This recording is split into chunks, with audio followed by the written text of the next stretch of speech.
Good morning. School sports was where my journey began, so I'm absolutely thrilled to be part of the Independent Schools League. I'm Pamela Cookie, former England netball captain and 7-time Super League champion. The ISL Netball, though, was founded by the incredible Jenna Adamantson and partnered with Huddle events. It's all about giving more girls opportunities to experience high-performance competition, develop themselves and grow their love of sport. We're at the David Ross Sports Village in Nottingham today and delighted to have you all watching all the action on the Next Gen live stream.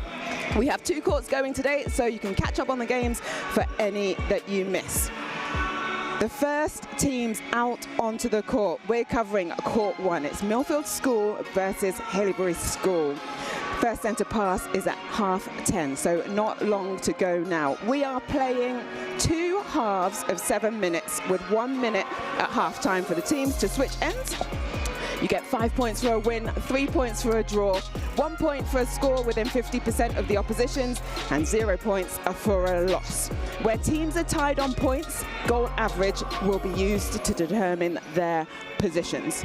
It is all to play for, but this is round 1 of the Super League for 2025. As I said, here at the David Ross Sports Village in Nottingham. 2 teams that are going up against each other will want to get their first win of the day. So highly contested. games coming your way. Let's go through the starting 7, shall we? First up, let's go to the left of our screens, Haileybury School. Their goal shooter to start will be Alex Garman. Goal attack, Ella Harris. Wing defence, Gemma Lee Brook. Centre, Brogan Bostock. Wing attack, Daisy Beer. Goal defence, Flo Fletcher. And goalkeeper, Charlotte Webster. To the right of your screens, that's Millfield School. Their starting 7, goal shooter, Olivia Doherty. She's their captain. Eva Dobler goes at goal attack. Olivia Pitt is at wing attack. Wing defence is Freya Artel. Goal defence, Harriet Pickering. And goalkeeper is Saskia Davis.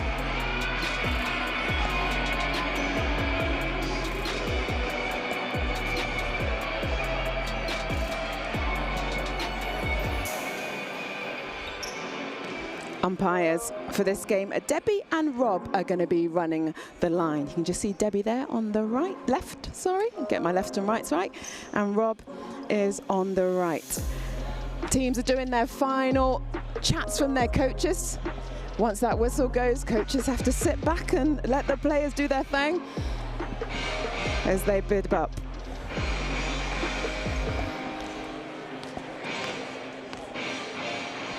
This is your 2 minutes to the first centre pass. As I said, that starts at 10:30. Let me tell you some of the partners that have got involved with this league. It is doubled year on year. It's in their 3rd year. And how good it is to see that growth.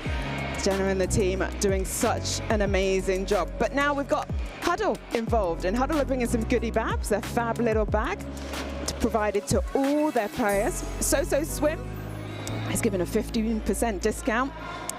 Elate Cereal, they're providing high protein cereal samples throughout the days and the competitions. Flyhawk Equipment, they're the official equipment provider. And the MVP awards, which we'll be giving right at the end, are sponsored by VYPR Sports.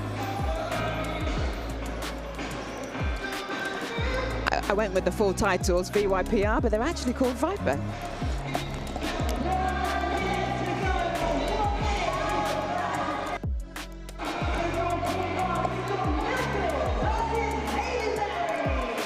So in 2024, Berkhamsted won this title. Solihull came 2nd and Milfield came 3rd. So Milfield will be looking to improve and work themselves up the ladder. First game's going to be really important. This is a round-robin tournament where all teams will play each other twice over the duration of the competition. Round 2 is in Worcester Arena on the 23rd of November. And both leagues, because it's grown so much, we've got a Super League and we've got an Academy League. The Academy League played last weekend, but in Worcester, both leagues will be running in tandem. We had the 30-second whistle. The players are coming onto the courts. And we're about to start. There goes the first whistle, and it's Milfield with a centre pass. They're going to the right of the screens. Great turnover straight off from Haileybury. They're in the maroon with ball in hand now. There's goal defence, Flo Fletcher. But footwork called, and it's another turnover. See the nerves just creeping in as we start this first game. And Milfield with wing defence, Freya Artel takes that penalty pass. Nice drive into the circle. She sets herself up. Eva Dobler, just goes over the top. And it's going to be backline Haileybury.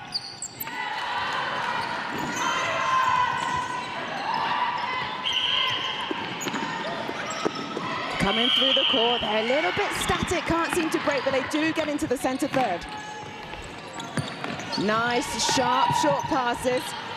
Just trying to make sure that Milfield can't get in between, and then there's that lovely pass over the top ball, but footwork called on Alex Garman, a goal shooter. Milfield back with ball in hand. A little bit quicker to get through their defensive third, but now they get a little bit stuck in the centre. Good 3-foot arms defence from Haileybury School.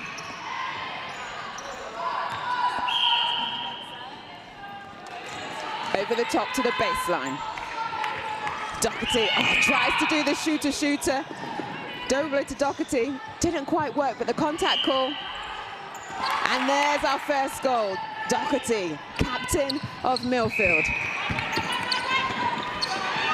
Haileybury now with a centre pass, and centre Bostock is being very much involved in this three-court. Garman gets the penalty pass or shot. One apiece.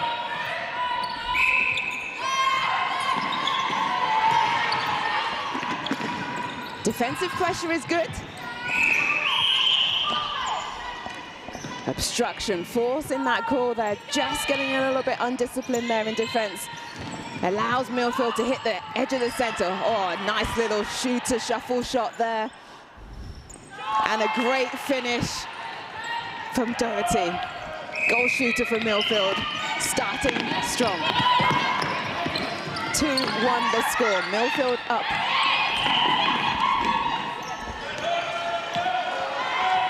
Nice defense around the edge of the circle.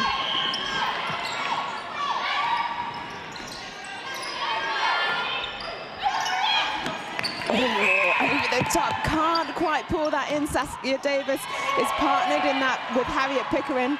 Harriet gets the contact. Two apiece. This is a tight start to the game.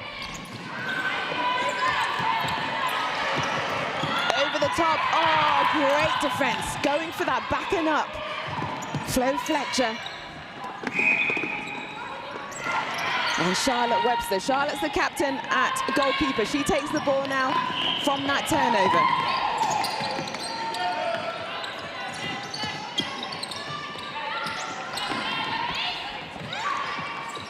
Oh, slick play. Haileybury bringing themselves in front for the first time, and it's their centre pass.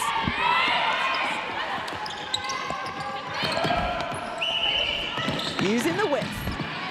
Up through the middle from Bostock at centre.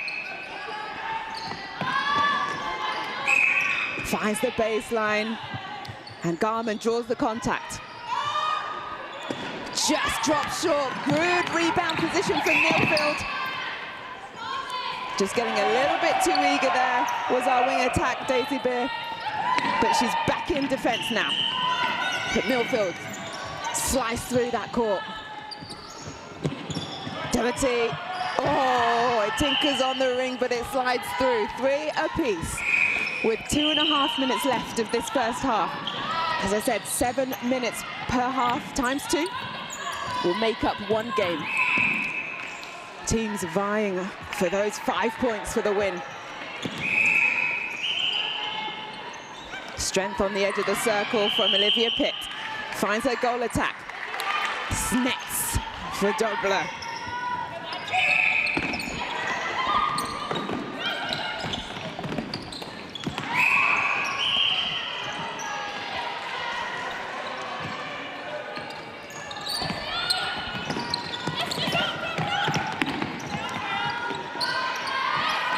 Slick passing, slick hold. Garman holding her space nicely. She puts another one through the ring. An ex-Hurstpierpoint player with 4 apiece.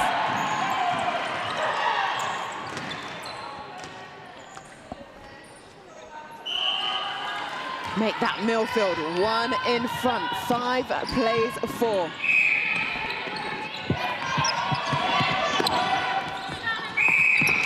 Oh, that pass was quick, but just getting the sideline. Couldn't quite stay on the court, and so it's a Milfield ball. Can they take themselves 2 in front with 1 minute left of this first half? Oh, lucky. The missed pass finds a teammate. The quick drive and go from wing attack Pitt. She finds her shooter in the circle. Oh, Dobler can't quite put it in, and it's great hustle from Webster. The captain of Haileybury really wanting to make sure that they can get themselves back in front. Good through court. Vision into that circle. Garman is being a great target on that baseline. And it's through. with 5-all, 30 seconds on the board. Milfield centre pass. Nice depth. Lofthouse at centre, goes to the top of the circle. Pitt is there, she is finding herself in all sorts of space, giving herself some good opportunities, and it lands from Dobler. 6 plays 5, 8 seconds on the clock. Gonna need to be quick, Haileybury. Oh, they know who the go-to girl is, but she's just off the back line. And there goes the buzzer for the end of the first half. Milfield 6, Haileybury just below with 5.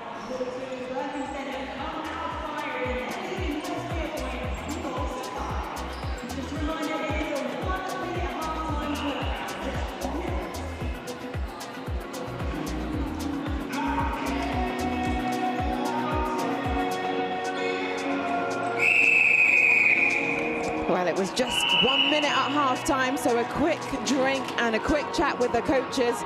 Milfield will be the happy of the two, given the scoreline, but it's only 1 goal in it.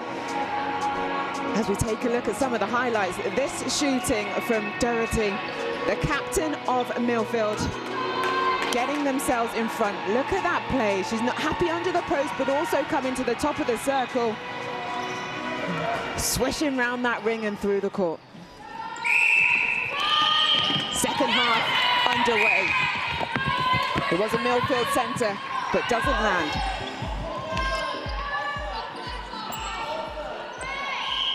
Haileybury.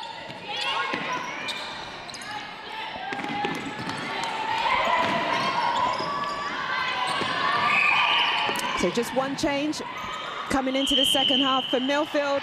Isabella Jones comes on at goalkeeper. So Saskia Davis goes to the bench. And there she is now with ball. Isabella Jones takes that back line. Oh, just a little bit out of control there with that through court, but luckily it comes off a Haileybury school hand, so it's back line to Milfield. Deep ball across the baseline. Doherty goes from distance, oh, she scores. The Scotland under-19 nets another one for a team. Oh, trickling on that 3 seconds. Just managing to find Beer at wing attack. Quick ball doesn't land for Haileybury, and it's Isabella Jones that's just come on that gets the interception. Through court now for Milfield. Smooth. Have to go back, but it was just a Jemima Lee Rock too close on that 3-foot mark. Milfield can set themselves up again. Oh, lovely defense. And it's Webster that comes out with the intercept. Quick through the court. Nice timing.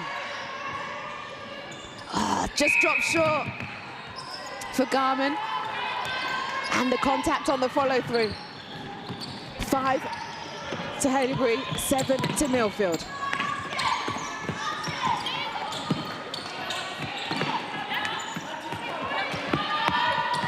Top of the circle, nice from Lofthouse. Oh, but just too quick for her own good, and it's back line to Haileybury.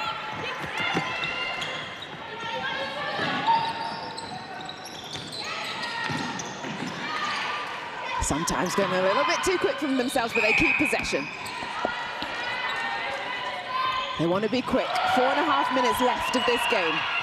The first game of the day. Over the top.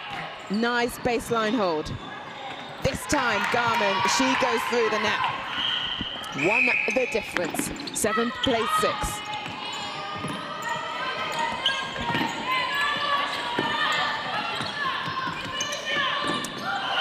Triangle play from Milfield was good right up until that fumble.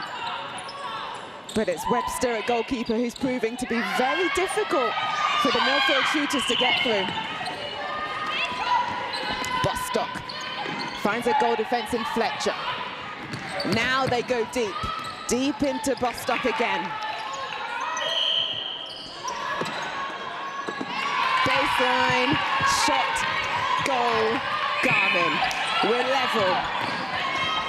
This is one tight game. Defensive pressure from Milfield, trying to get some turnover. But Haileybury are being clinical. Ooh, not that time. But the ball still lands, and it lands with Harris, a goal attack.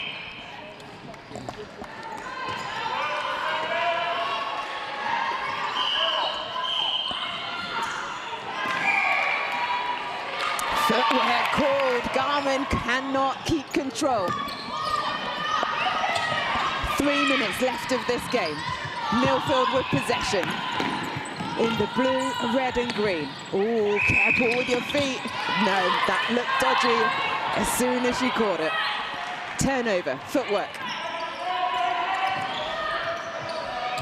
Some depth and width, that's what you want. The delayed entry from Harris. And she sinks it. 8 to Haileybury. But it's Milfield's centre pass. Can they claw one back? 2.5 minutes left of the clock. Oh, the defensive work is strong. Cannot find a way through. Oh, Charlotte Webster, former Mavericks under-19. She is having a fine game. Can her attackers reward her? Oh, just too much, the curse of the commentator. But they're still one in front with 2 minutes left on the clock. And a 3-second. Defensively, Haileybury have been on song. Another turnover. Another chance to go 2 up.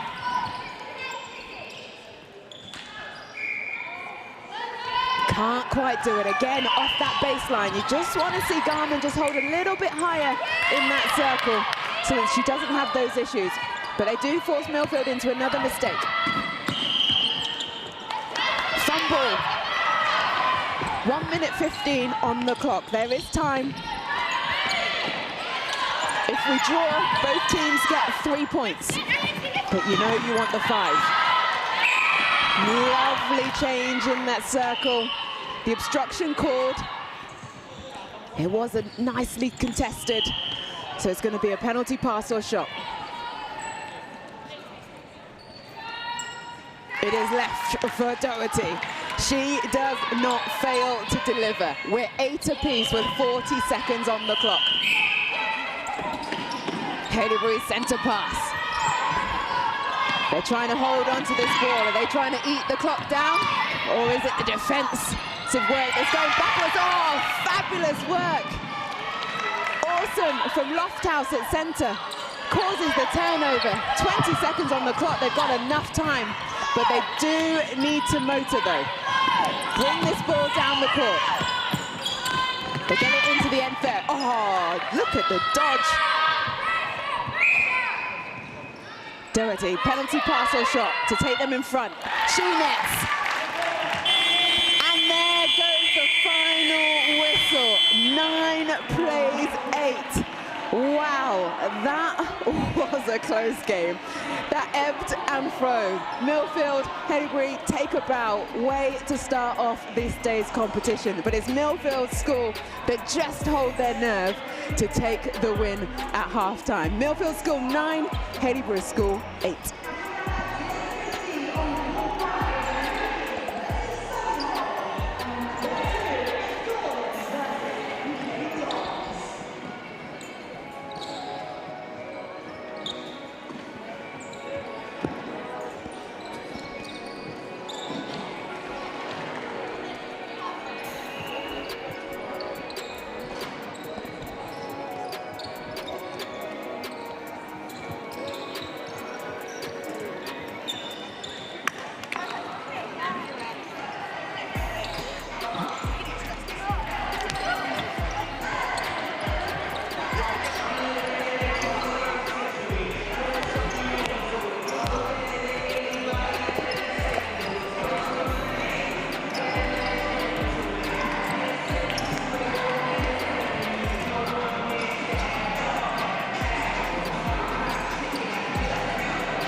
Perhaps there's no other sport in the world that's as challenging as golf. It can also be a 5-hour opportunity to choke.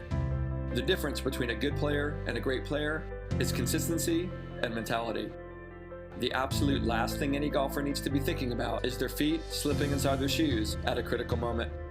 Golf technology has made great strides through the years in regards to clubs, balls, and some gear, but not socks. That's until now.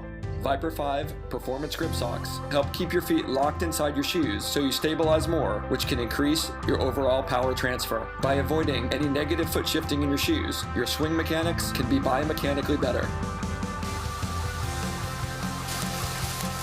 See, at Viper 5, we believe in marginal gains. And if we can help your game by the smallest of increments, it can be the difference between winning and losing. So why is it that sport socks actually prevent us from our maximum output? It's actually pretty simple. Typical socks slip, creating... We're game 2, and it's Wrekin College versus Solihull School.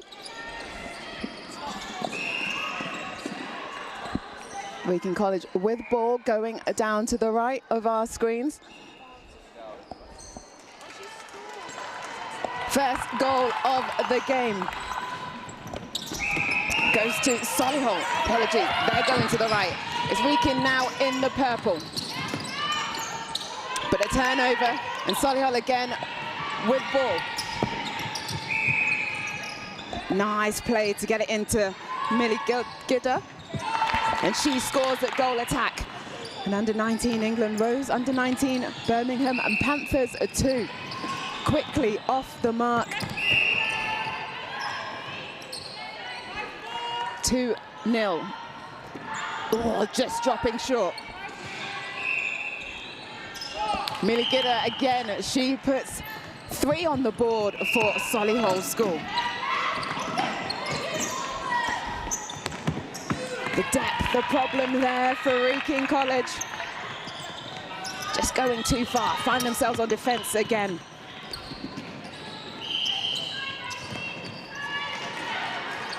Solihull with the patience. Gidda is all over the show. She is being the playmaker. She comes out again, even if she hasn't got the ball, she's drawing defenders. And there she goes. She pulls the top, leaving the baseline free for Sasha Branch, her teammate at goal shooter. 4 on the board now for Solihull. They are starting today with fire. Neeson, wing attack. But of course, the ball finds Gidda. Play it round the circle, and Branch, she wants a piece of the action too. 5 to Solihull. Wrekin now in the purple. Can they get some depth? Brewster at center. Over the top, finds a goal attack.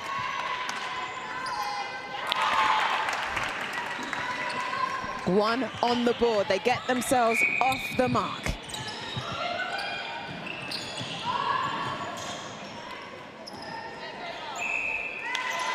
But so quick down the other end. And it's Branch that scores for Solihull.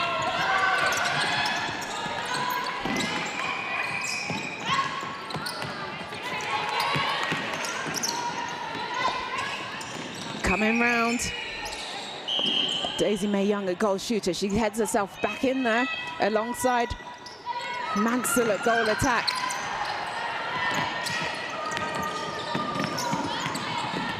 But can't quite keep possession.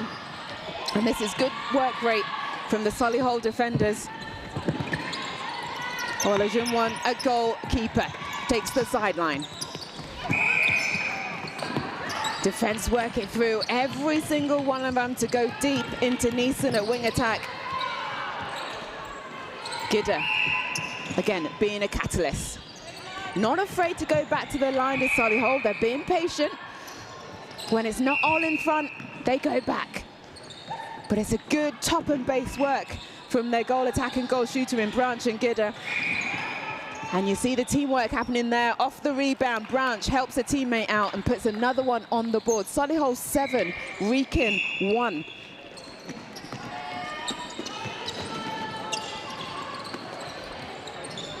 Solihull with the ball.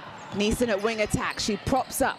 She gets possession. She's on 1 foot. She wants a shooter to go back, but that's sometimes what happens. You lose your balance and footwork is called. Contact means Harris gets the penalty pass. Goal defense for Wrekin College. And Neeson stands out. Can Wrekin now make the most of this? They look forward. Young is pulled out the circle, but I don't know who she was looking at to pass to because it went straight into the hands of Harris. Sorry, of May for Solihull. Better defense for Wrekin. Furley, she gets a hand to it. Backline Solihull. Oh, attacking contact. Branch is not happy, but she has to stand by the side.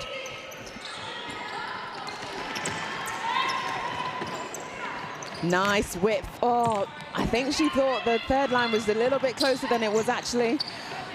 Turnover to Solihull. We used to get told to, when there's multiple lines on the court, walk the netball lines before the game starts. Then you have no excuse for going offside because you've run all the lines and walked it and you know exactly which one it is you're playing to. We're playing for the red and netball court lines.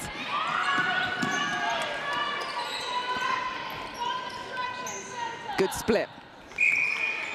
Good lead, but it was a great shot from goal attack Mansell. Solihull 7, Wrekin 2. Wrekin have possession. It's their sideline. And it's going to be taken from centre, Brewster. She goes deep as Young is pulled out of the circle. Olajuwon just being called for obstruction. Got a little bit too close. Remember, you've got to be 3 foot away to do your 3 foot mark, hence the name.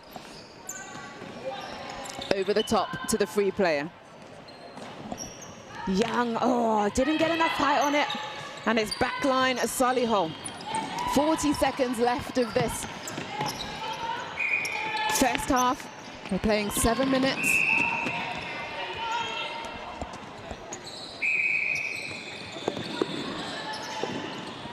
Deep. Gidder. Whole heap of space. Branch creates the contact. She gets the penalty pass or shot. She makes it 8 for Solihull. 6 seconds left on the clock. They're going to be quick enough to get it in. Oh, they go over the top. She turns quickly. Oh, just bounces out as the buzzer goes. Solihull 8, Wrekin School 2. It's Solihull that have come out with a bang in this first half, taking that early lead. Just 1 minute in this halftime break.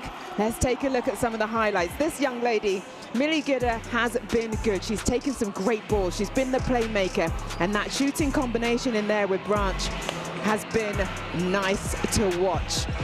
Wing attack Neeson, she's been the feeder. She's been providing those opportunities, but it's these goals. Look at that elevation off her own shot. Yes, she missed it, but she got the rebound and she put it through. Well done, Gidder.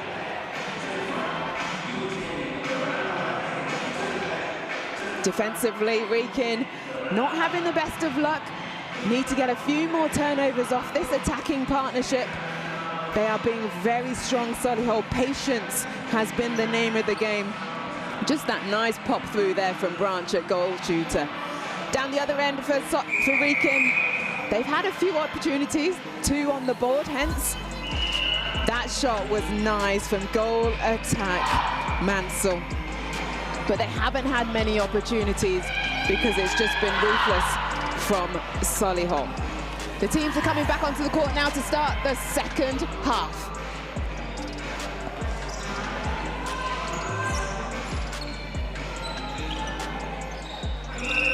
Wrekin with the centre pass. They're in the purple, going to the right. They are 2 to 8 down. Oh, nice give and go from wing attack. Barber, they're on the edge of the circle now.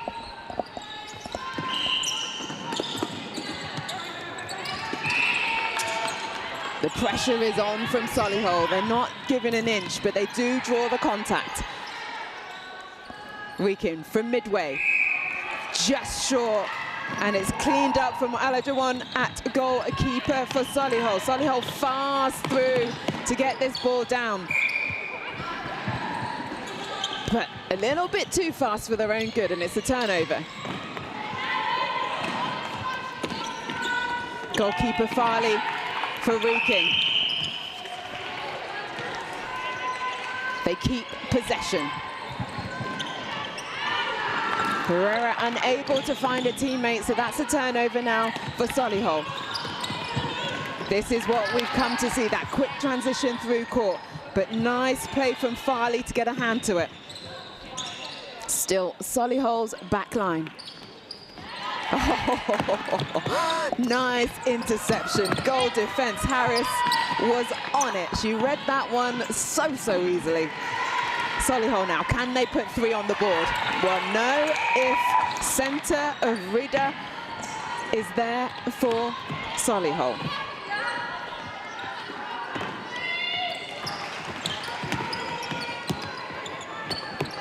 Nice vision, well weighted.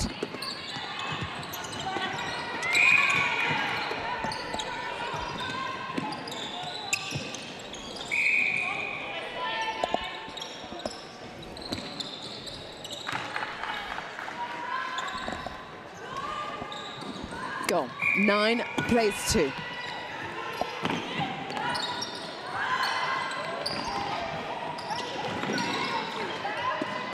Just keeping control.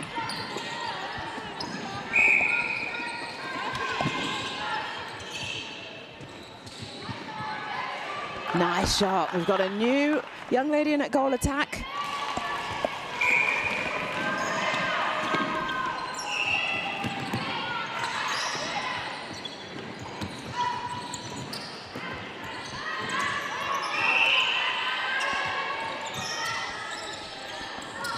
Solihull 10, Wrekin 2.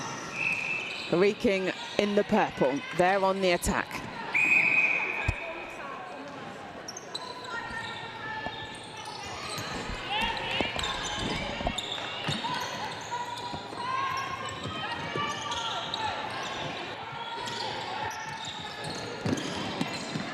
Wrekin in the centre circle. They're having opportunities, but it's just a little bit too tight, which means Solihull again come with the turnover.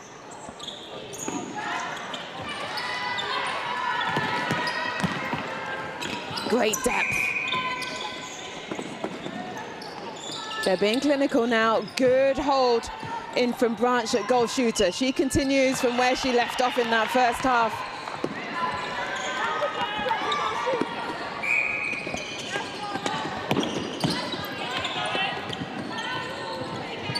Oh, a lovely take. Oh, but an even better intercept. Farley at goalkeeper. But the mistakes keep creeping in. And with 3 minutes left on the board.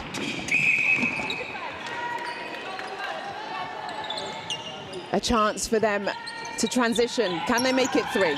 No, not when goal attack is on form. What a great attacking intercept.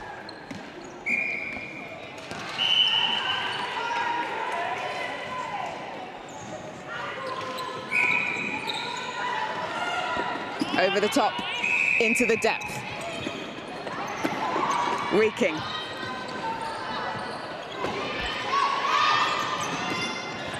Oh, she thought she was obstructed, but no, that ball was not ever going to be on. Solihull again in transition. Wrekin trying to put some hard defense on, but not paying fruitful dividends as yet. Get a move to wing attack from goal attack.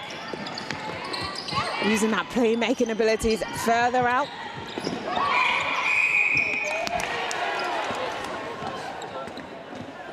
Score.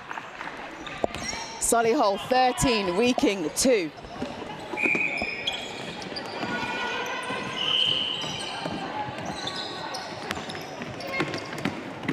Oh, well kept on. Branch keeping things alive for Solihull, keeping that scoreboard ticking over with a minute and a half left, 14 plays 2.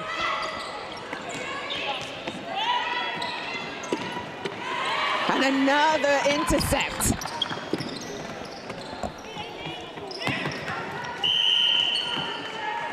Depth, key. Branch, she popped through but wasn't seen by a teammate, but that is what I love to see. You weren't given the ball first time round, you don't just stop there, you then reposition and get yourself available again. Missed the shot though, but that kind of work rate on the baseline is what we want to see.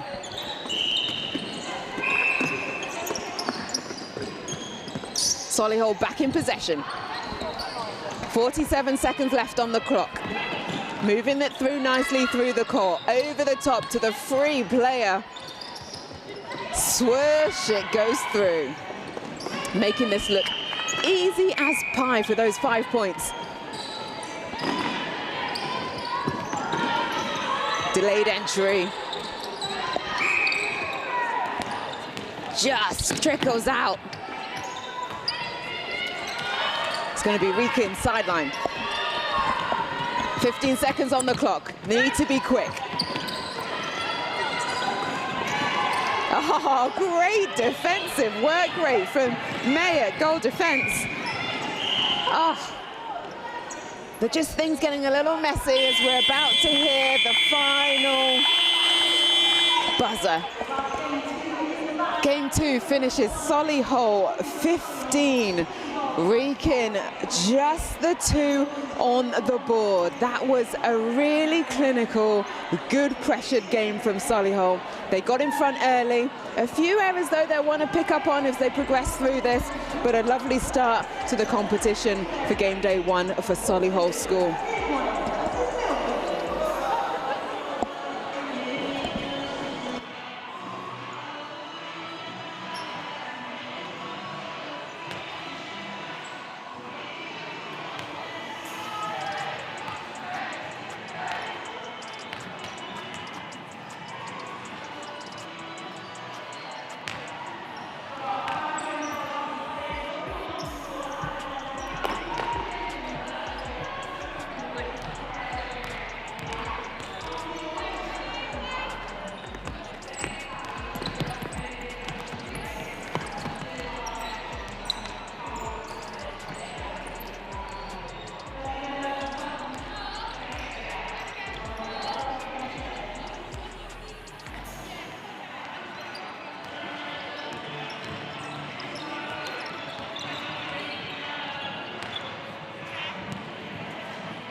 Hey, my name is Jared, and I'm with Viper Sports, and thanks for taking the time out to watch.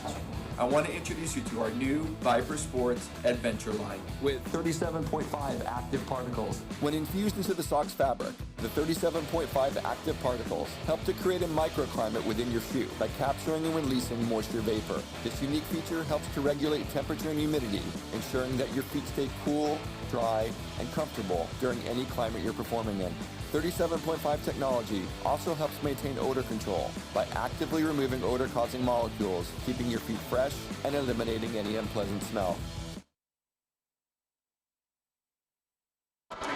Welcome back for game 3 of this ISL competition. Berkhamsted School versus Haileybury School. Berkhamsted's their first game of the day. They are in blue and they've had the first centre pass go into the right of our screens. Nice through court off that centre pass, and it goes to goal shooter Sienna Lewis to take the first shot. She scores. 1 straight on the board for them. Haileybury School, they've got a little change up to their starting 7s. You've got Garman at goal shooter, Gardner at goal attack, centre Bostock, the Brookers at wing defence, Beer at wing attack, Fletcher at goal defence, and Webster at goal shooter. And it's Garman. We saw her shooting prowess in the first game. She gets the first goal on the board for them in this game. Oh, the centre pass, phase 1, 2, and 3 for Berkhamsted. So quick. And it's another goal on the board for Sienna Lewis. The Mavericks under 19 NPL player. She's got experience playing in these types of competition. They go deep, but then have to come back to the line. But being safe with the ball, oh, lovely dodge there. Bostock at centre from Haileybury School. She's using her footwork really well. She does it again to draw that contact on the edge of the circle. And a lovely feed into her teammate, Garman. Makes, oh, just misses, but gets her rebound. She makes it 2 on the board. 2 apiece. Now Berkhamsted in the blue.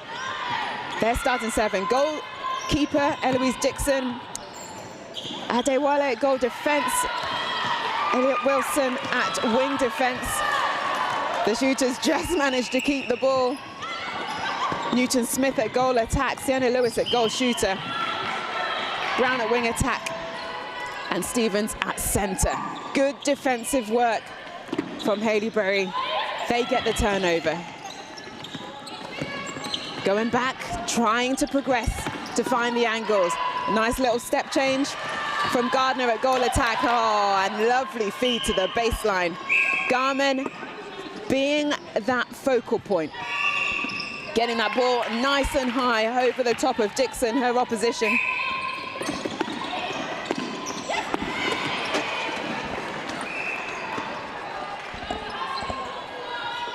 Berkhamsted 2, Haileybury School 3.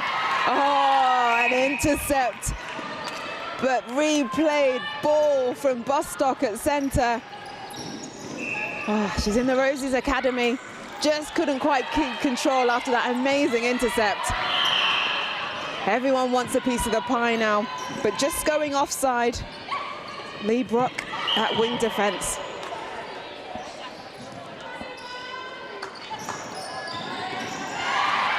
Defensively, girls are showing up. Fabulous work. Fletcher at goal defence for Haileybury School, coming out with clean ball. Can her attackers reward her? Being patient, back to the line. Fletcher is there to help. Oh, but 3-second calls. Just wanted to see a little bit more movement in that attacking third to give some space and options. We just had one person coming towards the ball. And Berkhamsted now have the chance to go through. Their coach, none other than Danielle Titmus-Morris, former Celtic Dragon head coach. She's worked with other Super League teams, Wasps for one, done a lot through the pathway, even been down at Storm as well. So she'll be able to impact some great knowledge into her team side.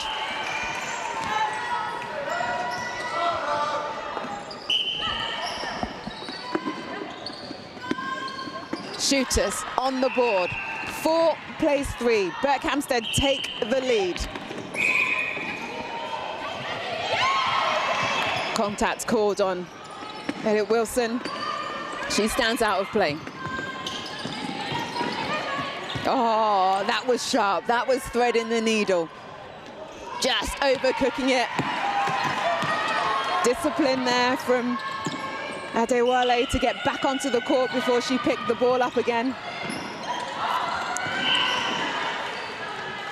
When it's on, the through-court flow from Berkhamsted, nice to see. Swish through the net this time. Goal attack, Newton-Smith.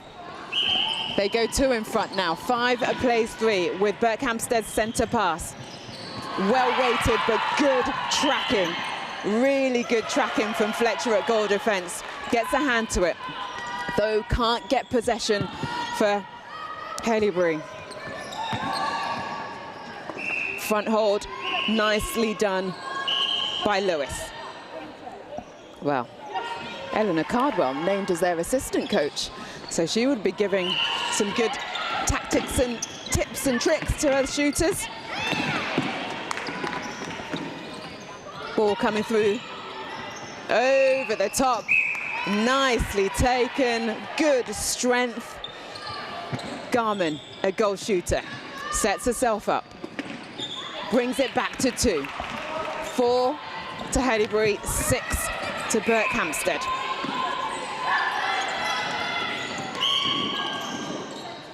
Another lovely delayed entry from goal attack Gardner.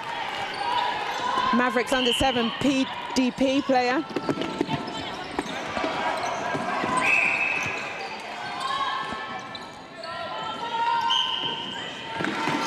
Haileybury taking out the pace from this ball to give themselves a little bit more control, and they're proving a dividends. Just that weight. Play to the whistle. I know they're worried about the teammates, but the umpire hasn't called it yet because no one on Berkhamsted has called time. You need to call time so that the umpire can play, and that's such a shame to see someone come off the court. Eloise Dixon at goalkeeper just seems to have landed funny.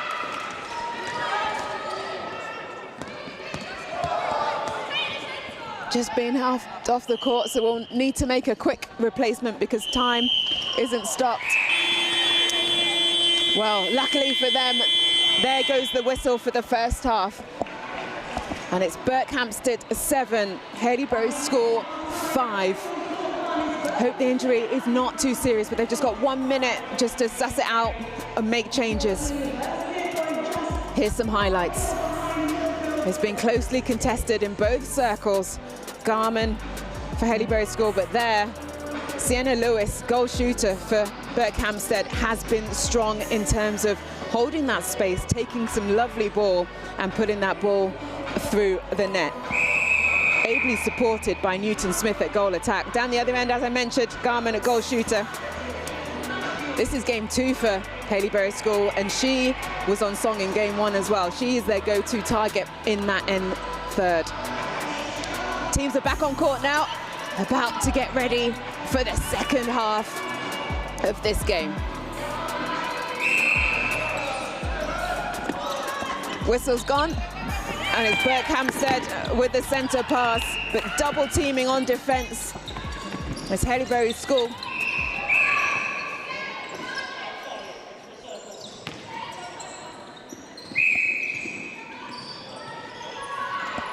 Quick shooter-to-shooter pass. It's Berkhamsted takes their score to 8 now, up against Haileybury. It's 5. 7-minute halves. We are playing, 30 seconds already gone. If you win, you get 5 points. If you draw, you get 3 points. 1 point for a score within 50 and 0 points for a loss. Turnover time, and Berkhamsted, it was neck and neck early in that first half, but Berkhamsted seem to have found their rhythm a little bit more now, pulling away in this game.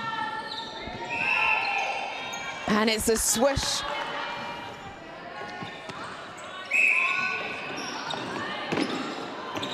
Lewis, a goal shooter. She's holding strong. You can see her. She wants the ball straight off that centre pass, but it has to go first in that middle third. But she is ready. Takes it to 9. She's a London Pulse, sorry, a Mavericks under-19 player. Alongside her, Newton Smith plays for London Pulse. So we've got a lot of Super League experienced players in this Berkhamsted side.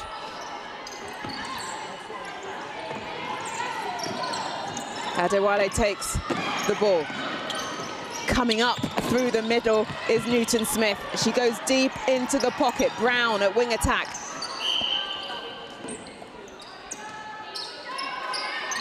Oh, but she doesn't look like she's missing. So cool and calm is Sienna Lewis at goal shooter. 10 now.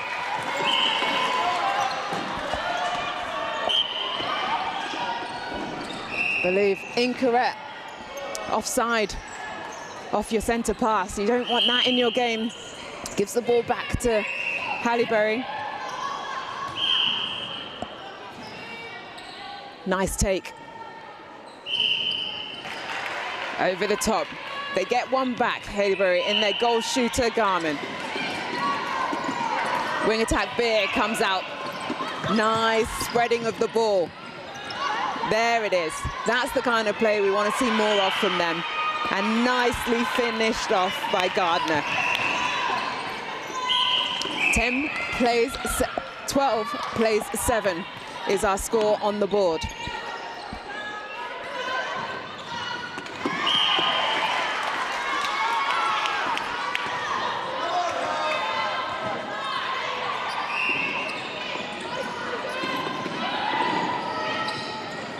That's nice from Haileybury. They draw to the middle and then play the width, making sure that the defence of Berkhamsted can't work together. Then they get it to the edge of the circle, and it's Garman through the net. Pulling it back. 8 plays 11.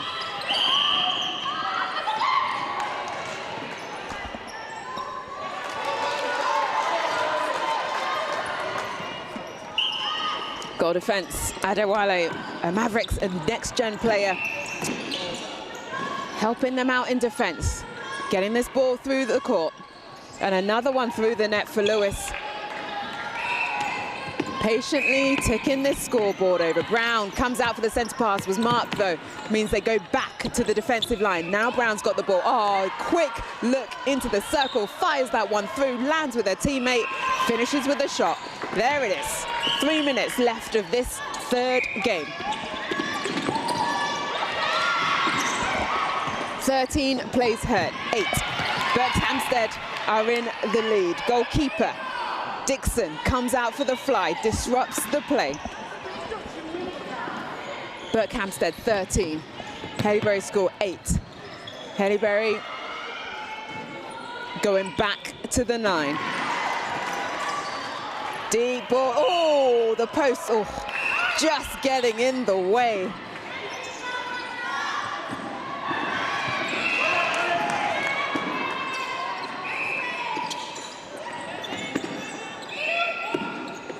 Nice, breaking through the middle does Brown, cutting it up.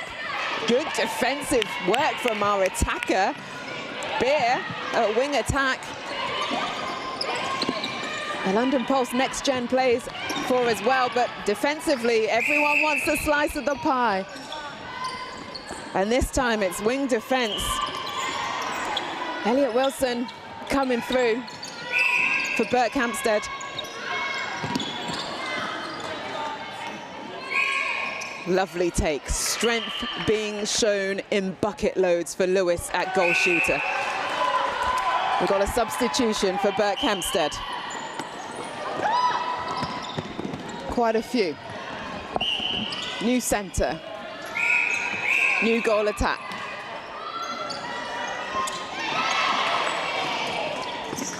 Just 1 minute, 14 seconds left on the clock. Haileybury score are on attack. They find their way into the attacking third.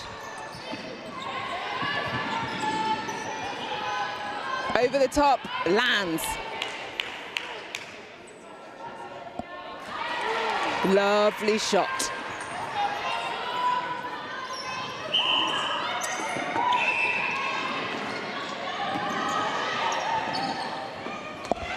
9 plays 14. 40 seconds left on the clock. Haileybury with the shot, with the goal. 10 plays 14.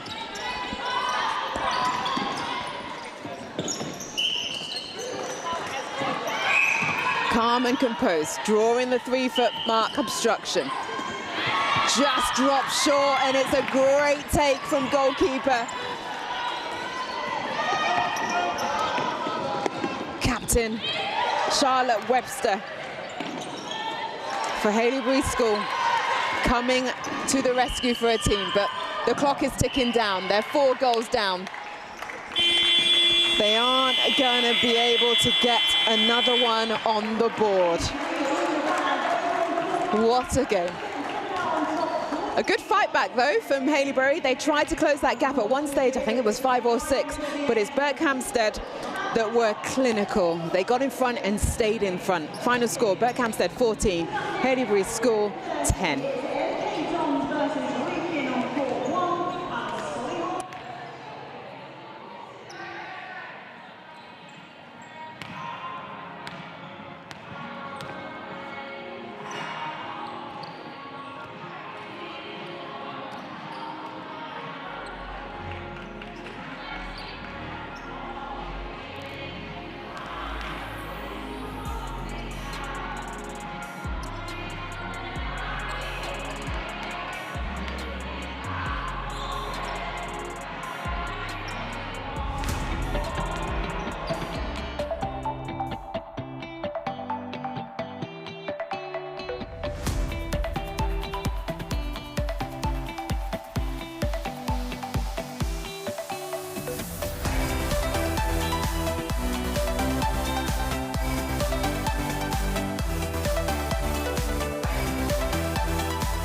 Perhaps there's no other sport in the world that's as challenging as golf. It can also be a 5-hour opportunity to choke. The difference between a good player and a great player is consistency and mentality. The absolute last thing any golfer needs to be thinking about is their feet slipping inside their shoes at a critical moment.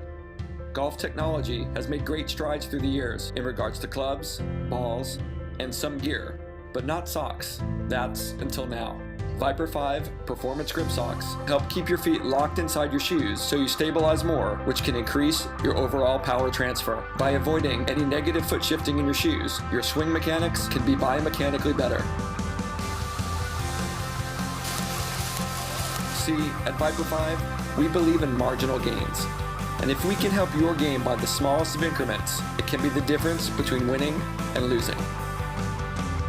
So why is it that sport socks actually prevent us from our maximum output? It's actually pretty simple. Typical socks slip, creating negative propulsion first before positive movement. Every time you go back, before you propel forward, you're losing speed and momentum. Imagine this over and over again as you're playing. Your acceleration will be better if your push-off and power transfer is stronger. Our Viper 5 proprietary grip technology improves stability in your shoe so you don't slip and your acceleration and power transfer are enhanced. We could spend all day talking about it, or we can just show you.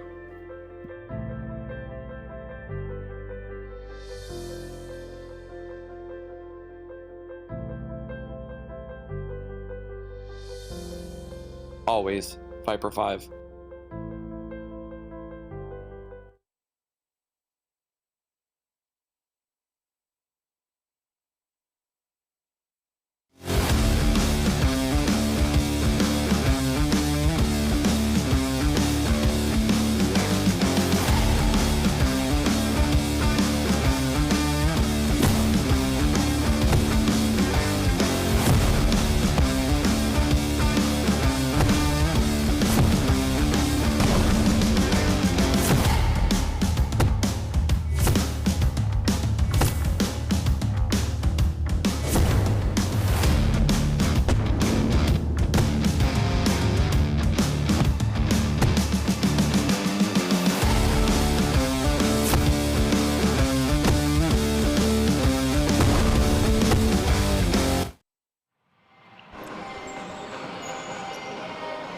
It's game 4, and it's MK Dons versus Wrekin College here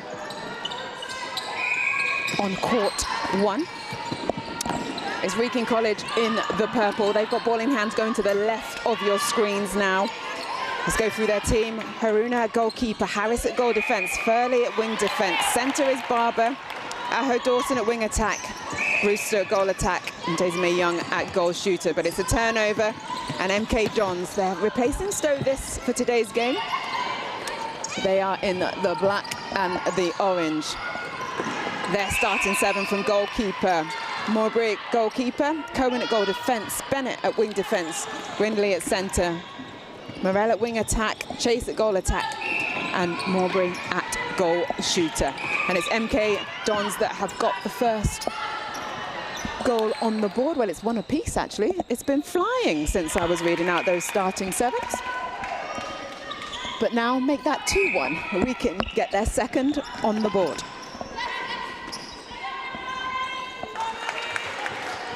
Get some depth now with Dons. Wing attack.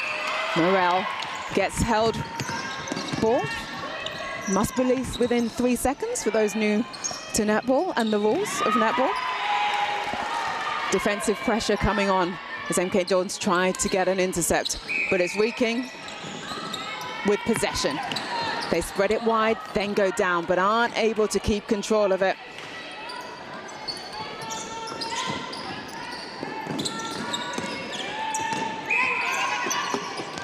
Brindley's in at centre, gets the ball back now, looks up. She's doing a little 1-2 with Mowbray. Get it into the attacking third and into the shooting circle. Oh, lovely high shot from goal shooter Sienna Mowbray. Makes it 2 apiece.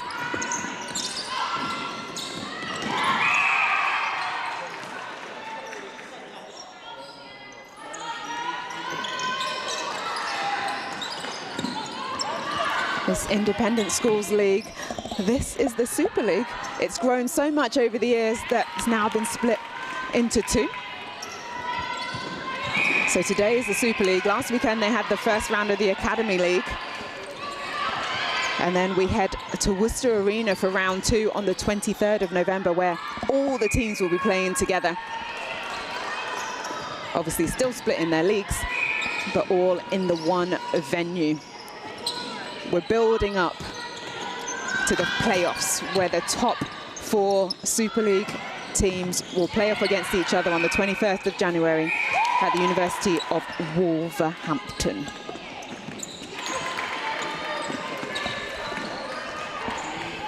It's Wrekin that have taken the lead. 4 plays 2, and it's their centre pass. Coming out nice and strong. Brewster at goal attack. But just finding a little problems in those final passages of play to get it into a shooting opportunity. MK Dons defensively with Mowbray and Cohen making things difficult. Now they come through court with Brindley at centre. Have to go back and use Bennett and Cowan. But now they find the front position. They hit Chase at goal attack. Mowbray is way out of the circle. Just in, apologies.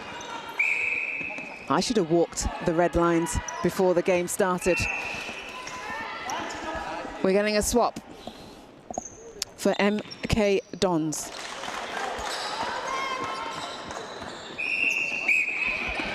Play resumes. Nice depth. Advantage played on the contact. Lovely over ball into Chase. Chase drops short. Tries to follow up for a rebound, but the strength of Harris from Wrekin College makes sure that they keep hold of the ball.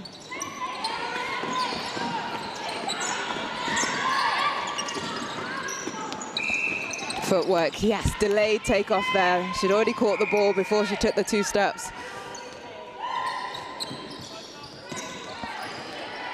MK Dons have another opportunity. Oh, great pass to find Mowbray at goal shooter.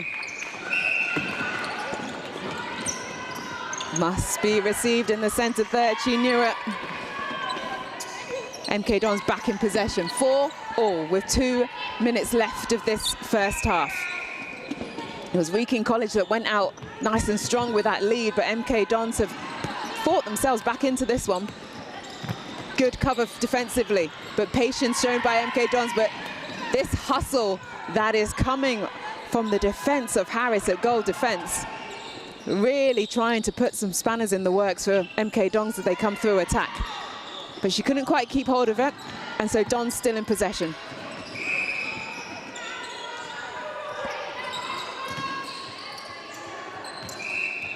Nice front hold. Morby. Yeah, cheeky offload to a shooter, and Chase nets. They go one in front with a minute just over left on the clock. MK Dons 5, Wrekin College 4. It's Dons with ball. That ball was not strong enough or positioned in the right place. Easy pickings for goalkeeper Haruna.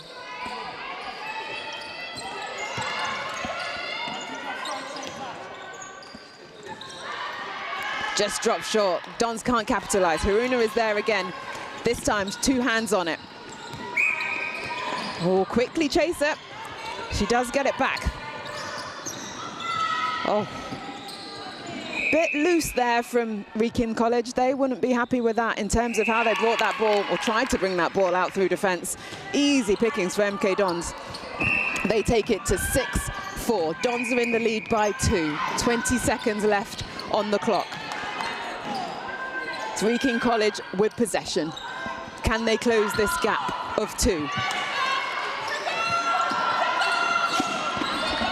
7 seconds on the board. There it is. Lovely shot from Daisy May Young. And there goes the final whistle. MK Dons 6, Wrekin College 5. I say final whistle, that's half time. So a chance to regroup, chance to speak to the coaches, get a bit more input.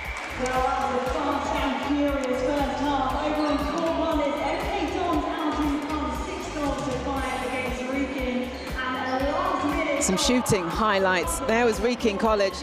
Started strong. Nice defensive work from Haruna at goalkeeper for them. But MK Dons were able to get in front and then get a nice, it was a 2-goal kitchen. But Wrekin College able to bring this one back to just a 1-goal game.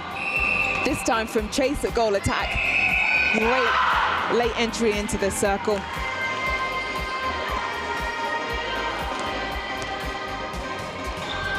And Mowbray for MK Dons, she's been their go-to. The teams are back on court now, ready to get the second half underway. Whistle is gone. Out of court for Wrekin College.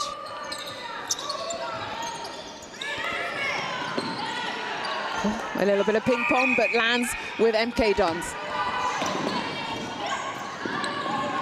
We've got some changes for Wrekin College. At wing defense, Charlotte King. At center, Ellie Mae Brewster goes in, and at goal attack, Mansell.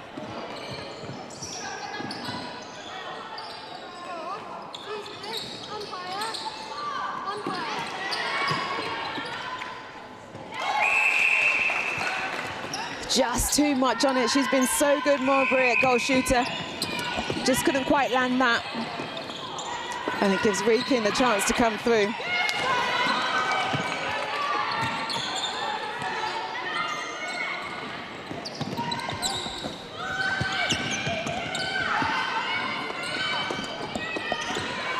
Over the top into our new goal attack, Mansell. She nets. Score 6-5 in this second half. MK Dons over the top. Mowbray was asking for it from distance. Can't quite net, but her teammate is there.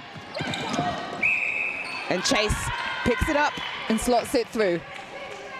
Back in front by 1. 7 to MK Dons, 6 to Wrekin College.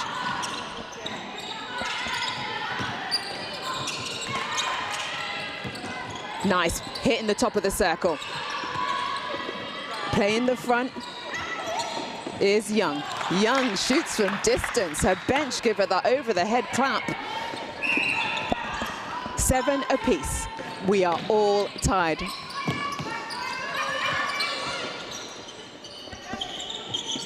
Changes from Wrekin College seems to be making a difference. But Sienna Mowbray continues to keep that scoreboard ticking over for MK Dons. And it's a 3-second call, which means Dons get another chance. Oh, look at that change from the wing defense. Bennett, fancy footwork to get herself free. Can her teammates reward her? Yeah, they can. Chase nets. Grindley at center, takes the center pass. Oh, just staying on the right side of the line was Cowan.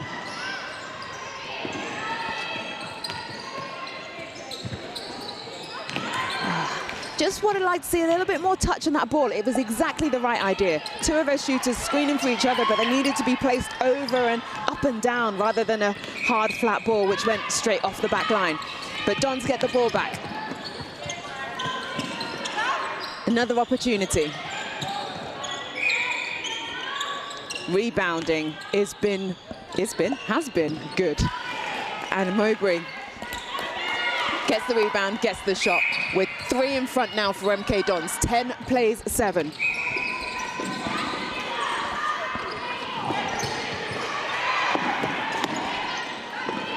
Good work to bring this ball through Dons. Oh, but just at the last minute, that's an area they're going to need to work on. Those final feeds into the shooting circle. Placement just a little bit off, but also the choice of pass off.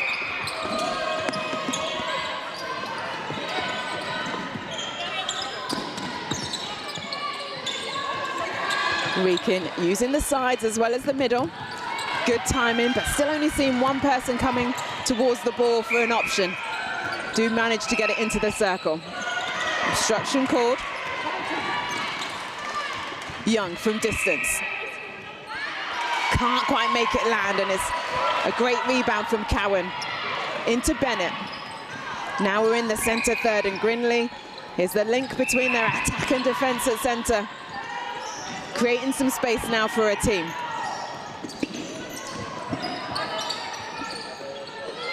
Chase. Little too long. Can't quite get the rebound this time.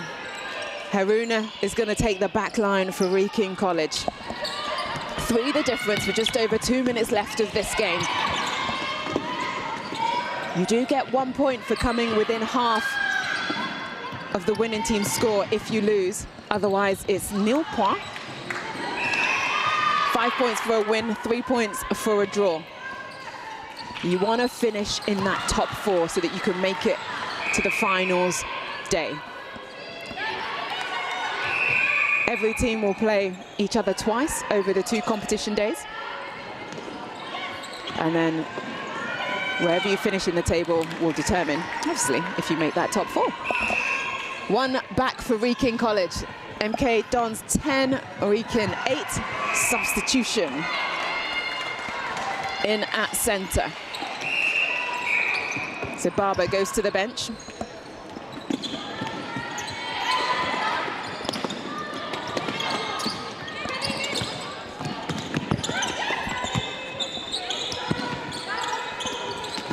Sideline Dons, they are in front. Can they keep this lead for just over a minute of this game left?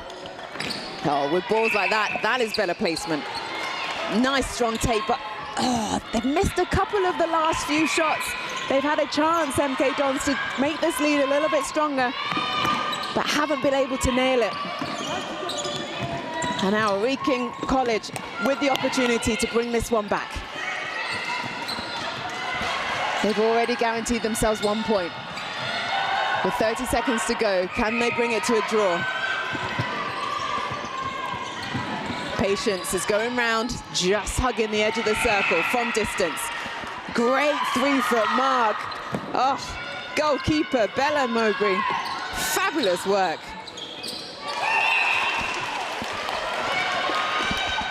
10 seconds, they need to be quick, Dons. if they want to score another one. Just, nope. Toes went off the back line. They're not going to get one more, and there goes that final whistle. It was back and forth, but it was MK Dons that got that lead.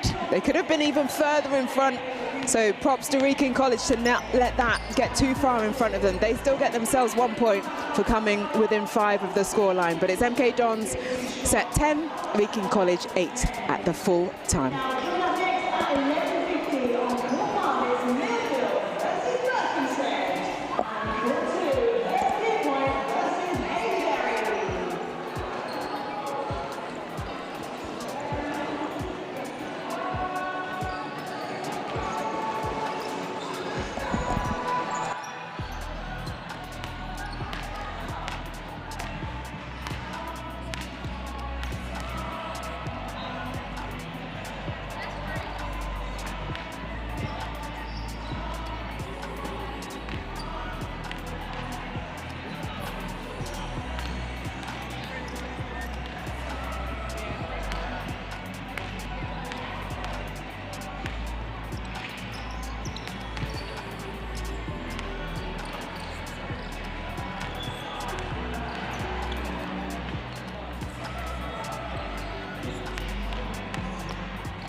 Welcome back for the next game on the schedule. It's Millfield School versus Berkhamsted School. We're live on court 1 for the ISL Netball Super League 2025.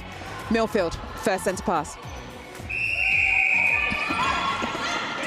There they go, but it's straight off. His defensive prowess from Berkhamsted, and goal defence. Timmy Adewale gets the turnover.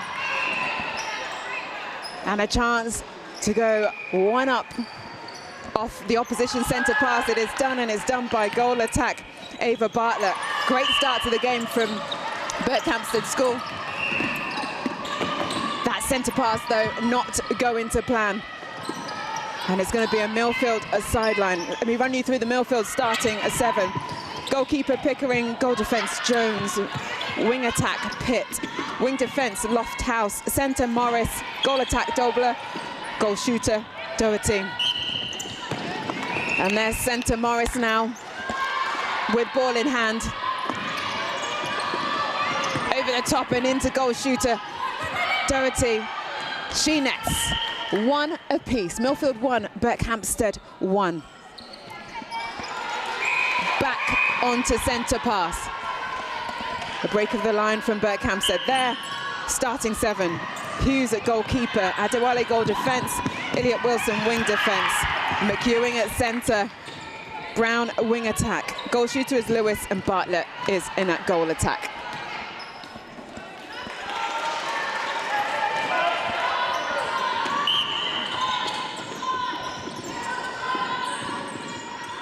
A little bit of issues there. Good defence from Berkhamsted. Nowhere to go forward for Millfield. 3-second call given. Berkhamsted go wide to centre McEwen. Then they go deep to Hallie Brown at wing attack. She had 2 on her, but still manages to make sure the ball stays with Berkhamsted's hands. She takes the sideline over the top. Great pass in to Lewis, a goal shooter. Lewis has been cool and calm whenever she's got that ball under the post. You don't doubt that that ball is going to go through the net. Depth there from Berkhamsted. Control, not great from McEwen, but she does keep it in hand. Lewis again through the net.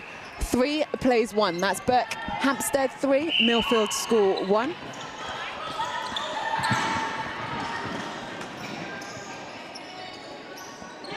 Mid-range.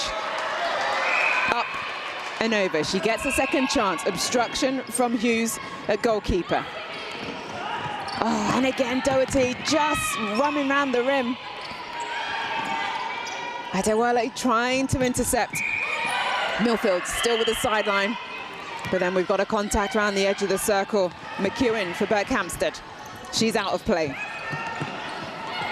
Pitt at wing attack. Fires it over, but it's an intercept from Berkhamsted. They fly through the court now. Good positioning. Oh, tricky. Hands went offside there. I think that should have been called, but hey-ho, we play on.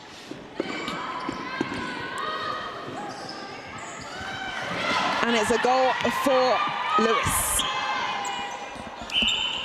Berkhamsted 4, Millfield 1. Millfield with the turnover.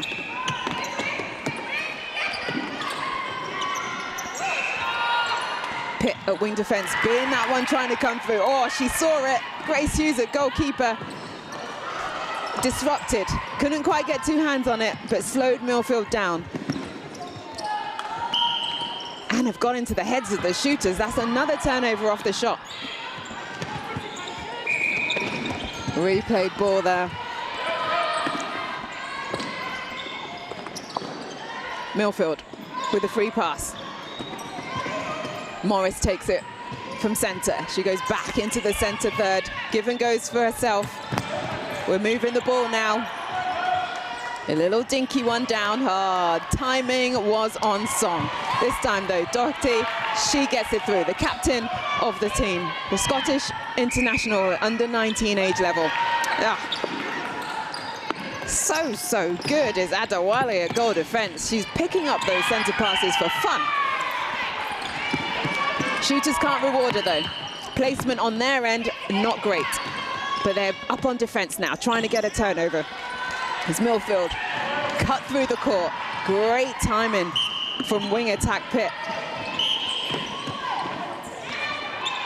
Give and go again, but that drive, oh, placement of the ball. Dobro will be kicking herself. There was so much space in the back. She gave it too short, and defensively, Berkhamsted eating it up.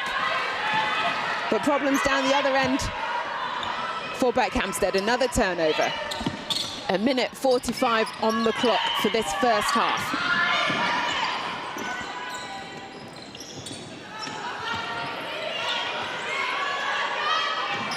Milfield having issues to break through, but it comes through now. Nice, oh, timing. Just a rush of blood to the head. Dobler sensed her shooter was going back to the post, but actually she was popping forward. The ball flies off the back line.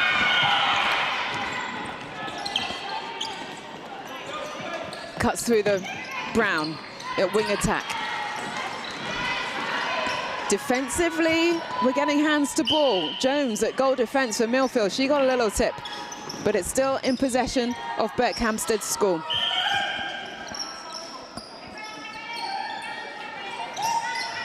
There's the shooter exit. Too much on it. Brown was quick to pick up the loose ball. Her shooters will be thanking her. They get another opportunity. There is nicely played. Short, sharp, coming towards the ball. Now we just want to see this ball go through the net. Nice and soft and gentle. Swish, there it is. Well done, Sienna Lewis. 5 plays 2, 25 seconds left on the board. Berkhamsted with ball are in the lead. Both teams defensively have come away with some nice ball, hence the relatively low scoring. But it's Berkhamsted that have made the most of their opportunities, though. They now take themselves even further in front. 5 now. 6 plays 2. And there goes the buzzer for the first half. Milfield School 2, Berkhamsted 6. Just 1 minute at half-time for you to quickly get some words from your head coach, make any substitutions if needed. And then the teams are back on court. As always, we've got some highlights from that first half. This Berkhamsted School with ball.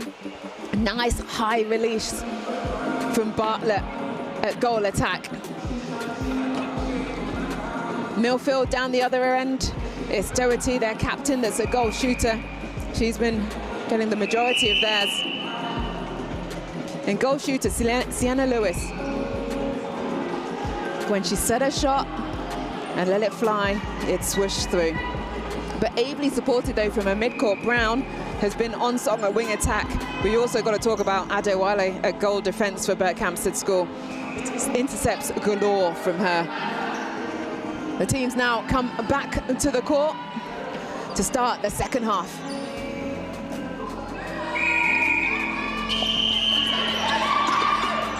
Berkhamsted have the centre pass. That's Adewale goal defence. Gets the ball now. As I said, she was getting some fine intercepts, especially off the centre pass from Milfield School. Berkhamsted this time round, nice and smooth and easy. Once they get into that end third, hits their shooters. Better positioning, nice front hold, takes them to 7. 5 the difference. Milfield now, centre pass. Oh, she came late. Just fraction earlier. Had Grace Hughes left her position under the post, she would have got that one nice and cleanly.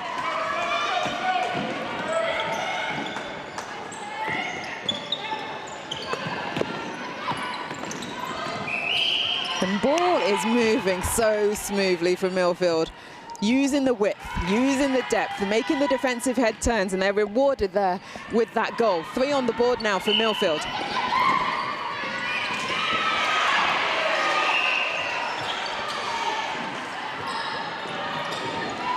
Cutting through. McEwen at centre. Finds her shooter. Nothing but net. I say nothing but net. It rolled around the ring. But you're going to take anything, aren't you, as long as it goes through. Milfield now. Edge of the circle. Contact, so it's penalty pass or shot. Doherty steps in onto 1 foot. She swishes it through. 4 on the board now. 4 to Milfield, 8 to Berkhamsted.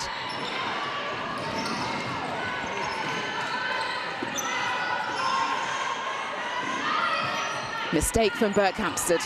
Gives the back line to Milfield. Lofthouse, the vice-captain, unable to secure. But Jones at goal defence tries with the reverse hand, but clips her opposition, hence the contact. Berkhamsted now using the width, swinging that ball to get front hold positioning for Lewis. She takes the score to 9 now. Milfield 4, Berkhamsted 9. Milfield centre pass. They waste that one. Not received, so it's going to be Berkhamsted pass from that end third. They go quickly. Swing it to McEwen at centre.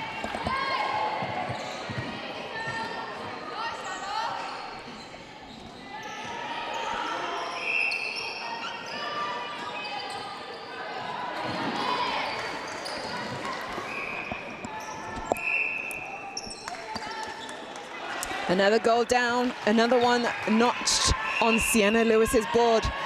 4 plays 10, Berkhamsted in the lead with ball in hand. Bartlett, a goal attack. She's that catalyst off the centre pass, swung it, and then into the safe pair of hands of Lewis. 11 now on the board for Berkhamsted. Milfield through the middle. They wait for the delay. Pitt, a wing attack. Finds the top of the circle now. A little bounce pass in to Dubler. She doesn't like where she's going to shoot from, so rotates the circle, and Doherty, captain fantastic. Should she net this one? She gets the obstruction, so she's got another chance. Oh, unlucky, but her teammates there. Dobler hitting the ring. Let's go through. Yes, we go through now. 5 on the board for Milfield, 11 for Berkhamsted. 3 minutes left on the clock of this game. Depth there from Brown. Lewis wants it early. She's holding for it. She's going to hold again. That's a much better hold because you've got the baseline protecting you and your defender on the back of you. Nice positioning there from the Berkhamsted goal shooter. A flurry of changes.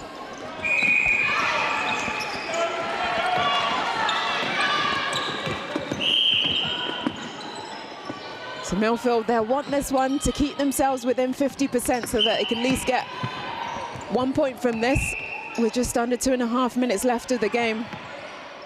If you come within 50% of the opposition's score, when you lose, you get 1 point.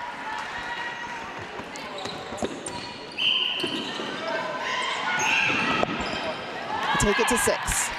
But Berkhamsted with their new shooters, they keep that scoreboard ticking over. They go to 13. Ooh, late there. That's a couple that Hughes has seen. She's got the right idea, but just her timing and the line is off. So she'll just need to watch that going forward. And Milfield make it count. 1.5 minutes left on the board. Berkhamsted's centre pass.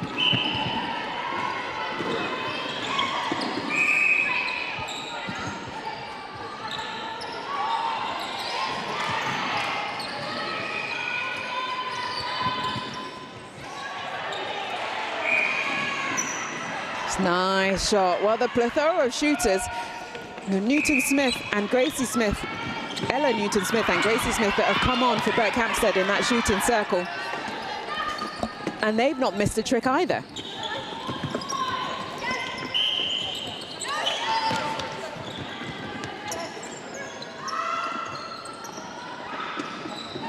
Commentator's curse, but she gets a rebound and that one's through. 15 on the board now for Berkhamsted. 40 seconds left on the clock. They are really trying to push this scoreboard. This gap, lovely take from Brown and offload Sick play right up until that point. They do have another opportunity. It's gobbled up by Pickering for Milfield at goalkeeper. Nice swing. Haven't had many opportunities, Milfield, getting this ball into that end third.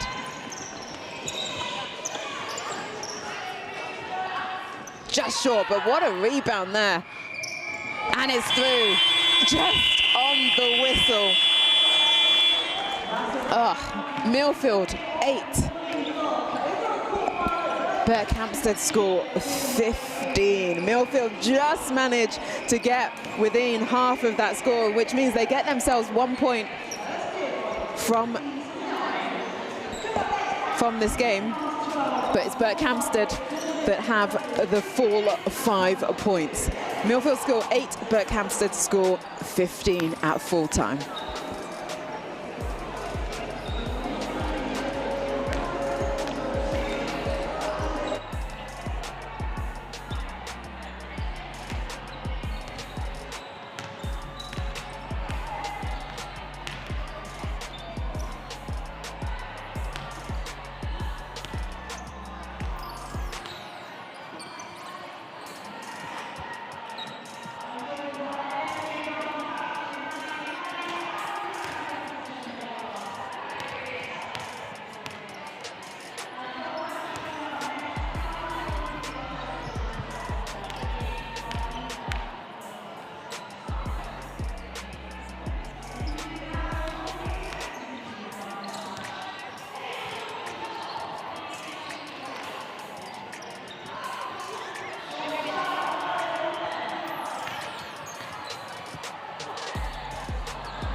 It's the final game of this first half of today. It's Gordons versus Wrekin College. It's Wrekin College in the purple up against Gordons in the green. Wrekin with the centre pass.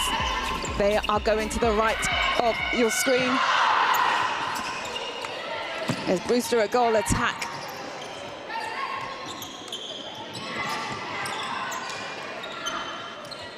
Oh, I believe that's Daisy May Young at goal attack. She's moved out from goal shooter, gone to goal attack. Well, it's Gordon School that have the first turnover. I'll give you their starting 7. Lai at goalkeeper, Cameron at goal defence, Moores at centre, Redding captain at wing defence, Robson at wing attack, Lomas at goal attack, and Dale Smith at goal shooter. So Gordon School in the green. There's goal defence, Cameron. They go into their goal shooter, Dale Smith. Rose's under-17 academy player. She gets the first goal on the board. And it's Gordon's centre pass. Robson at wing attack in. Oh, lovely play from shooter to shooter. Lomas into Dale Smith, and they net 2 quick on the board for Gordon School.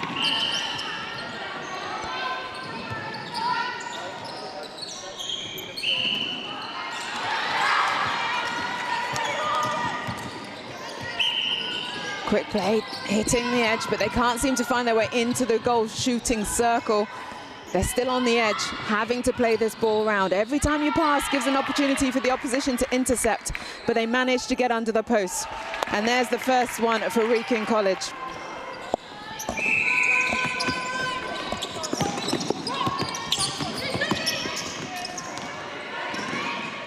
Gordon so quick off the mark, straight through the net. Lomas and Dale Smith having a fun time in that circle. Defensively working really hard to Gordon School, and they get a turnover. Held ball, Redding at wing defence takes it off. Did a two-handed intercept, comes flying through.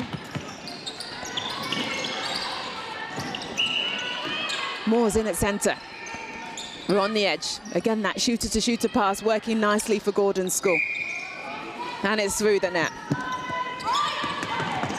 Based in Woking, Surrey, the team in green are having a fine start to this game.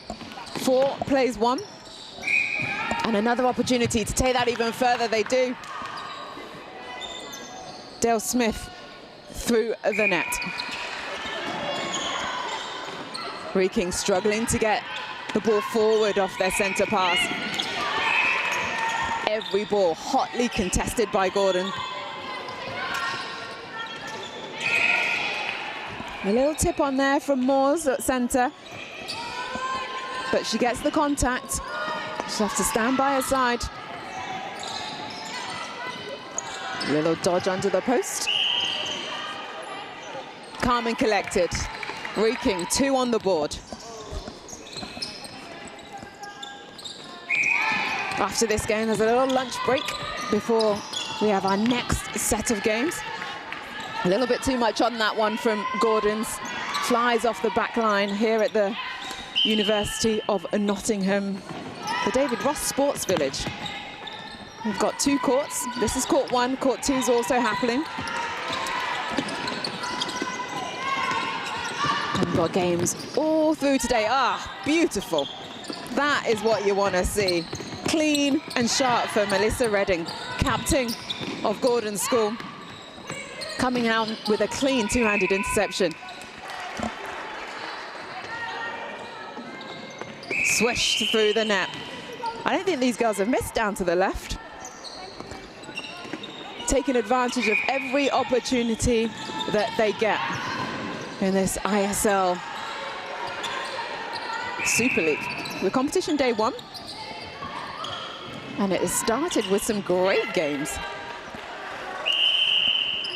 Really seeing some shining stars of the future, I think, on these courts as the girls get the opportunity to play in this high-level competition. Performance netball. And that's a performance shot. Great work there to take Wrekin to 3. Oh, look forward. It was wide open on the edge of the circle, but just missed. But they keep possession, and it doesn't matter because they're still under the post and they're still keeping the scoreboard ticking over as Gordon School.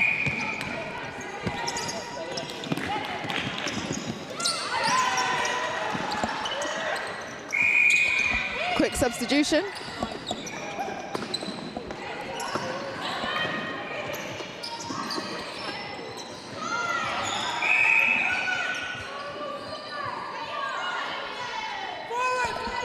So Gordon 7, Wrekin 3.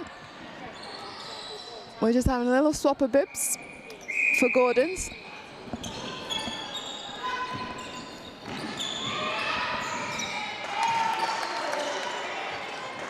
That didn't disrupt Wrekin College. They take themselves to 4 with 1:40 left of this first half. Great defense. Could this be the comeback from Wrekin College? A little bit of a slow start. They find themselves 3 down. Can they take it to 2? Smart, sensible, through the net. And it's their centre pass now. 7 plays 5, 1:16 left on this clock for this first half. Patience, they have to go all the way back though. But they've got time. Still penetrating down towards the goal. Oh, that was never on. You're not going to pass that ball, are you? But she did, and it was intercepted. I think we saw Redding and Cameron swap over in that break, but I'm not 100% sure, so I won't say. But great defensive work there from Gordon.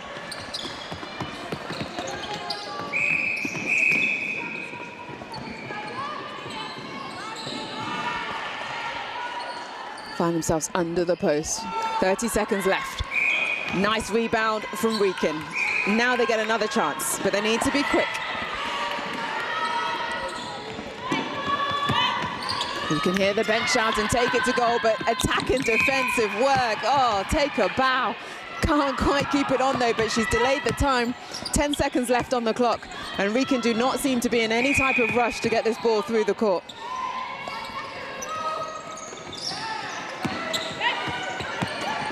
Right. There goes that buzzer, and there goes the end of the first half. Gordon School 7, Wrekin College 5. It's close, just 2 goals separating the 2 teams as they go back to the benches for their 1-minute half-time. Gordon's College showed they've got some great defensive turnover, and when they get that ball under the post, they are very, very accurate with it. As we see there, fabulous shot from Annadale Smith. But Wrekin College, they brought it back. They had a chance to go just 1 behind, but weren't able to do it. And that means going into the second half, Gordon's School are 2 points in front.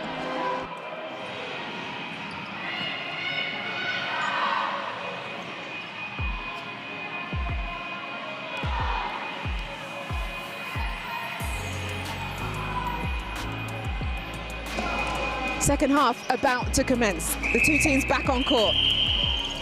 Gordon School versus Wrekin College. Gordon's 2 goals in front. Chance to make it 3. There it is, straight through.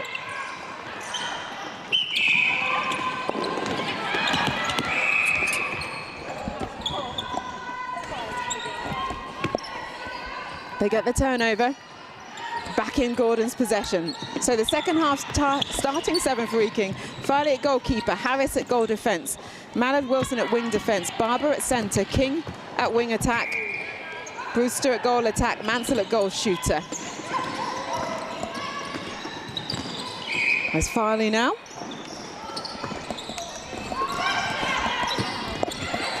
But Wrekin aren't able to keep possession, and Gordon School straight back on the attack, and another lovely shot there from Dale Smith to take them 9-5 in front.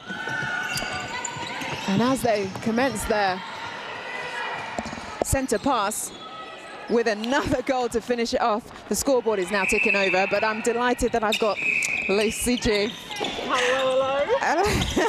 You are hosting for us today. You've been out there on the mic talking to the players, hyping up the fans. We've got quite a few up there, parents, supporters come to watch, but some fab netball so far. Yeah, absolutely. It's been fantastic to see the talent on display. It really has just been so incredible you know, you've got a lot of notable names here in some of the teams, some England pathway players, franchise pathway players, so the standard has been sublime.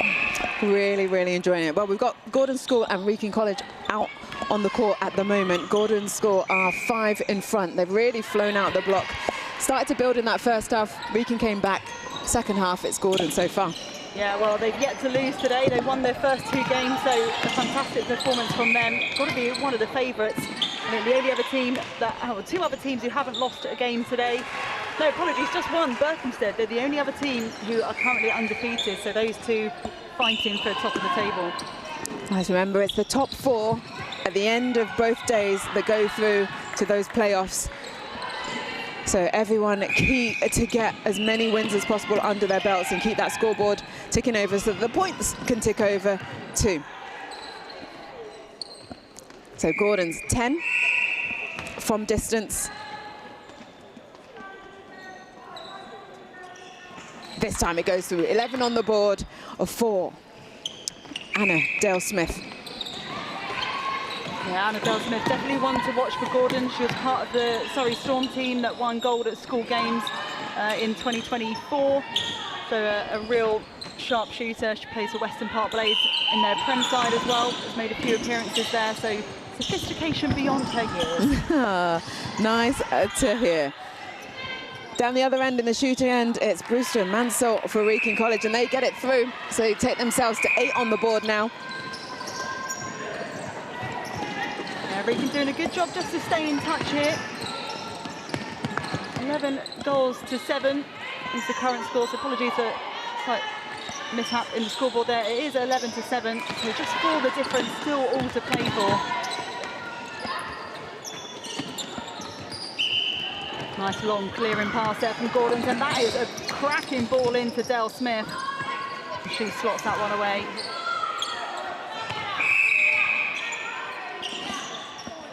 We're going to have a substitution now from Gordon's wing defence position. Switches over.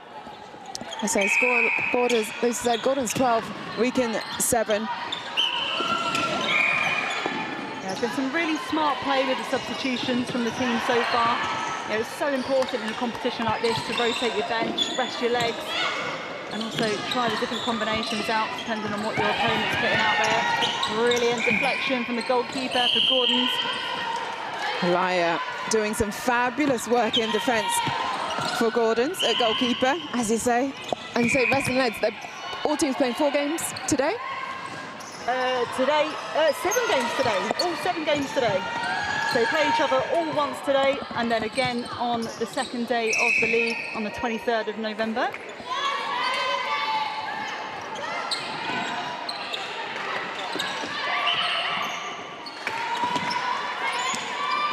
Lots of netball action coming your way. Independent Schools Leagues, founded by the wonderful Jenna Adamson. Really started something special. Oh, to say the least. You know, the league has doubled year on year, so the interest is absolutely there. And I think what's so special about it is the quality of gameplay as well. It's a really high standard competition, as you've no doubt seen from the matches this morning.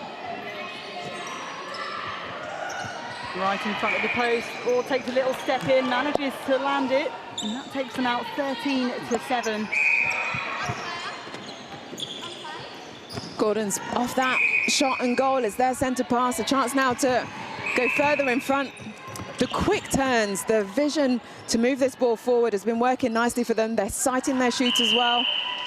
From distance, no trouble whatsoever from Lomas goal attack. She's their captain. And she's helping that scoreboard keep going. Wrekin centre pass, they want to finish within half of the scoreline so they can at least pick up 1 point from this game. Currently they're there. Another one that will help their cause nicely as we approach the 1 minute mark. Oh, great drive. Nicely slotted through. Yeah, that was great timing on her entry into the circle, just tiptoeing on the baseline as well, so good body control. There's Anna Dale-Smith, long-range shooting specialist. Oh, rebounded by her teammates. A little rock back, Alice Steffwood. And Dale-Smith to finish off.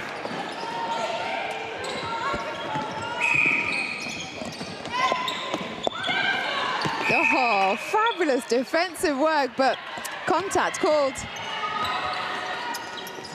Gordon's back on defense as they come through. 13 seconds left on the clock. Can Wrekin get another one? The team in purple, yes they do. Bring it to 9 on the board for themselves. Just 2 seconds left. There's not going to be enough time for any more goals. But there goes the end of the game. Gordon's 15, Wrekin College 9. A good win from Gordon School can continue their undefeated record so far of the day. For Wrekin College, they come within half of that score, so they get 1 point to their name. And it's going to be a lunchtime break for everybody, so you go find yourself some lunch and some refreshments, and please do come back and join us for the second half of today's game. We kick off again, Milfield versus Wrekin on court 1 at 12:50. And on court 2, it's Haileybury School versus Solihull. So loads more action to come your way after our lunch break. So come back just before 12:50 and we will get going.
Perhaps there's no other sport in the world that's as challenging as golf.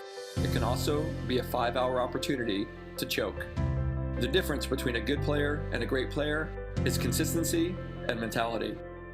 The absolute last thing any golfer needs to be thinking about is their feet slipping inside their shoes at a critical moment. Golf technology has made great strides through the years in regards to clubs, balls, and some gear, but not socks. That's until now. Viper 5 Performance Grip Socks help keep your feet locked inside your shoes so you stabilize more, which can increase your overall power transfer. By avoiding any negative foot shifting in your shoes, your swing mechanics can be biomechanically better. See, at Viper 5, we believe in marginal gains. And if we can help your game by the smallest of increments, it can be the difference between winning and losing. So why is it that sport socks actually prevent us from our maximum output? It's actually pretty simple. Typical socks slip, creating negative propulsion first before positive movement. Every time you go back, before you propel forward, you're losing speed and momentum. Imagine this over and over again as you're playing.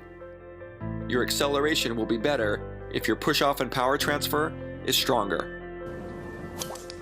Our Viper 5 proprietary grip technology improves stability in your shoe so you don't slip and your acceleration and power transfer are enhanced. We could spend all day talking about it, or we can just show you.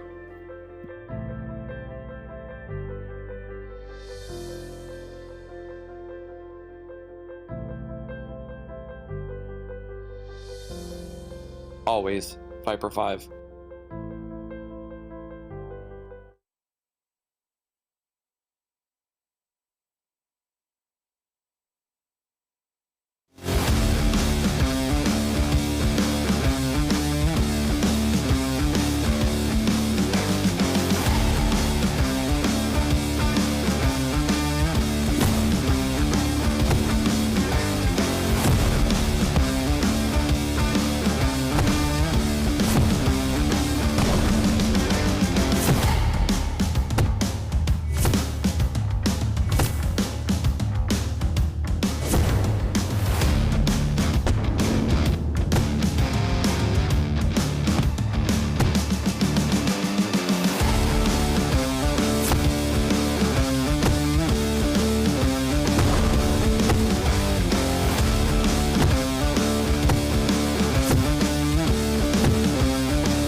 Hey, my name is Jared, and I'm with Viper Sports, and thanks for taking the time out to watch.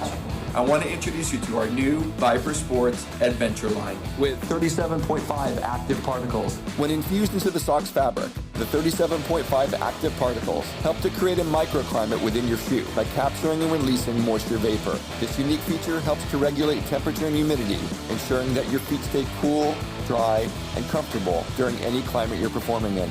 37.5 technology also helps maintain odor control by actively removing odor-causing molecules, keeping your feet fresh and eliminating any unpleasant smell. Here's our friends over at 37.5 to tell you more about this ingenious technology. To show 37.5 in action, we have two identical chambers, each being filled with water vapor to create humidity. The humidity sensors within the chambers are displaying the level of real-time humidity in either side. We then open the bottom to expose one chamber to 37.5 active particles and the other to an equal volume of empty space. Watch the humidity level on the side exposed to 37.5 technology drop, while the other side remains at a higher humidity. Even after the humidity is no longer visible, it's still present and measurable. The side with 37.5 is attracting the moisture vapor, dynamically controlling the humidity level. This shows how 37.5 technology uses active particles to attract and remove moisture vapor, reducing uncomfortable humidity within your microclimate. Humidity is an amplifier. When it's present, temperature feels different, cold feels colder, and hot feels hotter. Take weather. 90 degrees in Florida can feel very uncomfortable, and 90 degrees in Arizona can feel great. The only difference is the amount of humidity. 37.5 technology. Dynamic thermoregulation, 24 hours a day.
Perhaps there's no other sport in the world that's as challenging as golf.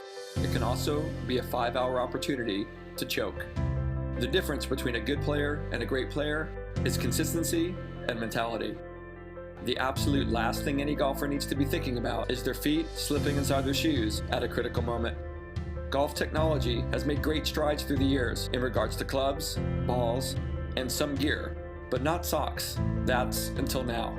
Viper 5 Performance Grip Socks help keep your feet locked inside your shoes so you stabilize more, which can increase your overall power transfer. By avoiding any negative foot shifting in your shoes, your swing mechanics can be biomechanically better. See, at Viper 5, we believe in marginal gains. And if we can help your game by the smallest of increments, it can be the difference between winning and losing. So why is it that sport socks actually prevent us from our maximum output? It's actually pretty simple. Typical socks slip, creating negative propulsion first before positive movement. Every time you go back, before you propel forward, you're losing speed and momentum. Imagine this over and over again as you're playing. Your acceleration will be better if your push-off and power transfer is stronger. Our Viper 5 proprietary grip technology improves stability in your shoe so you don't slip and your acceleration and power transfer are enhanced. We could spend all day talking about it, or we can just show you.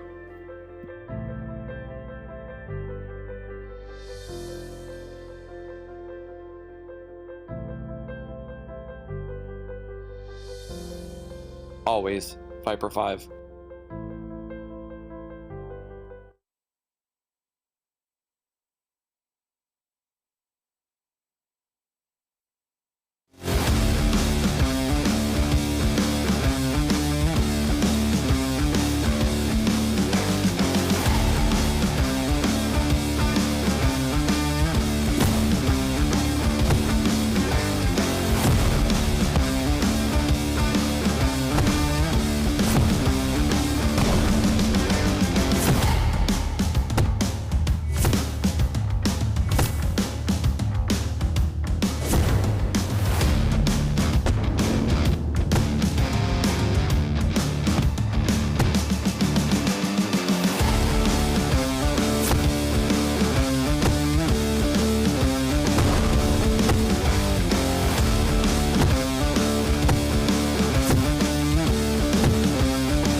Hey, my name is Jared, and I'm with Viper Sports, and thanks for taking the time out to watch. I want to introduce you to our new Viper Sports Adventure line with 37.5 active particles. When infused into the sock's fabric, the 37.5 active particles help to create a microclimate within your shoe by capturing and releasing moisture vapor. This unique feature helps to regulate temperature and humidity, ensuring that your feet stay cool, dry, and comfortable during any climate you're performing in. 37.5 technology also helps maintain odor control by actively removing odor-causing molecules, keeping your feet fresh and eliminating any unpleasant smell. Here's our friends over at 37.5 to tell you more about this ingenious technology. To show 37.5 in action, we have two identical chambers, each being filled with water vapor to create humidity. The humidity sensors within the chambers are displaying the level of real-time humidity in either side. We then open the bottom to expose one chamber to 37.5 active particles and the other to an equal volume of empty space. Watch the humidity level on the side exposed to 37.5 technology drop, while the other side remains at a higher humidity. Even after the humidity is no longer visible, it's still present and measurable. The side with 37.5 is attracting the moisture vapor, dynamically controlling the humidity level. This shows how 37.5 technology uses active particles to attract and remove moisture vapor, reducing uncomfortable humidity within your microclimate. Humidity is an amplifier. When it's present, temperature feels different, cold feels colder, and hot feels hotter. Take weather. 90 degrees in Florida can feel very uncomfortable, and 90 degrees in Arizona can feel great. The only difference is the amount of humidity. 37.5 technology, dynamic thermoregulation, 24 hours a day.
Perhaps there's no other sport in the world that's as challenging as golf.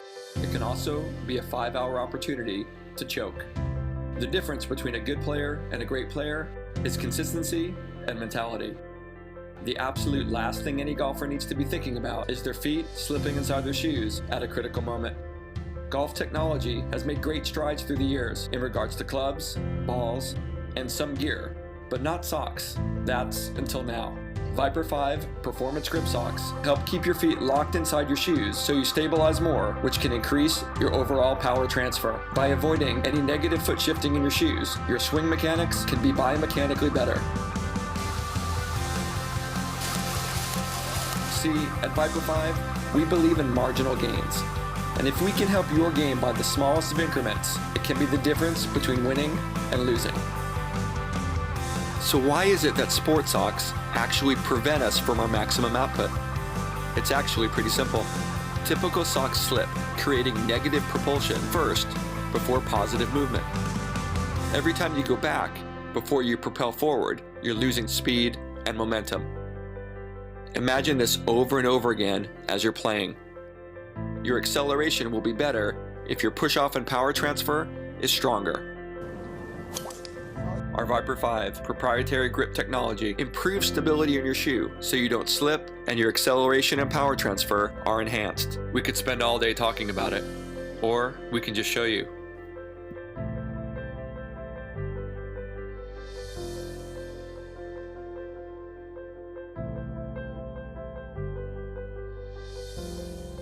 Always Viper 5.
Hey, my name is Jared, and I'm with Viper Sports, and thanks for taking the time out to watch.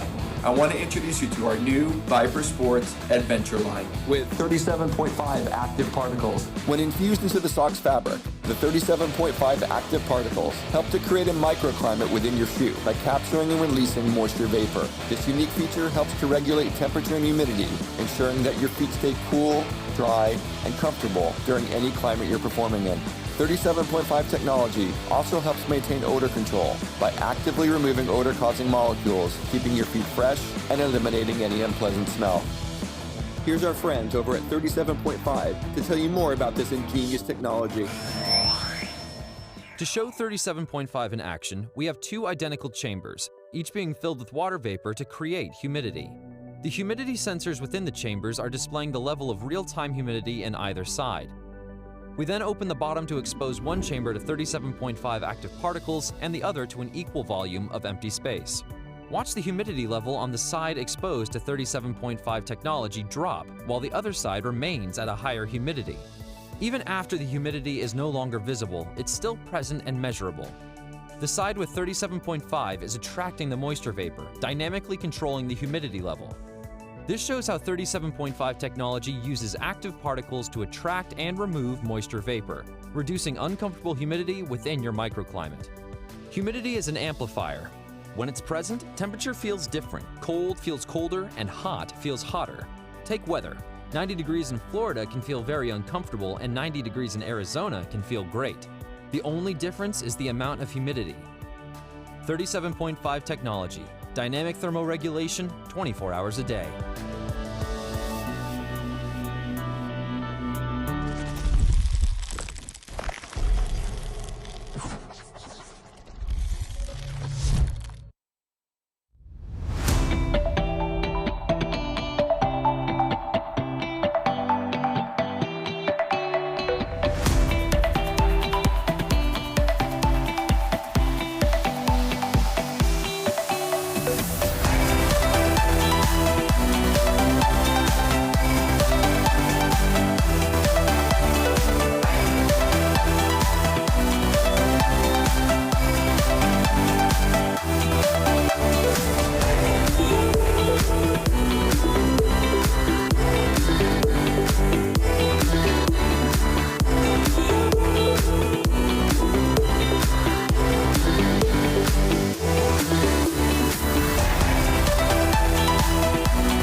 Perhaps there's no other sport in the world that's as challenging as golf.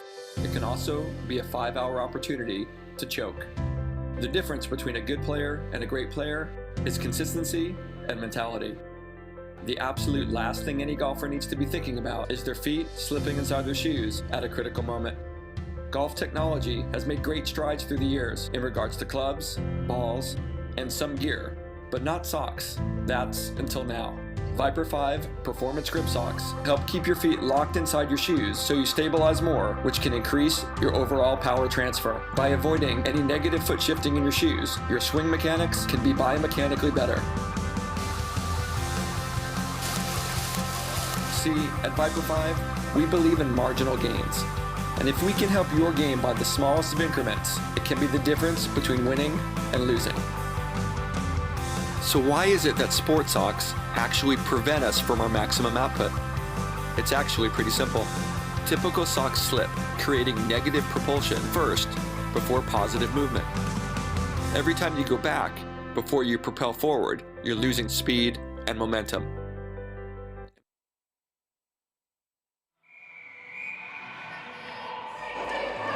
Welcome back here for the ISL competition. Netball is the name of the game, and we have just had the lunch break, very quick lunch break.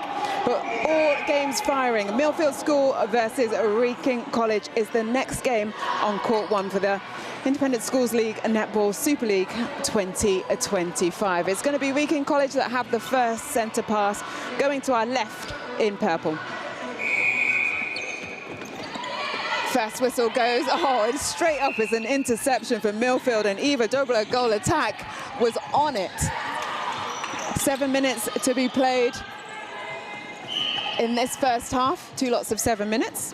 The ball is down in the shooting circle, and it's a score for Milfield, courtesy of Olivia Doherty, goal shooter for Milfield. Milfield centre pass now. Apologies, you can only see the centre third, but I can tell you, down to the right, as the cameramen quickly come back into position, Milfield have scored again. 2 on the board, 2 to Milfield. Wrekin yet to come onto points.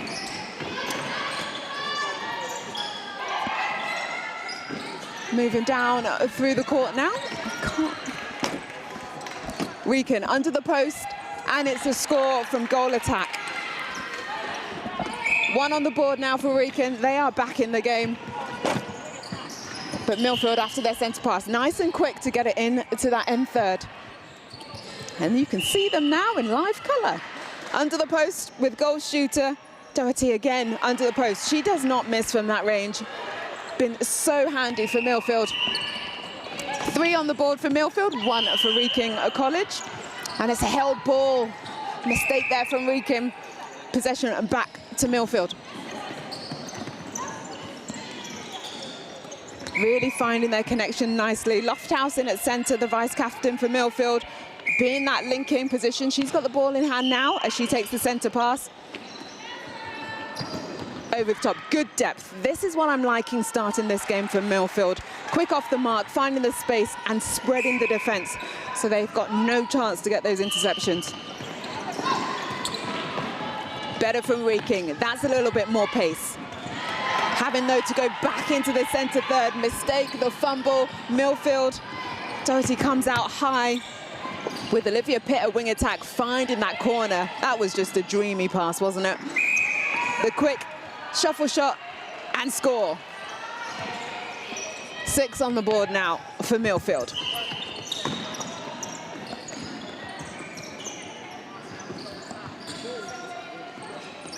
Making it look so easy. For Wrekin, can they get behind and push them up so that they can't run into those positions that Milfield want to?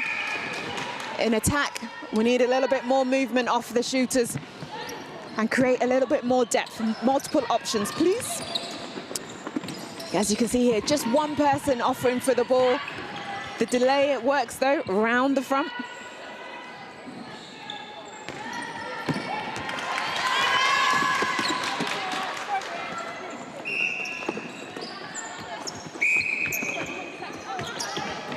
Oh, dreamy, but foot just off is Isabella Jones.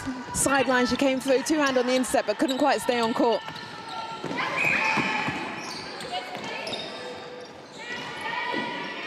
Defensive hustle again from Lofthouse. The Team Bath under 19 at centre for Milfield.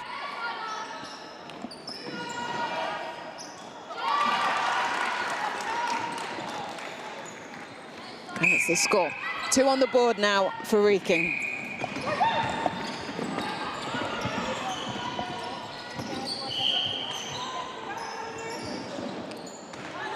Harura, a goalkeeper, stands on the side as Doherty converts another one. Centre for Wrekin, Emily Barber, she takes it. Depth is there, but Davis shuts it down, gets the contact call too, and the turnover for Milfield.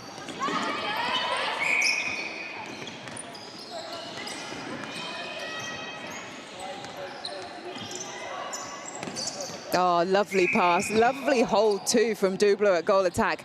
Can't quite net it that first time, but this time round, there it is. And a little low 5 to her teammates. That's what you want to keep, that connection going, working together, that partnership. 9 plays 2. Milfield has nice strong lead with just over 2 minutes left of this first half. Looking to push even further. Swish through the net. Another one on the board, 10. Barber.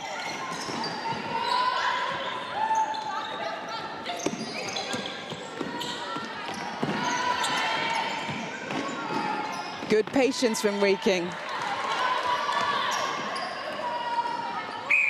Mansell at goal attack. Mansell scores.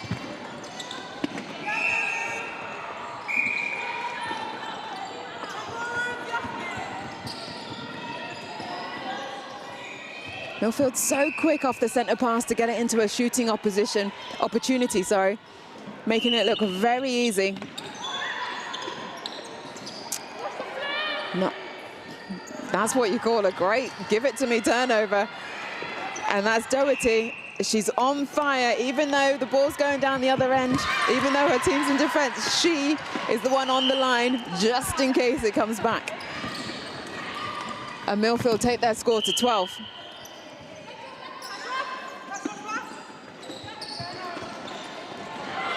Nice score.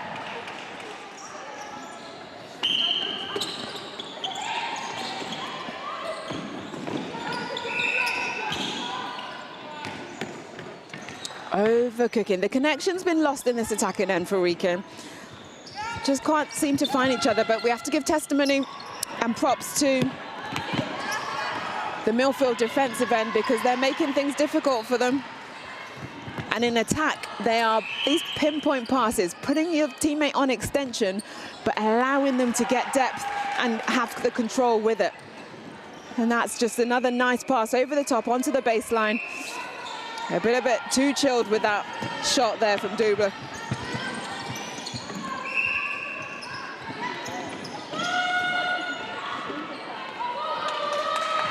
Wrekin into that goal third. Into the circle.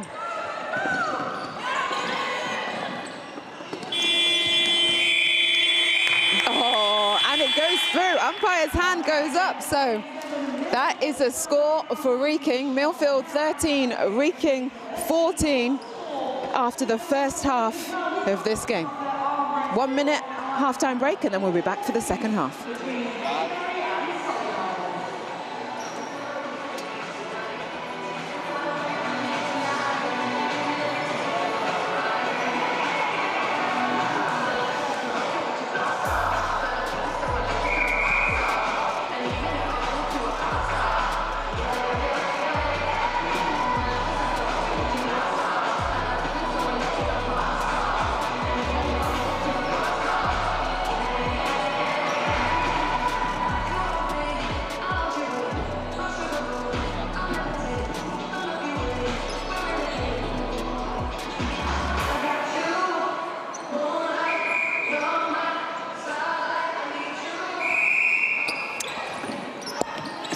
Whistle's gone for the second half. Milfield had the centre pass,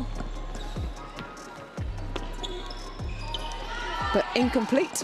Didn't land in the centre third. So it's a ball to Wrekin, but good hustle.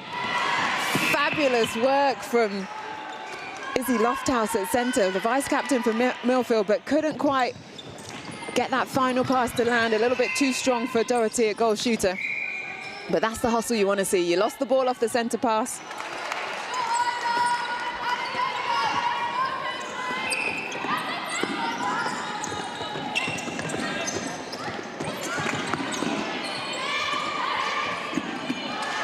Wrekin now coming through. We've got a few changes for them. At goal defence, Mullard Wilson, Aho Dawson at wing defence, and Charlotte Kin comes on at wing attack.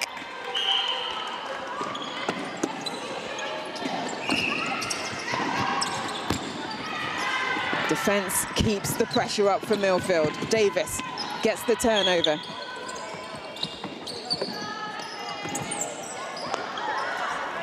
Also got some changes at the halftime for Milfield. We'll run through those when we get a second. But it's quick into the circle. One of those changes. Brooke McDonald is on at goal shooter.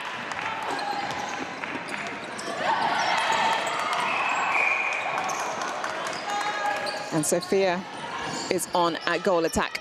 Milfield coming through. There's Burk from distance. Oh, she nets. Come on seamlessly.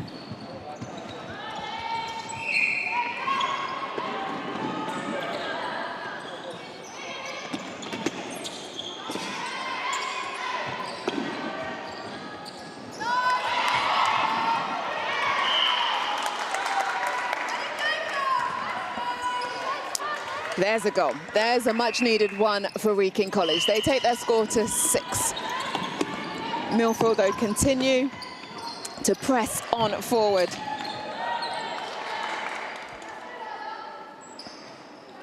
Just drop short. Can she get a rebound?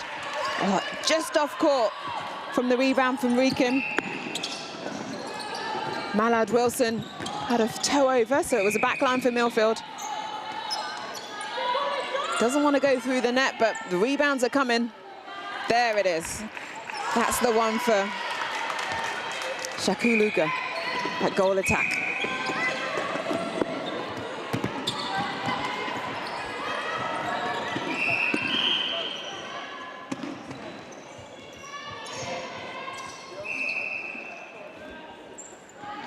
Oh. Struggling to get through first time. But second time round, it's in for Daisy May Young.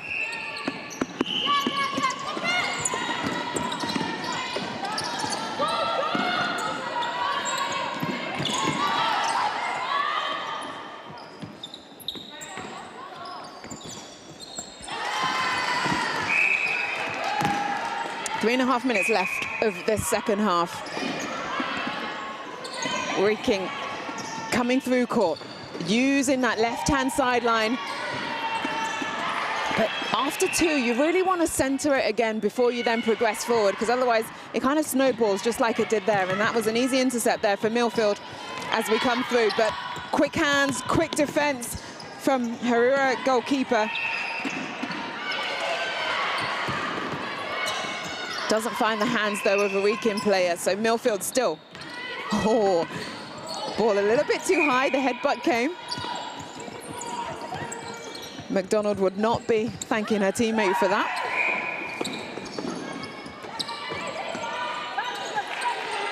But she gets on, she keeps going, and her teammate, Sophia, a goal attack. Apologies, Sophia, don't want to butcher your surname.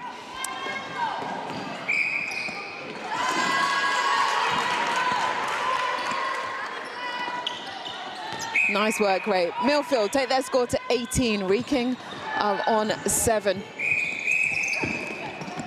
Just over 2 minutes left. Defensive pressure from Wrekin is good. They're getting that 3-foot mark on early, but a little bit too close, though, at times. Hence, Milfield getting multiple bites at the cherry. And when given these extra opportunities, they are not letting them slip through. Every shooter out of the circle for Wrekin, but still no opportunities. They have to go back, no options.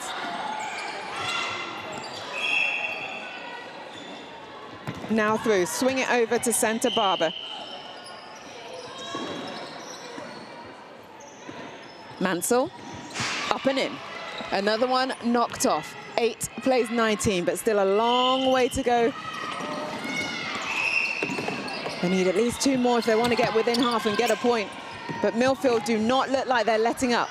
Oh, replay ball. Options. Just the one for Wrekin. Who's coming middle, who's coming wide, who's coming long, because that is what happens. You get the intercept from a sharp, quick feet Jones at goal defense for Milfield. Milfield with the opportunity to get another one. Make this 20. Oh, yeah, they do. 45 seconds left, and it's Wrekin's ball. Deep into Charlotte King at wing attack. The hustle's there, but it's strong from Mansell at goal attack. Oh, well done. Why did you ever doubt yourself? Go to post. 9 on the board for Wrekin. Milfield center.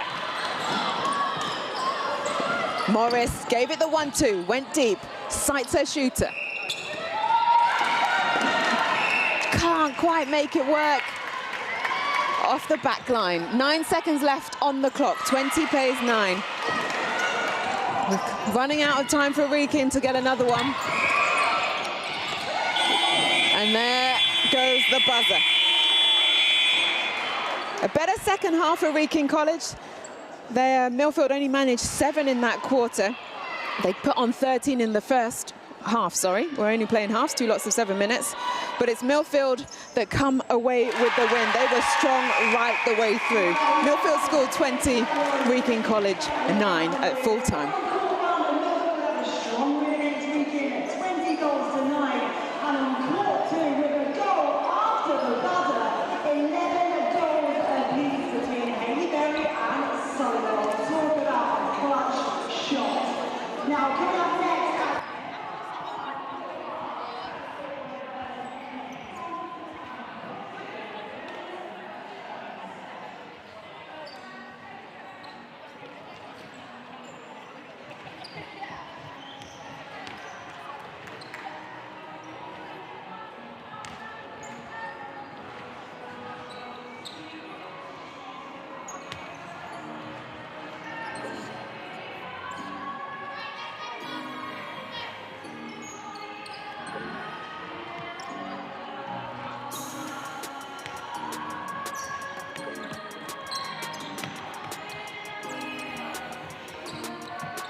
Welcome back. It's Hurstpierpoint College versus the MK Dons. Hurst are in red. They're going to take the first centre pass.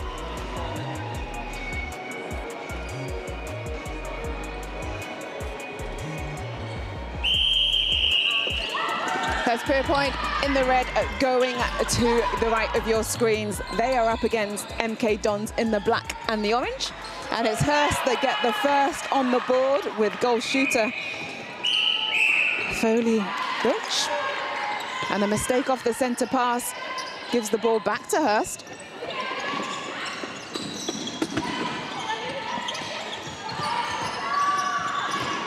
over the top into the backspace. Centre Brown and captain feeding that ball nicely and quick.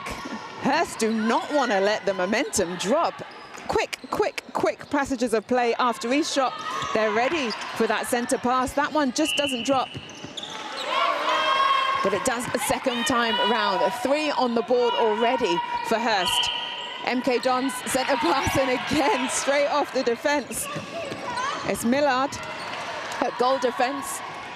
Takes the centre pass, and their attackers reward the defensive prowess. Schoolgirl error there, breaking off the line from your back defenders. Gives MK Dons the opportunity. But not when you've got another defender working her magic. Flo Blake at wing defence, but it's back in the hands of MK Dons. This time a little bit more disciplined. Teetering on the 3 seconds, but they use the back option well. Every single defender now for Hurst have got a defence. This time round, goalkeeper Alice Henderson. And they net 5 on the board for Hurst. 5 minutes left of the 7 minutes we will play of each half. Just the 1 minute between to change ends and get some water, get some instruction from coaches, talk to each other, more importantly, and then restart the second half. There's the first one on the board. Sienna Mowbray for MK Dons.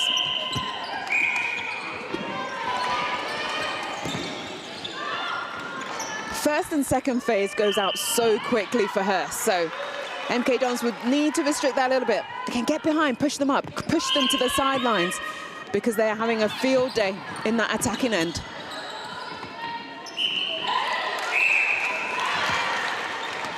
Both defensively and in attack, Hurst are on song. Another turnover.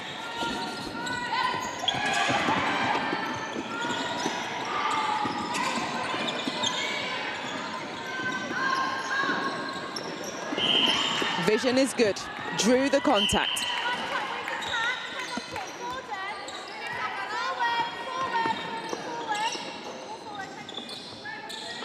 Mulberry stands out, but the work rate off the ball is what we need to be watching from Hurst, because the fact that they can get the ball free of any defenders means they've done the work as the ball is coming through the court.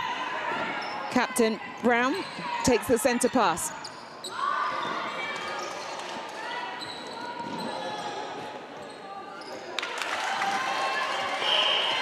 Another one to make it 8. 3.5 minutes left of this first half. It is quick, it is frantic, but it is controlled from Hurst.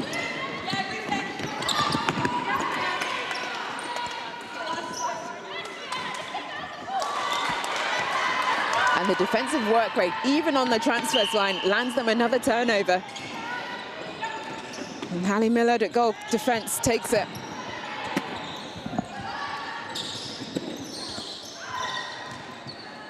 Almost that time from Mowbray,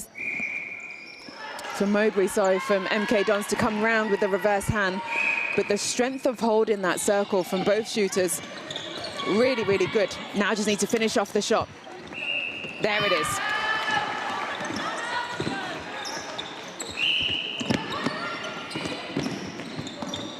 Hurst deep. There it is. First, second phase. First phase, the one off the centre pass. Second, going deep into that end third. Third phase into the circle. Textbook.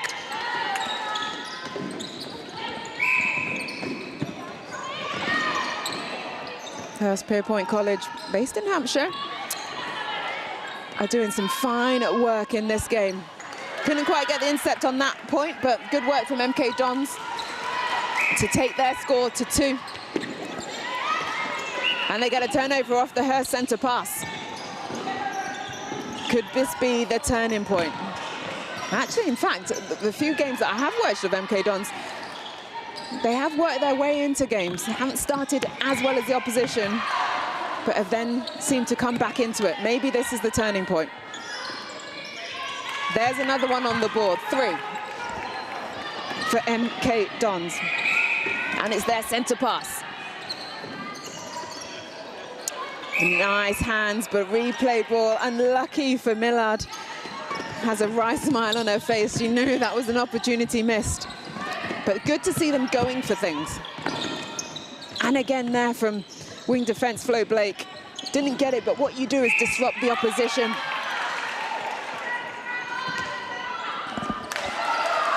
Dons, 4 on the board. 1 minute left of this first half of 7 minutes. Haven't scored in a while, Hurst. Could this be the one? Well, they get it into the hands of Foley Bilch.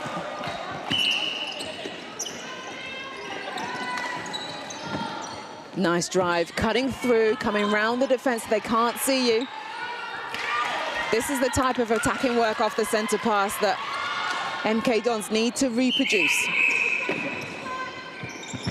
Well, it's a mistake for Hurst.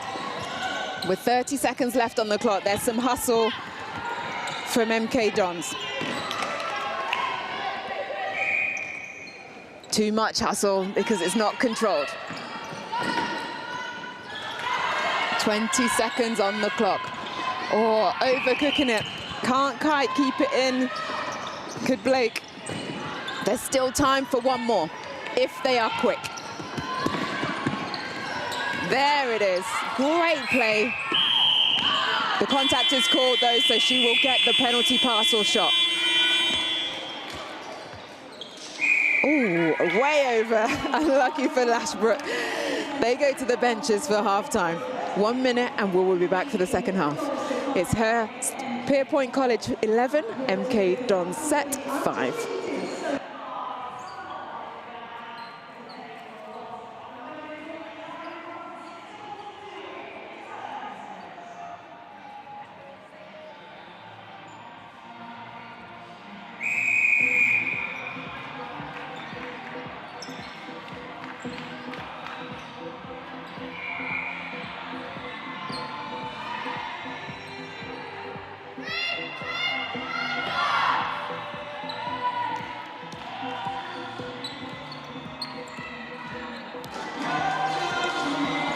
Second half. Hurstpierpoint College versus MK Dons set. MK Dons took the centre pass. They are down 5-11 after the first 7 minutes. If you're just joining us, they are in the black, orange and yellow, up against Hurst in the red. Great shot to start off this quarter. A few changes for Hurst, and that was Mia in at goal shooter that scored for them, and they get another turnover.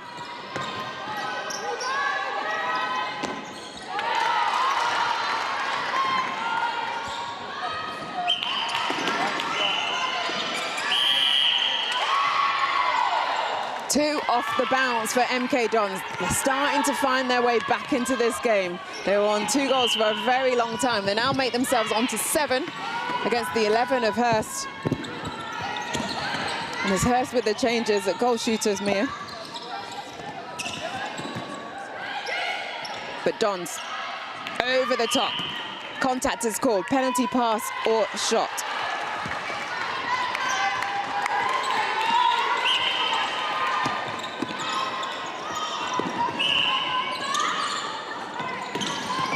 But Hurst now come through. Centre is Rogers. She's come on to replace Brown. Oh, fabulous defensive work. Oh, contesting galore happening down this end.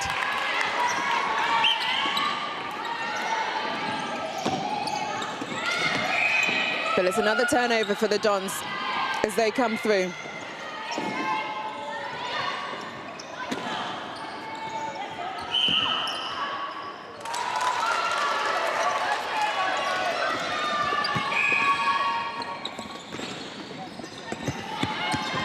A little bit of patience. Mowbray comes out through the middle. She tries to offload it, but it's just being disrupted each time by the Hurst defenders. And it's going to be a penalty pass or shot on the edge of the circle. She turns, shooter to shooter pass. That was definitely a pass, not a shot, so don't put that down against her.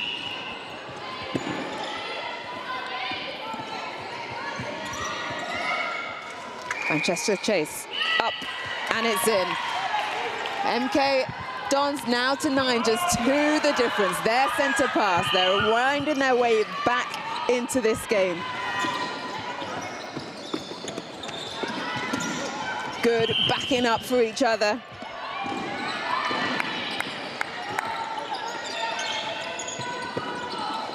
Patience, 3-foot mark, good from Hurst. Forcing them back up the court, but they now find the depth. That give and go was brilliant. And there it is, just 1 the difference now. Hurst makes some changes. They bring their captain back onto the court. Harley Brown is on at wing attack.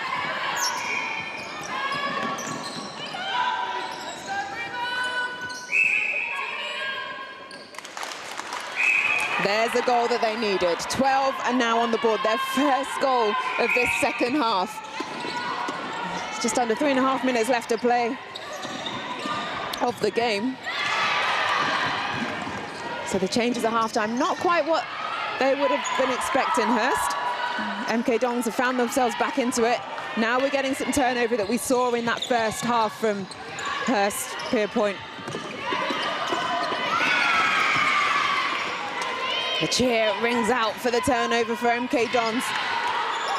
2 the difference. She's hustling, she's trying as much as she can to get some turnovers for her team. But unlucky for Captain Harley Brown. Ball is still in the hands of MK Dons. Defensively now, they're up in the work rate.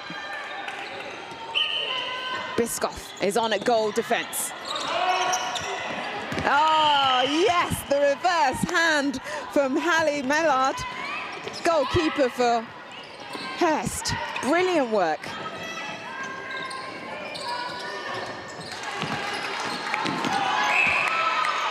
That's the Hurstpierpoint we saw in the first half. The smooth, the clinical, the finding their teammates nice and smoothly, and to finish off the shot. They take themselves back in front by 3.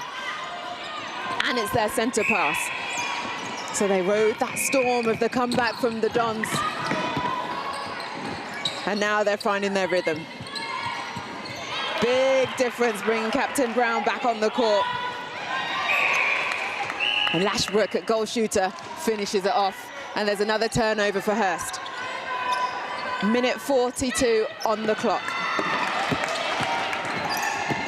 Ah, vision. Sublime. That's what you want to see. You turn, you sight your shooter, you nail it, but you don't just nail it, you nail it with perfection. What a pass. Hurst 15, MK Dons 10. Got a substitution for Hurst in their shooting circle. Just over a minute left of this game. And Hurst seem to have found their feet again. Yes, and they get the turnover with it. And that's courtesy of wing defense, Flo Blake. Ah, nice vision, swinging that ball through. Rogers at center is giving and going, and she's placing that ball into spaces where it needs to go. Can it be finished off? There it is. 16 on the board for Hurst. Still within half is Dons, so they will get 1 point.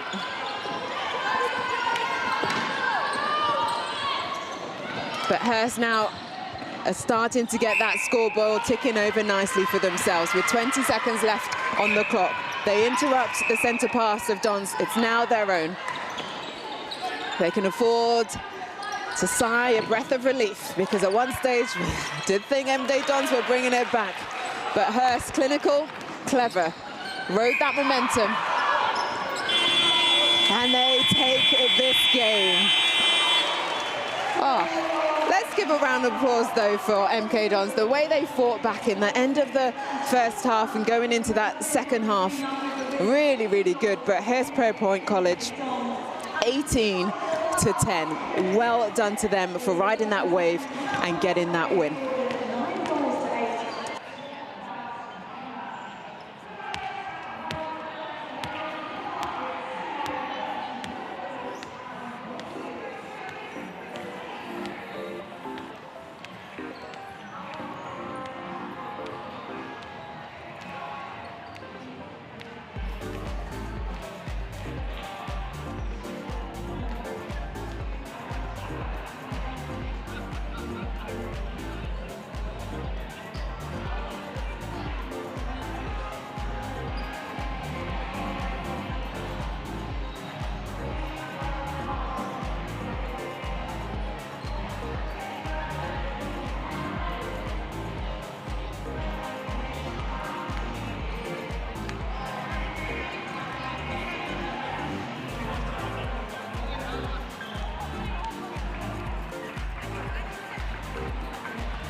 Next game is about to commence. It's Solihull School versus Millfield School. Quick run through the starting sevens for Solihull School. Olajuwon at goalkeeper, Jem May at goal defence, Redder at wing defence, Neeson at wing attack, O'Neill at goal attack, Gidder at centre, Branch at goal shooter. For Milfield, goal shooter is Doherty, goal attack Dubram, wing attack Pitt, centre Lofthouse, wing defence Artell, goal defence Jones, and Pickering goalkeeper. It looks like it's going to be a Solihull first centre pass. And it's centre Millie Gidder that's going to take it. They're off. Solihull going to the left of your screens in the purple. Milfield in the blue, green and red. And Solihull get the first goal of the half. 7-minute halves we are playing. And then it's Milfield at centre. Lofthouse, but a contact called on goal attack. Eva Dubler means Solihull get another chance to penetrate and get some more goals on the board. Oh, deep ball, but the obstruction had already been called. So ball still in hands of Solihull.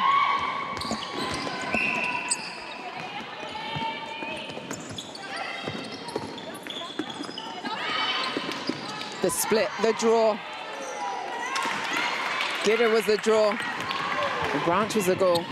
And O'Neill was able to put that ball through. 2 on the board for Solihull to start off this game. And a nice front hold position from Branch. Falls short, but she's in for a rebound, and her teammates aren't able to pull it in for us, which means Milfield are on the attack. The deep ball. Doubler comes out through the middle. And that's a lovely pop from Doherty. She nets. First one on the board for Milfield, and it's their centre pass.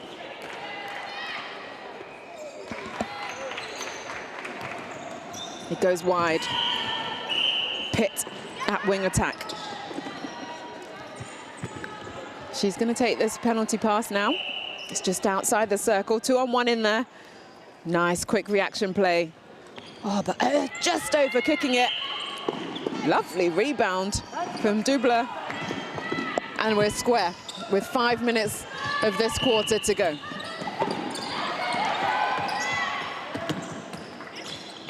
Gidder in at centre, goes down to Branch. No options forward, so they have to go back to the line. Neeson is waiting for them, there to help. Ah, there it is. That's what you do. You split the defence, play down the middle. Did it so, so well, Solihull.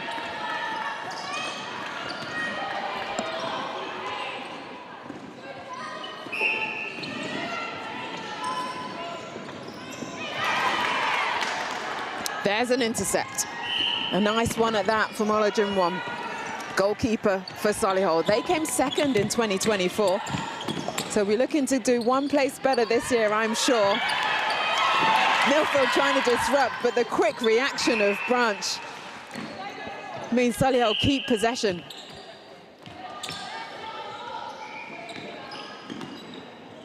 Nice front hold.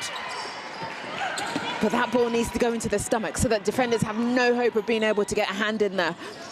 Milfield on the attack, well seen. Good depth, lovely pass from Olivia Pitt. A little bit too close, I think. So it's going to be a penalty pass or shot to Milfield.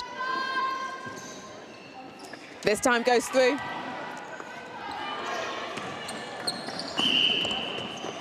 Three apiece. Turnover off the Solihull centre pass for Milfield. No one's up front, so delaying the play to go backwards to give the attackers time to get front. No, there's a beautiful roll. Defender did not know where she was.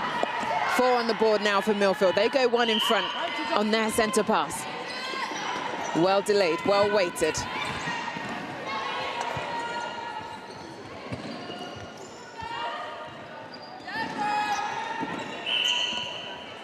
It's a bit static. Strength and hustle. And a nice shot to finish it off with a smile and a big low 5 for Doherty. Two in front now for Milfield. Solihull, contact is drawn. O'Neill tries to find her way back into the circle. She gets bumped, so she has a contact. Branch delivers for them. Just won the difference. Just under 2.5 minutes left of this first half.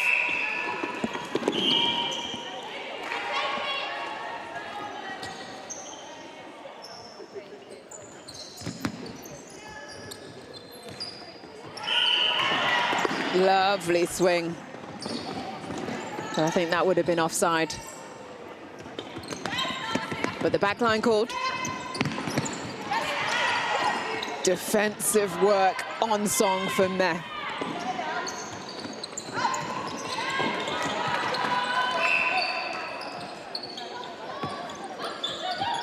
Look at the space O'Neill is getting for herself. Little step to the side, draw a little bit further away from the defender so Branch can get that one through. We're tied now with 1.5 minutes on the clock, 5 apiece. Solihull school up against a Millfield school. Here at the ISL in Nottingham for day one for the Super League competition. Got another day in Worcester before the top 4 teams will then play off in January to help us name who the trophy winner will be.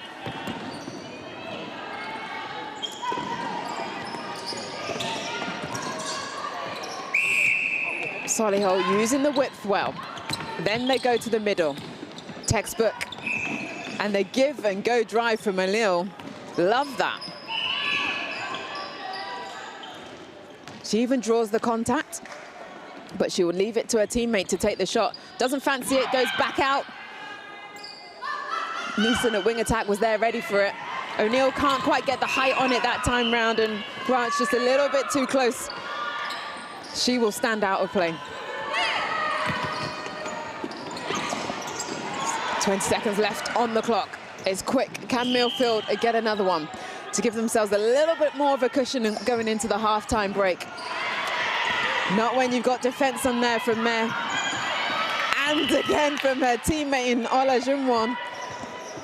There's not going to be enough time. Great hustle from Solihull, but there is going to be a penalty pass or shot.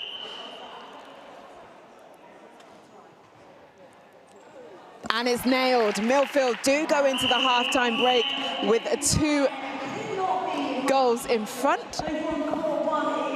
I believe, no, it's a draw, 6 apiece. So Solihull 6, Milfield School 6, half-time, 1 minute left. Let's take a look at the highlights from that first half. The hustle was real, but we've got some good, strong shooters in that circle to take the ball nicely. O'Neill, she has been key in the attacking end for Solihull.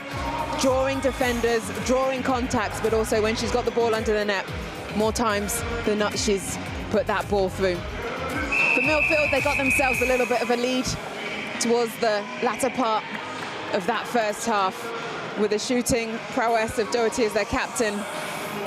But Solihull able to claw back and 6 apiece. The teams are coming back onto the court now for that second half of 7 minutes.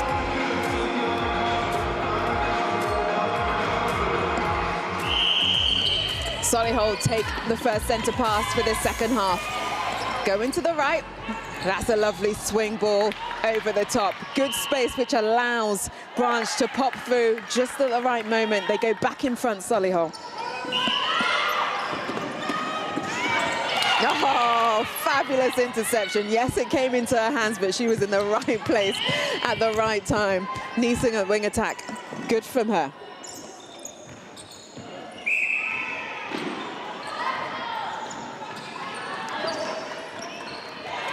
Turnover from Milfield, but straight back into the hands of Gidder at centre, but then back again to Milfield. It's like, who wants to actually take control now of this possession? No one as yet. Solihull will get that chance.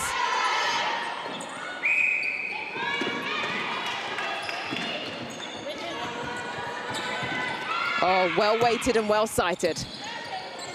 To the right. Nice positioning from Solihull. It's just a little bit iffy there, with Milfield are getting hands to a lot of things, so it's not smooth. But Solihull still managing to keep possession. Not that time round, because we've got a wing defence in Freya Artel to win it back for Milfield. She's a Gibraltar under 21, just back from the Netball World Youth Champs, where Gibraltar finished 16th.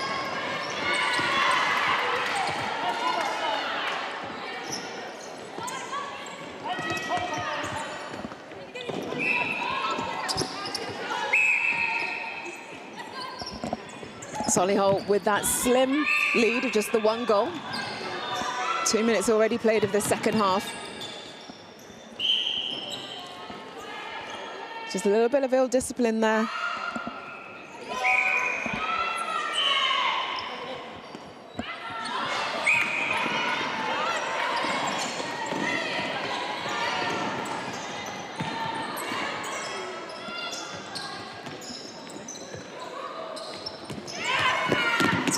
Defensive pressure is high. That 3-foot mark is on. And that's what happens, because you put the pressure on early. You might not win it on that passage of play, but the next time round, Milfield made the mistake, and it's in the hands of Solihull. Back to the line. They reset themselves.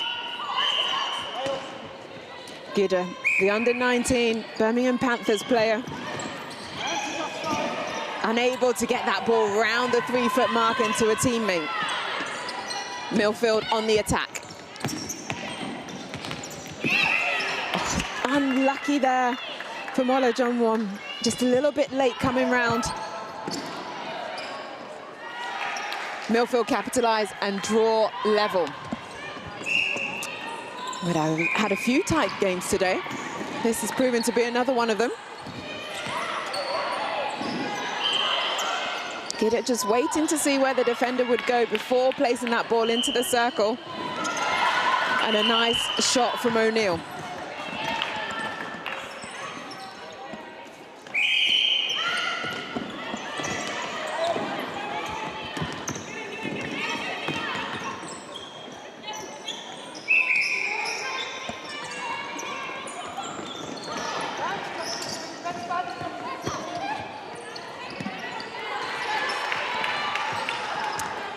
Apiece. 3 minutes to go. Solihull score. Using the step change well to come forward, but Milfield making them play high.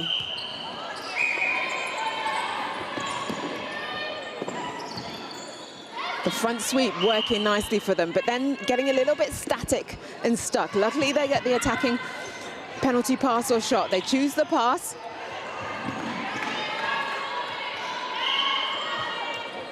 And they net. Back in front again for Solihull. Milfield want to keep this one out. Oh, too quick though. You could just see that coming. Rest of the team weren't ready, but oh, a silly mistake there. And Milfield keep possession. Solihull will be kicking themselves for that, because Milfield had made the error. Ball wasn't received in that centre third. But Olajuwon tries to make amends for her Solihull school team. Ah, beautiful. Just keeping that right foot on court. And she nets. Dirty. Brings us level again. Solihull centre pass.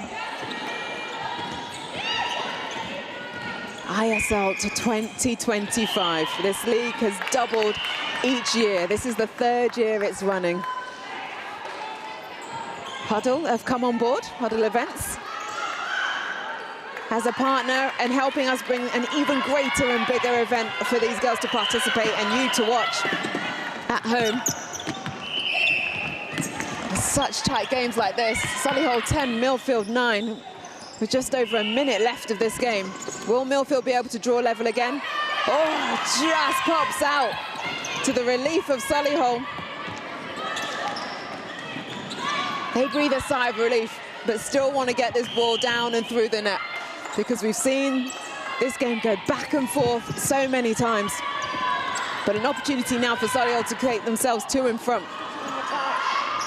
There it is, courtesy of Sasha Branch. And it's Solihull's centre pass. Milfield want to get this ball back quickly, but I think this game will be out of their reach. But the delay called for Solihull. So it turns over, Milfield on the attack. But Solihull hustle and hustle to get back in defence. It really is hot potato now.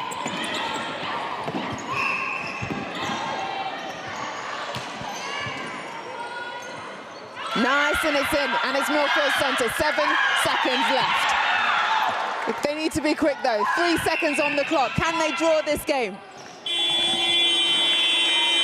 No, they cannot. Oh, that was a flurry of action to end that game here on court 1. But it finishes Solihull score 11, Milfield score 10.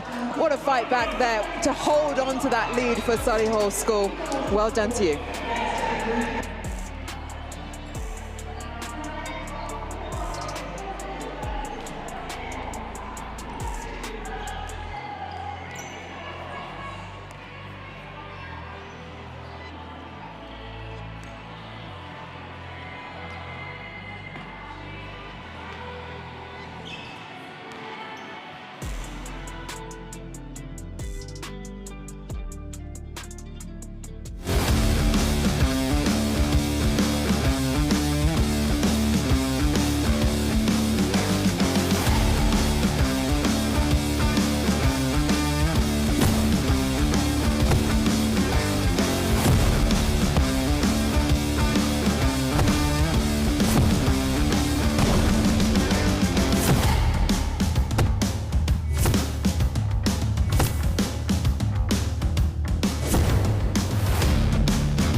Hey, my name is Jared, and I'm with Viper Sports, and thanks for taking the time out to watch. I want to introduce you to our new Viper Sports Adventure line with 37.5 active particles. When infused into the sock's fabric, the 37.5 active particles help to create a microclimate within your shoe by capturing and releasing moisture vapor. This unique feature helps to regulate temperature and humidity, ensuring that your feet stay cool, dry, and comfortable during any climate you're performing in. 37.5 technology also helps maintain odor control by actively removing odor-causing molecules, keeping your feet fresh and eliminating any unpleasant smell. Here's our friends over at 37.5 to tell you more about this ingenious technology. To show 37.5 in action, we have two identical chambers, each being filled with water vapor to create humidity. The humidity sensors within the chambers are displaying the level of real-time humidity in either side.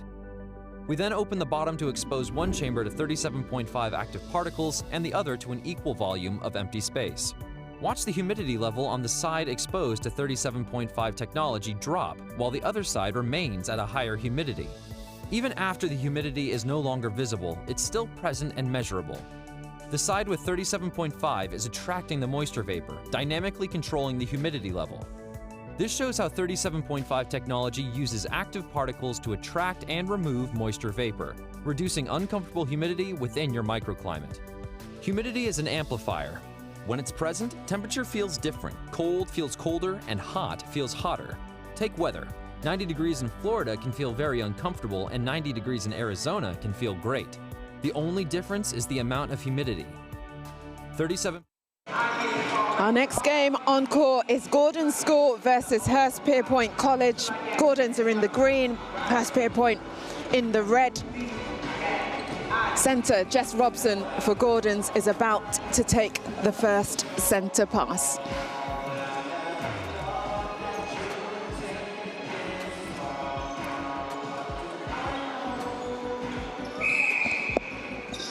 And there we're off. Gordons in the green. Run through their starting sevens. Morrison at goalkeeper, Garner at goal defence. Redding at wing defence as Hurst get the turnover. Robson at centre, Bowden at wing attack, Lomas at goal shooter, and Dale Smith at goal attack.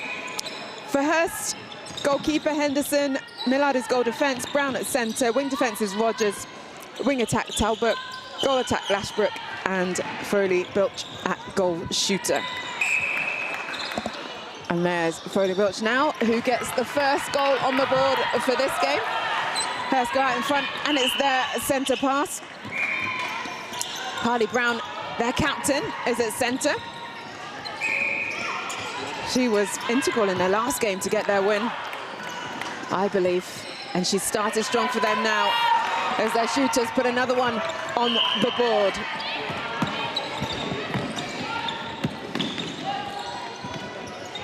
Gordon, oh, a little bit of Weetabix going on there as that one flies off the sideline. Gives possession back to Hurst.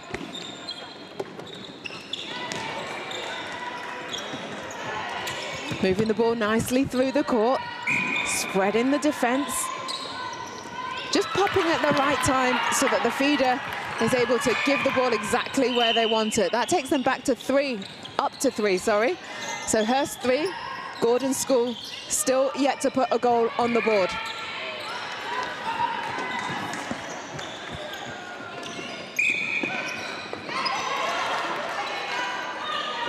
Over the top, nicely done, but in defense, because we've got a turnover from Morrison at goalkeeper for Gordon. There's where you're showing us the multiple options, because if one's covered, you've got another place to go to, and Gordon's doing that very, very well.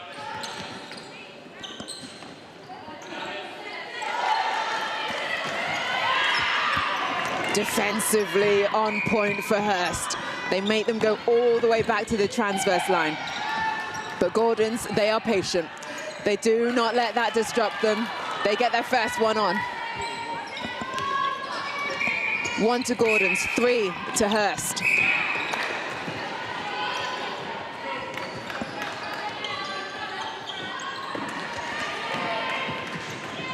Deep ball, exiting the circle from the shooters. The split is on, but they're not getting themselves into a shooting position, so having to play this ball out again and around.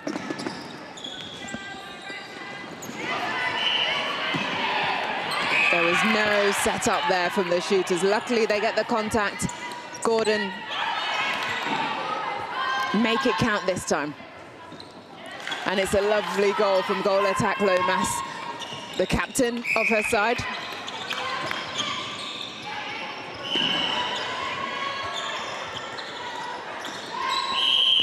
Oh, defense was there.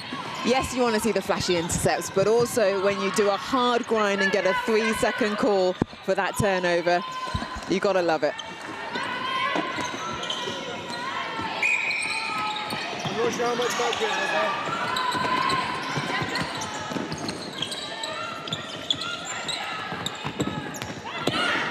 Gordon's now with possession.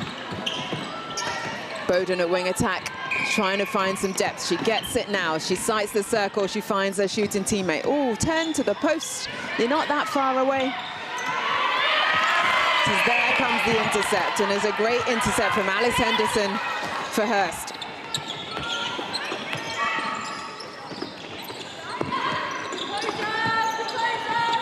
Composure rings out from the bench. Not for the once for it to happen, though. Gordon's have the turnover.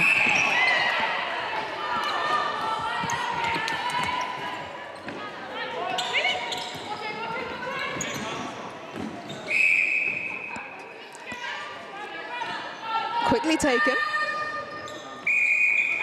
Nice shot. Took her time, settled herself, but well within those 3 seconds, and it means we are level. Gordon's 3, Hurst 3.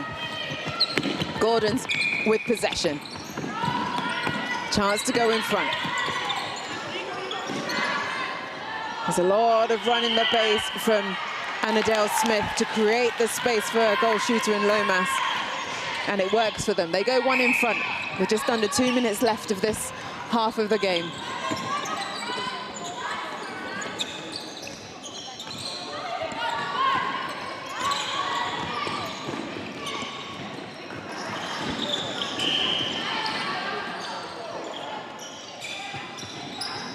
Patience, the name of the game for Hurst. Pays dividends for them. Back level, a minute 20 on the clock. Drive through the middle, lovely. That's what we wanted to see. Then the swing wide.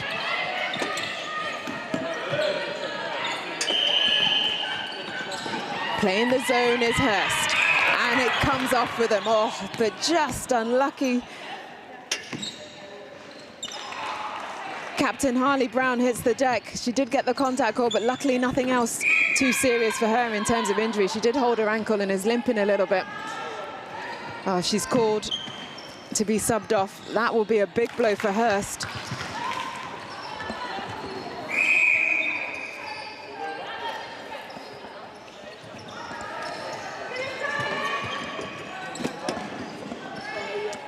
So that has brought about a plethora of changes for Hurst. With 26 seconds left on the clock for this first half. Can they settle in these newbies quickly? As Gordon's put on the defense. Nice work there in the back. Phenomenal from Morrison at goalkeeper. 4 seconds. Can they score this one before the whistle goes? Oh, you beauty. Love the work that you brought, Dale Smith. So they finish that first half with Gordon's at 6, Hurst on 4. Gordon's really taking advantage of the change. They were behind at the mid part of that first half, then started to rotate themselves in terms of the play, not positions, to bring themselves in front, and now they've got a nice 2-goal lead. It's Gordon 6, Hurst 4 at the half-time break.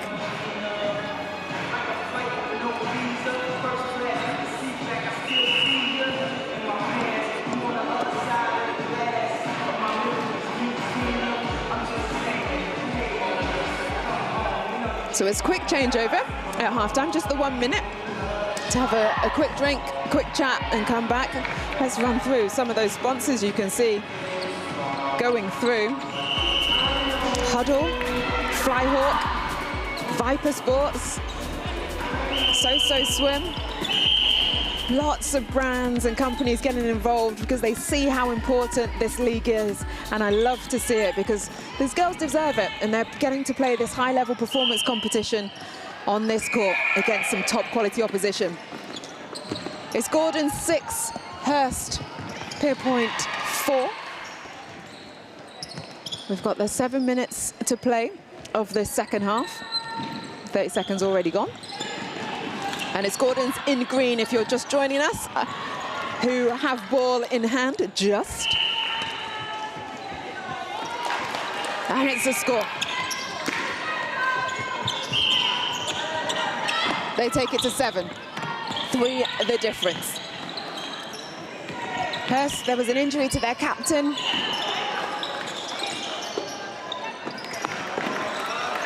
Just before that half-time break. And they managed to get 1 more on the board now. They go to 5, so 5 plays 7. But Gordon's looking the team in control. Poised, composed, calm.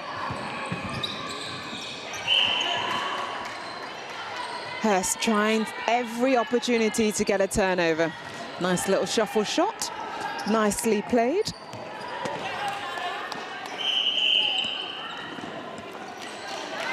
Lomas has now gone to goal.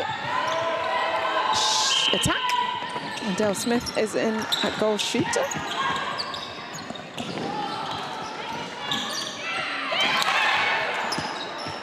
Almost. The call went up. Garner at goal defence for Gordons. Thought she tipped it off her opposition's hand for their backline, but no, but Hurst. Great baseline drive.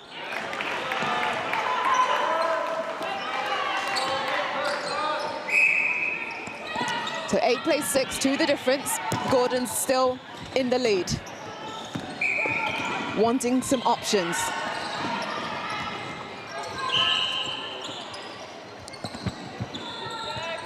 Lomas at goal shooter. She asks for it again. Draws the contact. Oh, beautiful movement, but not spotted from her teammate.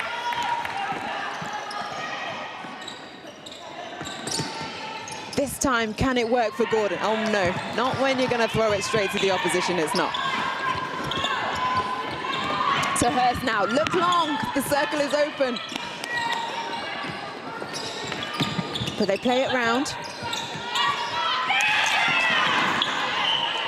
First option, if you see it, give it, otherwise look elsewhere, because more than likely it's going to be covered.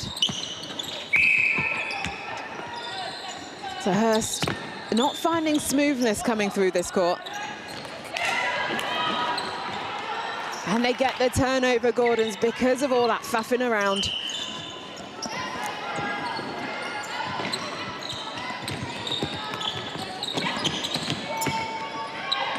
Nice width and depth from Gordons. There it is again. Where's the defense from Hurst? They're being pulled so wide. Now they find themselves again, which means Gordons have to go all the way back to the center third. 3-second ball, good defense, Hurst. That's what you're looking for. Shut down the options and went hunting for the fly. Got themselves a nice 3-second call. Can they bring this back to 1 the difference? That was a tricky ball. There was 2-on-1 under the post. It was tight. If it would have paid off, we would have been like, yes, but you're living on the edge giving that ball.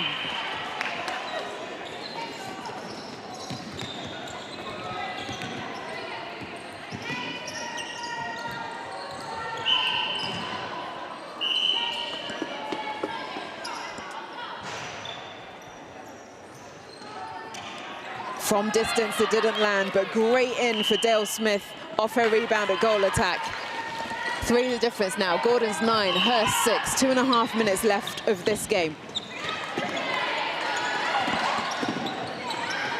Hurst playing it round.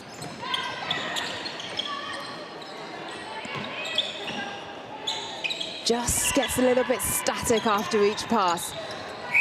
Not the same flow that we've been seeing with Gordon's. Nice drive through the middle.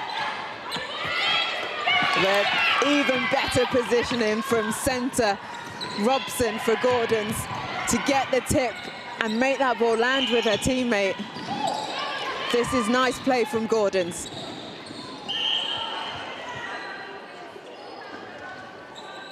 Oh, hello, twinkle toes under the post. I love to see that from Dale Smith. Fabulous rebound. Everyone else had switched off, but she was still in the game. Yes, well-deserved low 5 from your teammate, Lily Bowden. Gordon School, they're based in Wrekin, Surrey. And with this 4-goal lead, taking command of this game.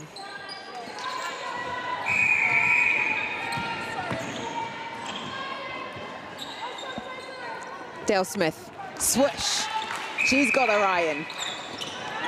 11 on the board now for Gordons. 1 minute left of this game. Hurst really needing to hustle now. Currently within the halfway, so they will get 1 point for losing. Got to be within 50% of the opposition score. That definitely helps their case. 42 seconds left on the board. Gordons are in no rush whatsoever. The 5 points are already to their name. No, the drive and drop. Lomas, nice work from you, and to finish it off with a goal. 13 on the board now for Gordon. 22 seconds left on the clock.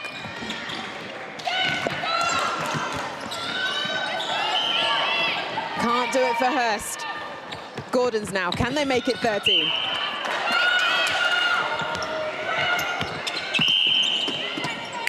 The defensive pressure has come on. And it's Hurst ball. A little bit of a fight for possession. But the buzzer beats everybody.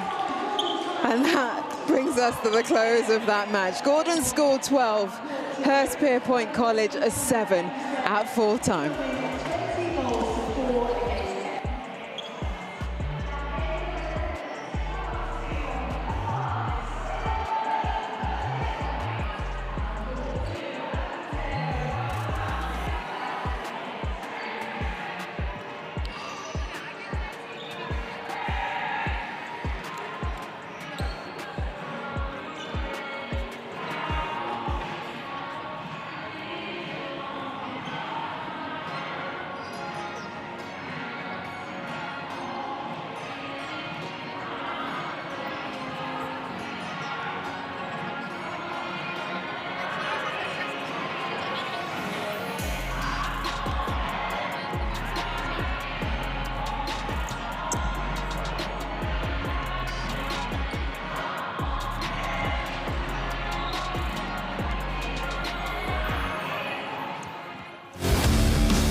Hey, my name is Jared, and I'm with Viper Sports, and thanks for taking the time out to watch.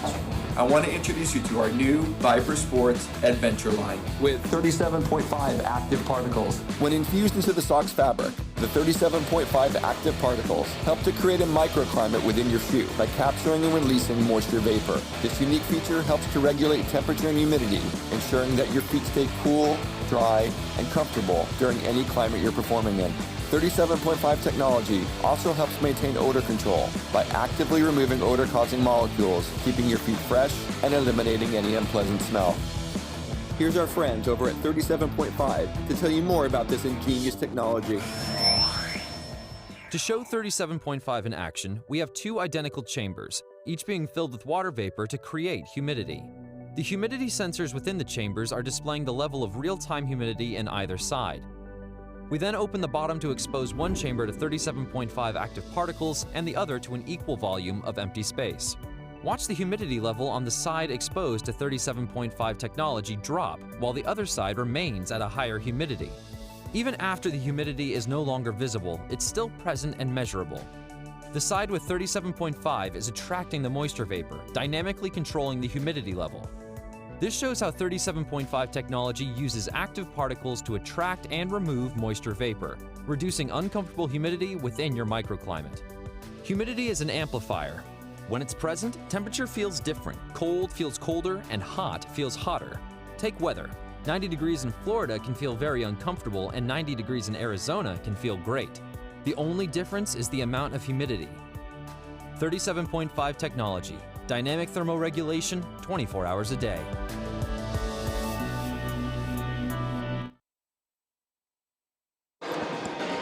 Next game on court 1 is Solihull School versus Hurstpierpoint College.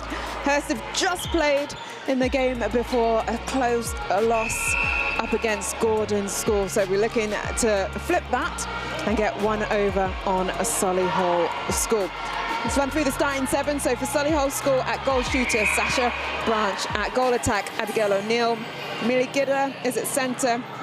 Wing attack, Neeson. Wing defence, Redder. May at goal defence. And Ola Jumwon at goalkeeper. Just switching sides now, because it's going to be a Solihull centre pass. And there's Gidder at centre that takes it off for them. For Hurst, goalkeeper Henderson, Millard at goal defence, Blake wing defence, Rogers centre, Brown at wing attack, Foley Bilch at goal shooter, and Talbot at goal attack. And it's the first goal on the board for Solihull. Hurst now in the red, going to the right of your screens. Can they get their first one on the board?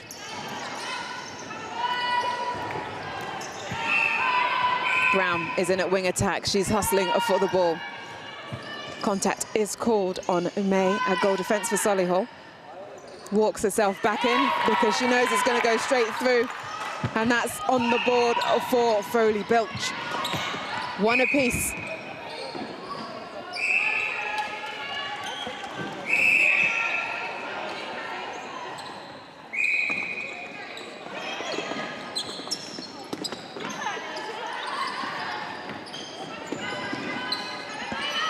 Bit static in that circle, but they do find the baseline and they do find O'Neill under the post. O'Neill, I've been impressed with her in terms of her playmaking ability.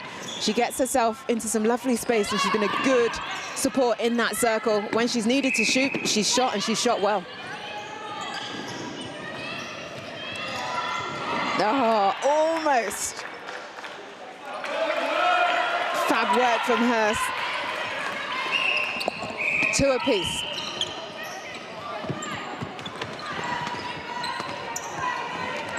The step round working nicely for Solihull. They get round the 3-foot marker, get rid of the arms.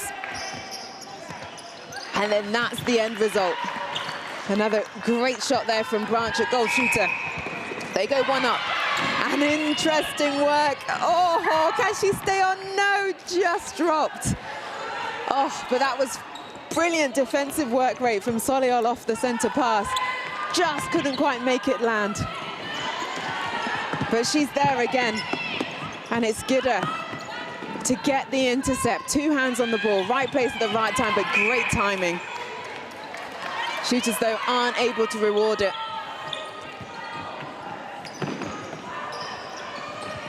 Gidder really showing why she's in the England under-19 Roses pathway. There she is again. Defensive work rate in at centre, proving dividends for her side.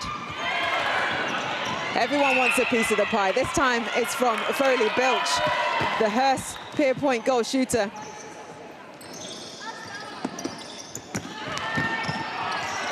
Let the ball do the work. I like your style. And she finishes it off. Well done, Jemima Talbot.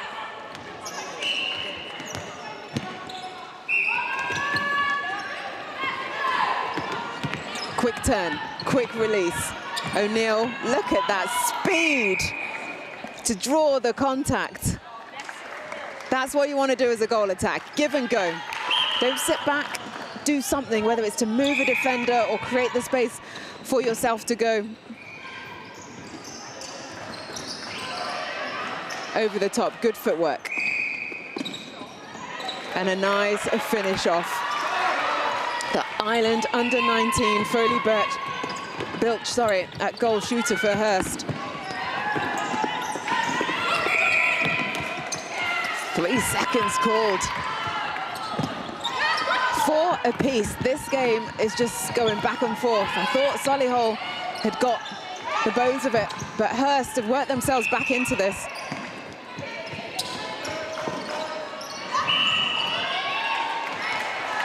Home alone. In the words of Sue Gordian.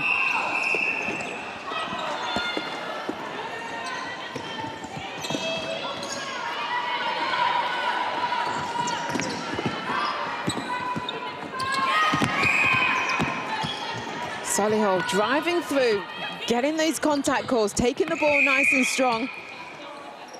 Hurst just a little bit off the pace there. The constant whistle blowing, just need to be careful of that, because he's not putting off O'Neill under the post. 5 apiece, 2 minutes left of this first half. Solihull have the centre pass, have possession. Ah, nice. Just like to see them just turn a little bit quicker to post, because you're a little bit closer than you think. Also, it makes the defenders move off you, and it means less opportunities for them to get an intercept. Ooh, oh, unlucky. Well read for Millard at goal defence, but then the ball's just slipped through her hand and it stays with Hurst, with Solihull, sorry. Solihull, one in front. Just over a minute left to go of this first half. Over the top. Brown goes back. Nice take from Talbot.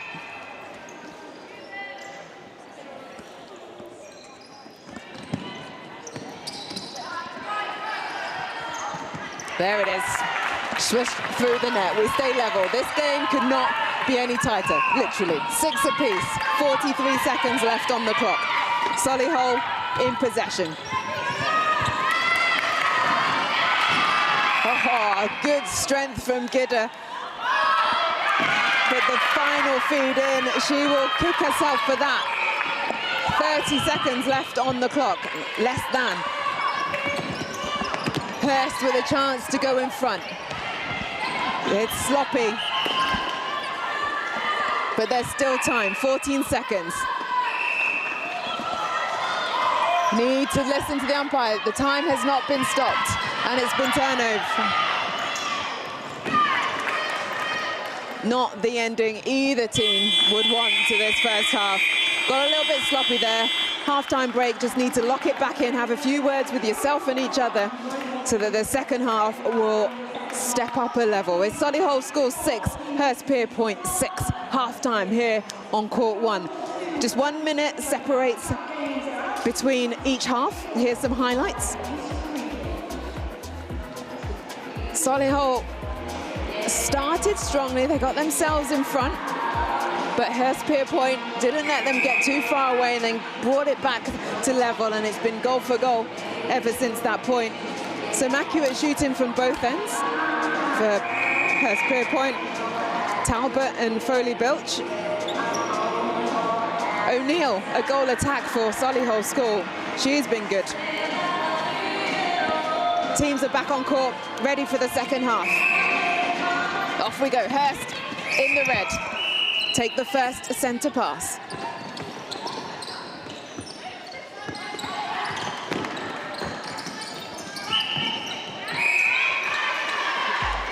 That's a good sweep round from goal attack Talbot. Leaves the back space open for Foley-Bilch. Now she's there with the shot.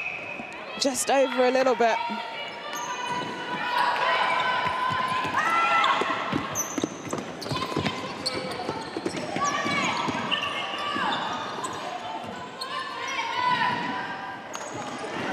Few changes for Hurst. Amelia comes on at goal shooter, Mia at goal attack, and Jemima at wing attack. But it's Solihull with the ball.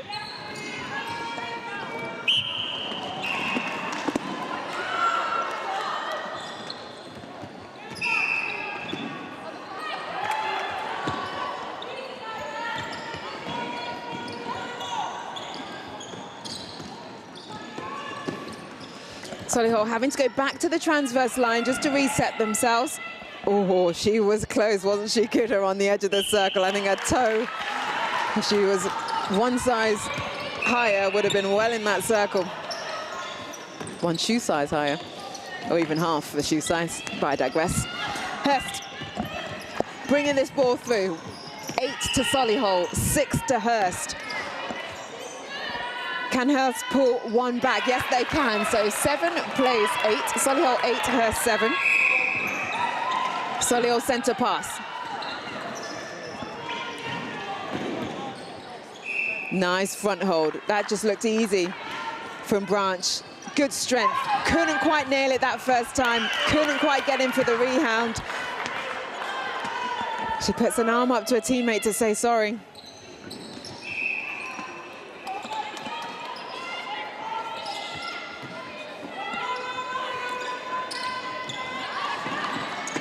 Hurst now, can they draw this game back level? Oh, the defense there from Sasha Branch on point. She apologized earlier for the mistake, but she didn't dwell on it. She got back into defense and gets the turnover for a side and puts them 2 back in front again. Solihull 9, Hurst 7. Hurstpierpoint trying all that they can. Brown at center, lovely dodge. She offloads it to own it.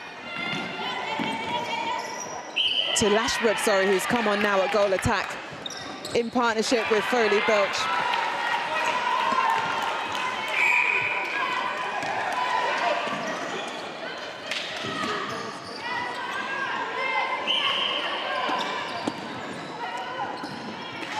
Using the pop well, Solihull, but footwork, oh, called on O'Neill. Just when you think Solihull are getting back into the groove, they're extending their lead. Hurst says no, but Gidder, again, she's the one that always gets their side back into the game, keeping them in front.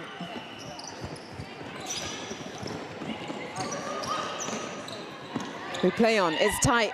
There it is. Just that little bit of movement from Branch made O'Neill have so much space in the back.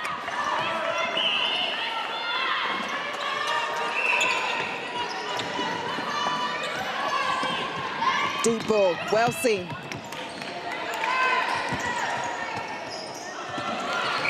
Millard at goal defence for Hurst. Feeding that in third so well.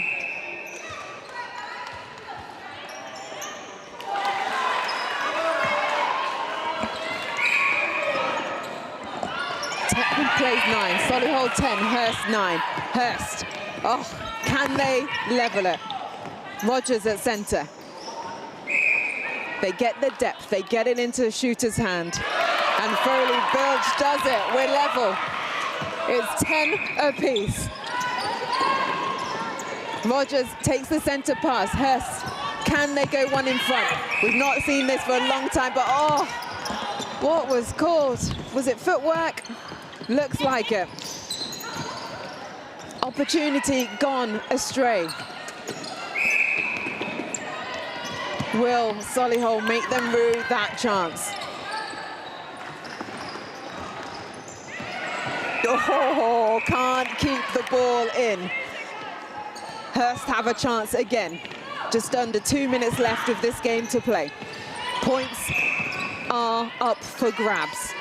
Important points up for grabs, because as we know, only the top 4 teams will go into the playoff after the second round.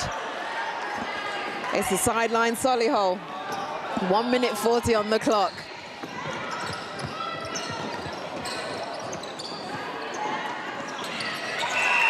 Defensive pressure coming from Millard at goal defense. He was too late though, contact called. It's just that timing again off. Deep roll from O'Neill. Patience from Solihull to go back to the line, use the reset. Then they find O'Neill. She's strong on that hold, isn't she? Lovely backspace. And it's going to be Solihull centre pass as we see a few changes from both sides with under a minute to go. The clock doesn't stop because it's central timing. So whose favour will that pause work in? Because in 50 seconds you can get at least 2 goals in. Solihull 11, Hurst 10. Will Solihull give themselves a clear buffer now?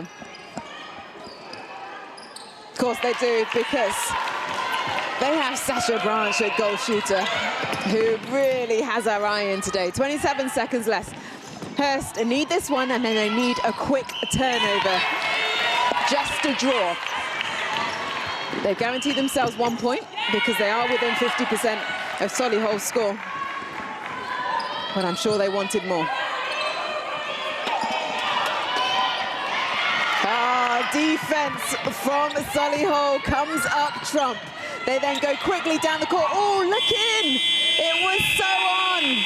The vision, rule number 1, when you catch the ball 10 fully and sight your shooting circle. Wasn't done then, but it didn't matter because Solihull School win this one at full time. Solihull School 12, Hurstpierpoint College 10.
Welcome back. It's Haileybury School versus Gordon School. Quick one through the starting sevens.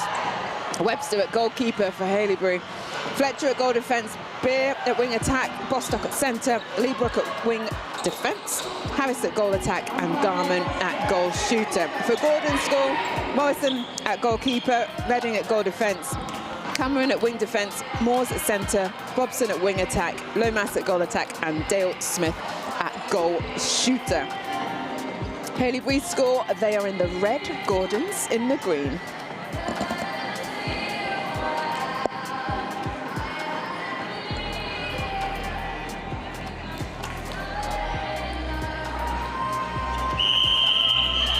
First centre pass for Haileybury School.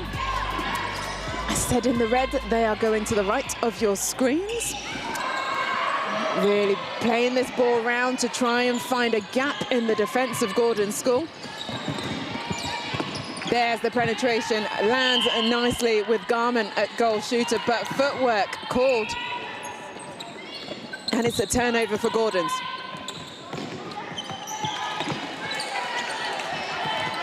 Ooh, deep ball through the middle.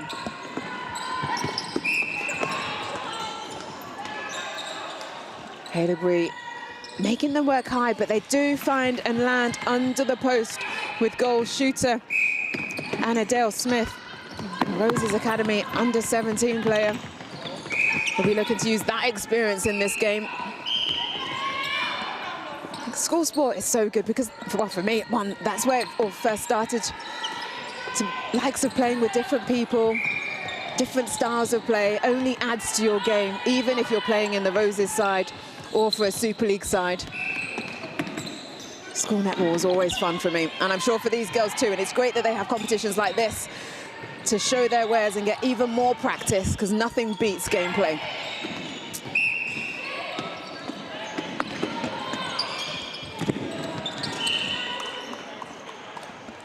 Good strength from Garment under the post. She gets Haileybury School their first goal of this game, 1 apiece. And this 7-minute half that we will play.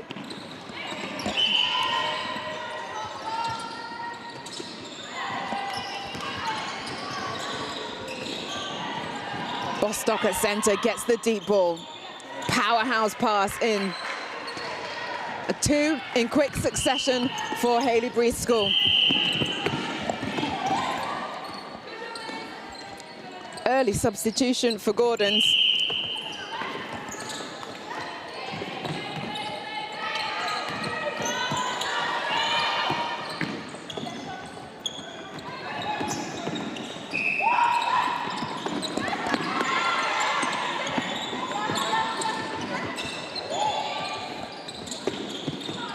Over the top, looking for depth. Oh, well seen. Oh, but there wasn't a call, and that did look like she rolled her ankle. Hopefully it's nothing too serious. She's back up and running. No one called time though, so play continues.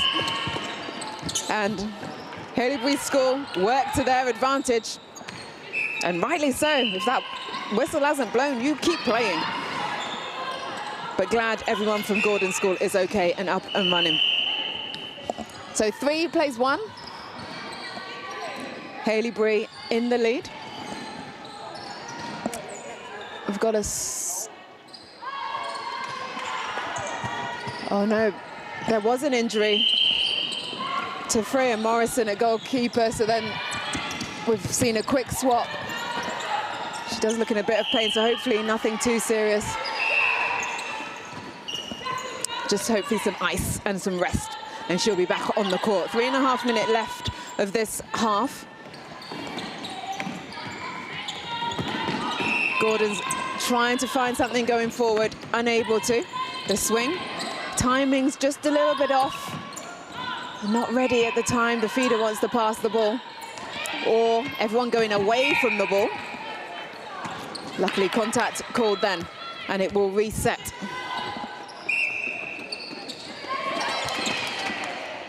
Lomas comes up to get the ball, because it's going to be just inside the circle.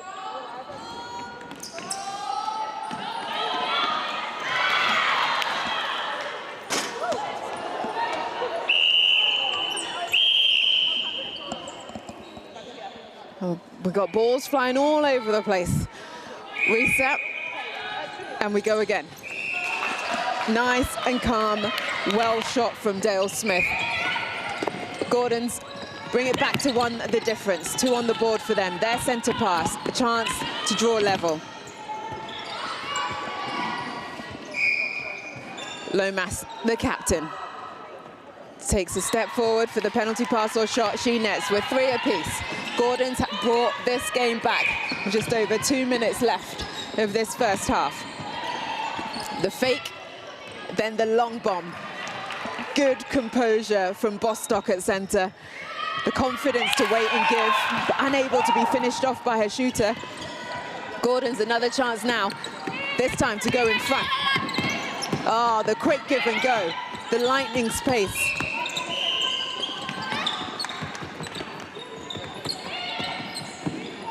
Movement is on song. They are making sure they're in front of every Haileybury player. Distance, oh, just dropped short though for Gordon School. Picked up nicely from the defensive end of Haileybury.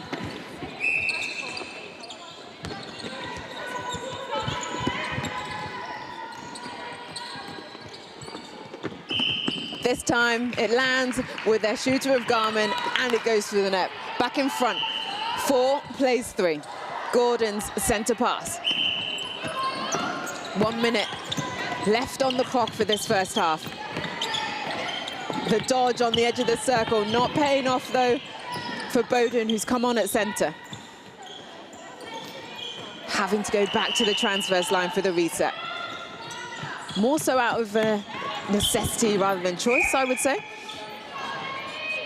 But they find some space. Nice hold in the back from Dale Smith.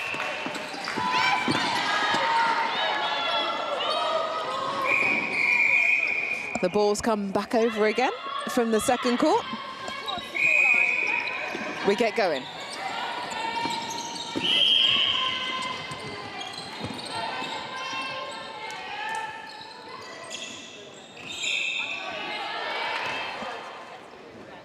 Over the top and in. What Harris is doing at goal attack for Haileybury School is clearing that circle to give Garmin the space, so it's one-on-one in there against the defender. So more often than not, that first ball can go in nice and easily. Clever work there from Gordon's, delaying, getting the ball back so that when we come back after the halftime, it will be their centre pass. But it's Gordon's, they find themselves 1 down against Haileybury School. 5 plays 4.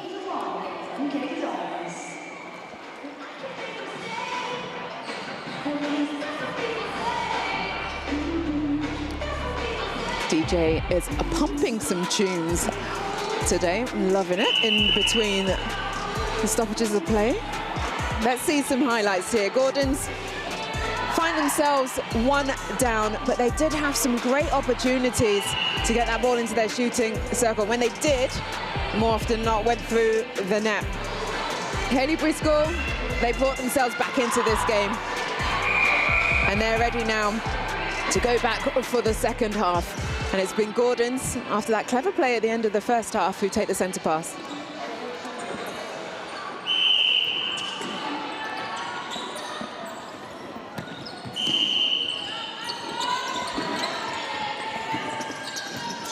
Bowden passes it through, but the defensive work rate of Webster for Haileybury School, their captain, it doesn't make it easy.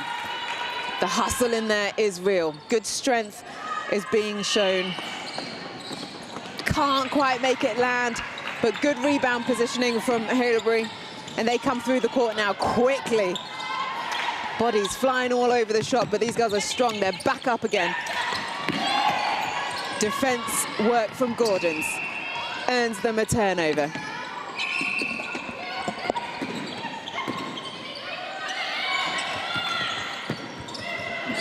The give and go working nicely for them. In wing attack, Robson.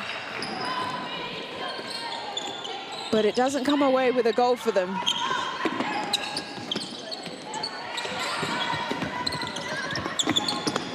Ah, that's the step change you want to see. Fabulous work from wing attack Daisy Beer for Haileybury School.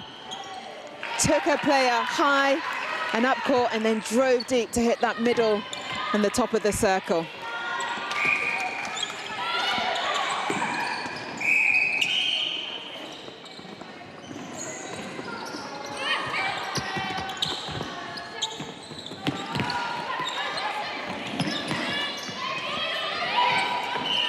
Haileybury patient, drawing players, opening up the backspace. Garman, she just looks so cool, right? Gets the ball, turns, shoots, nails it.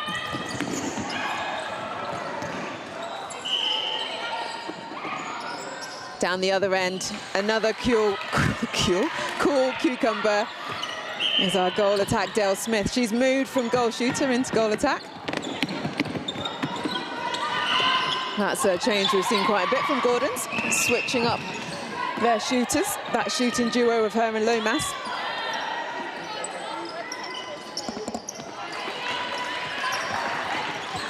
But it's 8 to Haileybury School, 5 to Gordon's.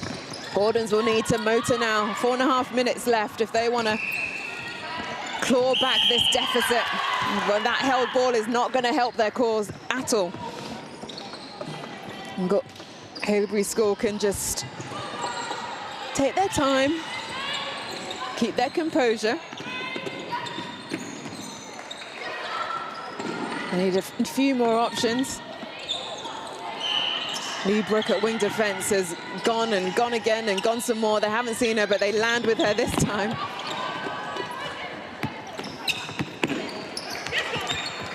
Oh, unlucky. Redding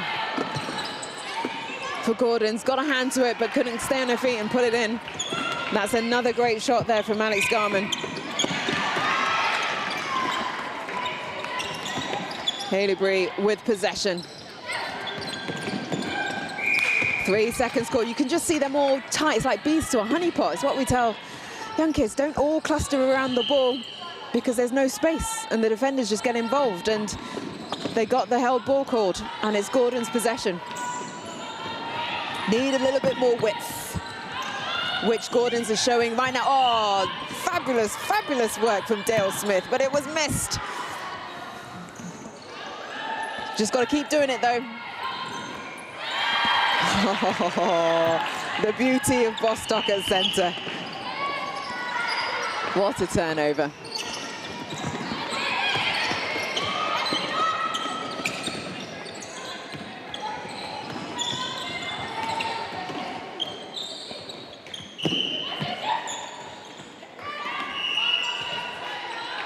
Just watching Ella Harris just delay that entry in circle. She went wide before she came in. What did that mean? It meant the defender came off onto her, which then opened up Garman under the post. So even though Garman is taking pretty much all the shots for Haileybury School, the work that Ella Harris is doing at goal attack is providing that space.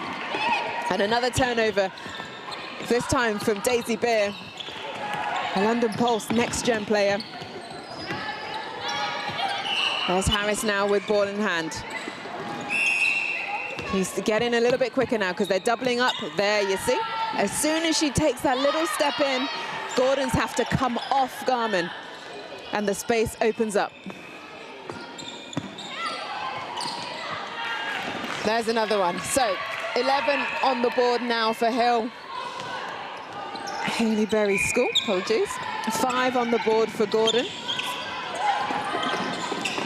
The team in maroon are well in front, over half the score of Gordon. So Gordon's at the moment won't be picking up any points from this game.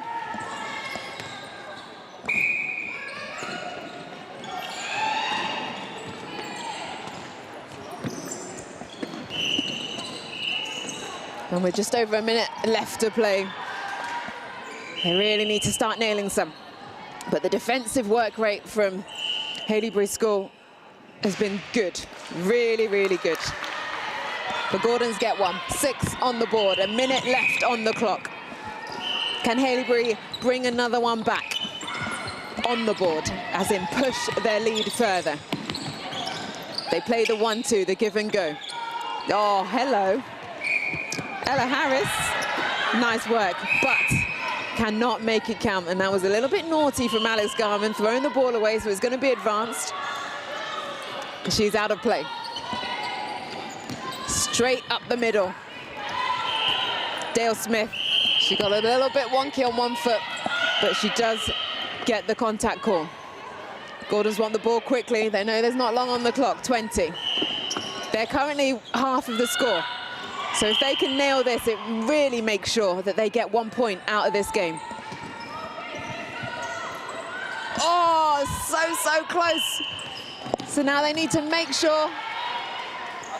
Oh, cheeky, clever, but she didn't land on the court before she caught it back. But the right idea though, and I know exactly what Dale Smith was trying to do there.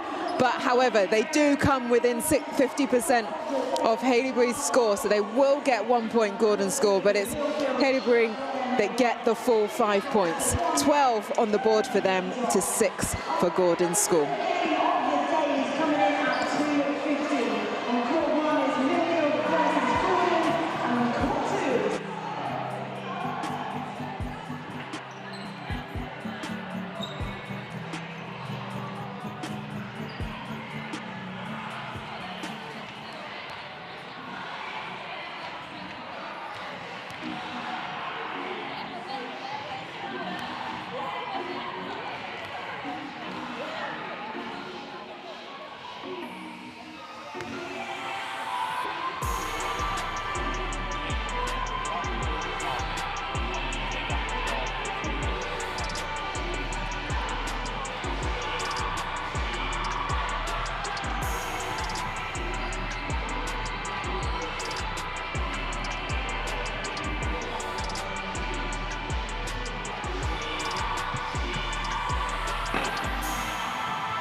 Perhaps there's no other sport in the world that's as challenging as golf. It can also be a 5-hour opportunity to choke. The difference between a good player and a great player is consistency and mentality.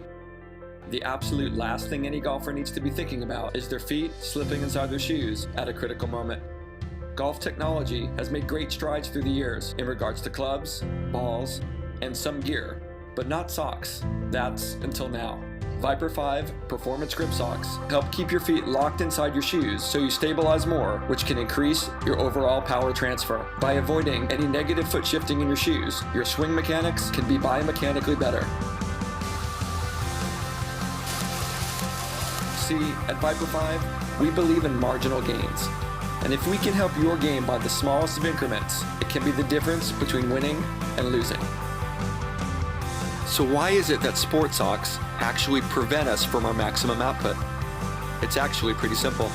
Typical socks slip, creating negative propulsion first before positive movement. Every time you go back, before you propel forward, you're losing speed and momentum. Imagine this over and over again as you're playing. Your acceleration will be better if your push-off and power transfer is stronger. Our Viper 5 proprietary grip technology improves stability in your shoe so you don't slip and your acceleration and power transfer are enhanced. We could spend all day talking about it, or we can just show you.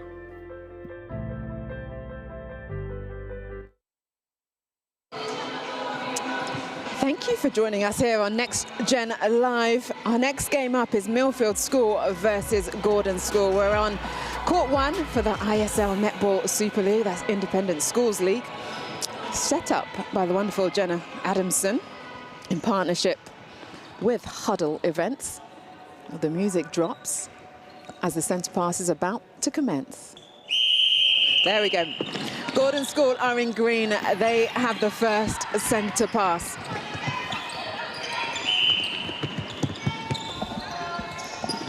Had a close game.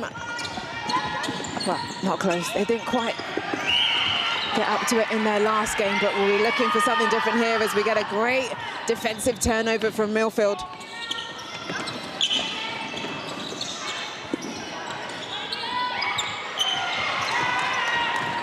Straight off the back, they're in attack, but Gordon's just like that. They want to make sure that their centre pass counts. And the quick hustle to bring this ball down through the court. A little bit stuck in this end third, yet to break into the shooting circle. Now they do, and they find their goal shooter, Dale Smith. And it's through the net. She's been good. She's been solid for Gordon's, I'd say. Whenever she's got that ball in that shooting end, she is putting it through the net. Now it's the time for Milfield. Almost a held ball, but they play it. And Doherty under the post, she sinks it.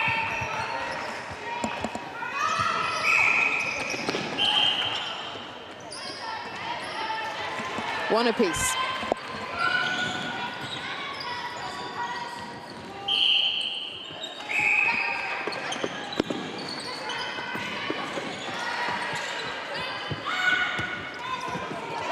Oh, this time is the chance for Butler to have a go. Couldn't quite make it because that 3-foot mark was on song for Milfield. But Dale Smith, she makes sure of it. Rose is under 17 player in the academy.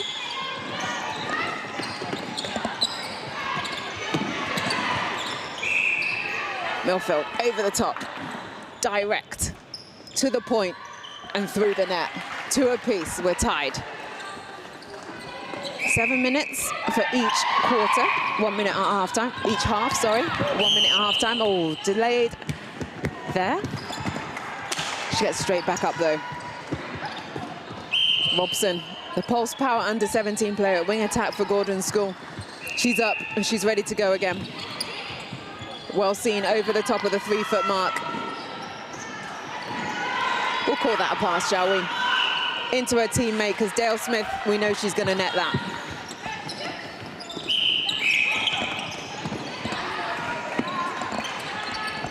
Gordon School in the lead by 1. Milfield in the blue, green and red. Opportunity to tie the game again. Oh, there's the Harrison hoist. Doesn't work though for Gordon. Straight over the top. Doherty.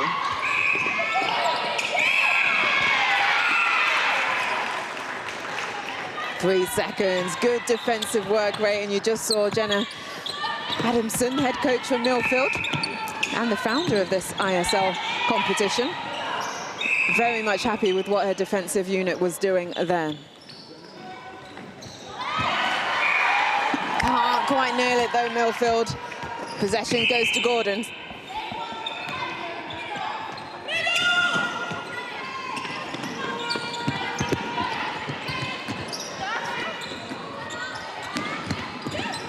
Out of court, nice defensive work. Isabella Jones, I believe, at goal defense.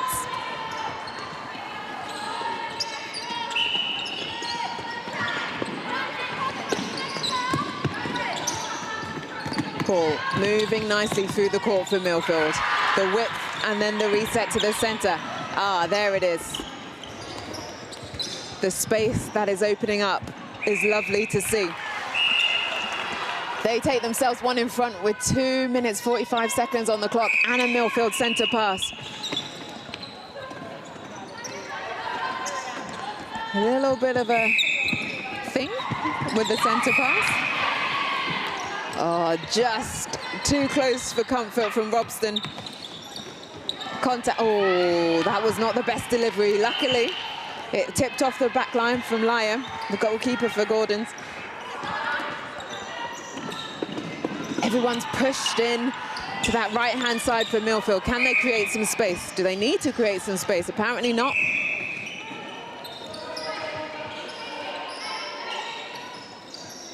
Rebound, nice, up. And through the net. Milfield go 2 in front, 5 plays 3, 2 minutes just under left on the clock. And they get another turnover. Great work, bringing it through. Oh, that was delayed, but that was amazing hustle from Robson.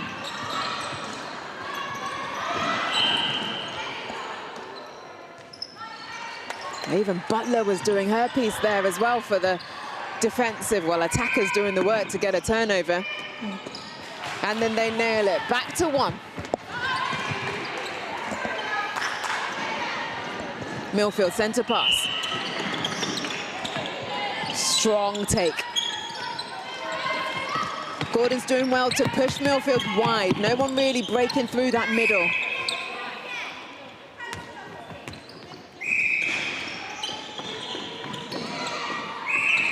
When one person's out, though, that's when the issues can occur, because everyone then is out of place or having to cover for that defender that's out of play. Milfield score. Milfield take it back to 2. 43 seconds left on the clock. 6 plays 4. Gordon, centre pass. Moores at centre, takes it. Quickly played from Dale Smith, who's moved to goal attack. And it's through the net.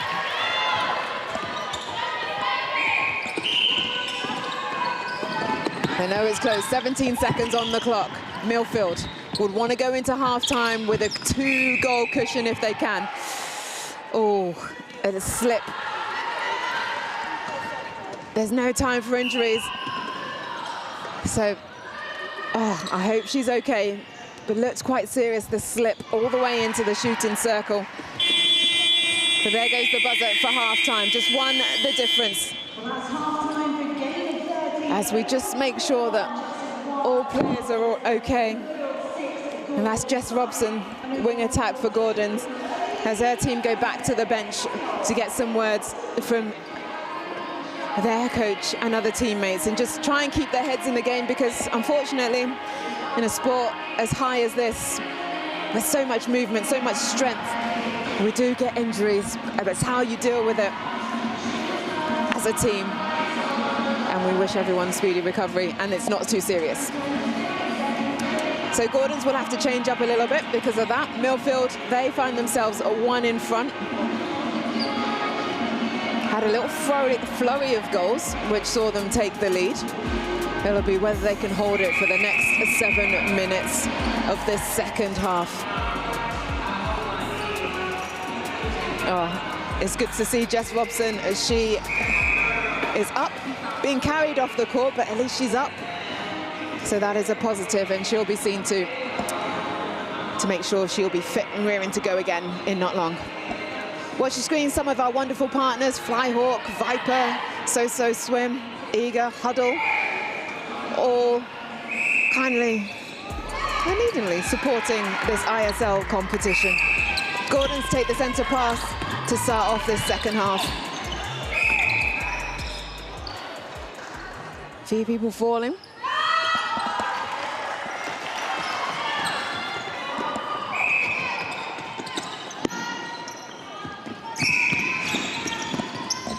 They get 1 back, Gordon, so we're level.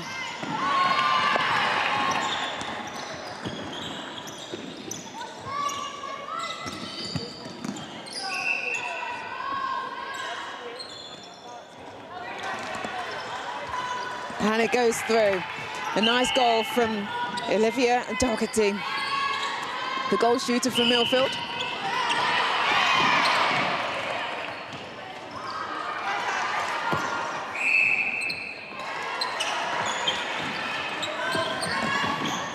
Milfield still 1 in front, 7 plays 6.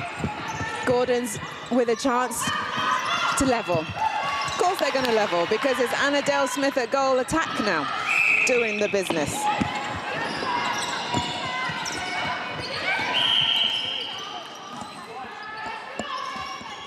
But just as good down the other end. We have another goal from Milfield. 8 plays 7.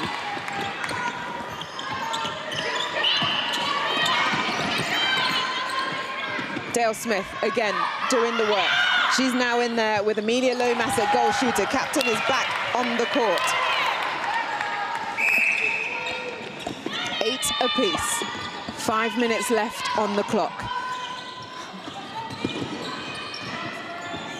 The intensity that these girls are playing at, next level. Hugging the baseline is Doherty. Captain for Milfield, can't quite nail it, but a teammate, Doblo, is there to pick up the spoils off the rebound and nets. Milfield back in front again.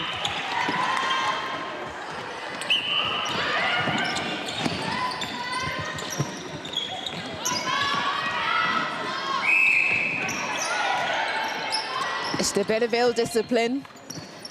Gordon's had nowhere to go, but the obstruction let them off. But just back out, attacking contact called on Dale Smith.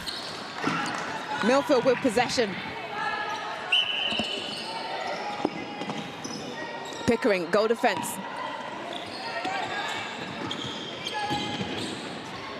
Up through the middle for Dobler. Patience is the name of the game, especially when you've got that 1-goal lead. You just want to make sure of it. Oh, almost 3 seconds, living on the edge, Gordons. But it allowed them to get some depth. And they find themselves already in the shooting circle. Lomas doesn't fancy it, so swings it round.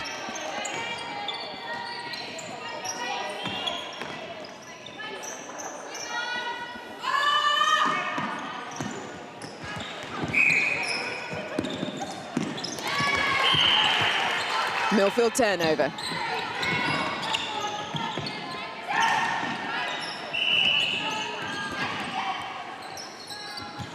Width, depth, angles.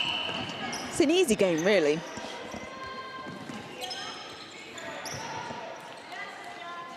Not really. The players make it look easy with the amount of work that they put into it. And there's another score for Milfield. Doherty. Team Bath training partner in at goal shooter for Milfield. She gets the ball in hand now.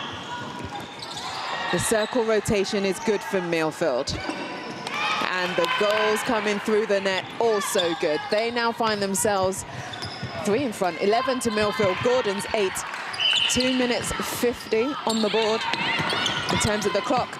Ah, there's the gem. That is knowing your shooter inside out. Oh no, the 3-second call. Lomas just taking a little bit too long to let that shot go. Will Milfield punish them for it? There it is. Fake the bottom, give over the top. And Doherty, she nails. 12 plays 8, 4 the difference. 2 minutes left of this game. Milfield looking in control. First and second phase of the centre pass goes out well. Third phase is in the circle. Can we nail it? Milfield nails it. Doherty again. She's got her iron. She's confident, she's calm, wherever she is in that circle. Defensively, Milfield trying to get some more turnovers. For Gordon, can we keep their scoreboard ticking over? Currently within half of the score, sorry, so we'll get 1 point at least. But another turnover for Milfield. Possession, the name of the game, with 1.5 minutes just under remaining. Gordon's get the turnover. And it's from Dale Smith. Use the line to reset. That was a reset done with purpose. Oh, but just too much on it. Lacking the touch, that final feed into the circle.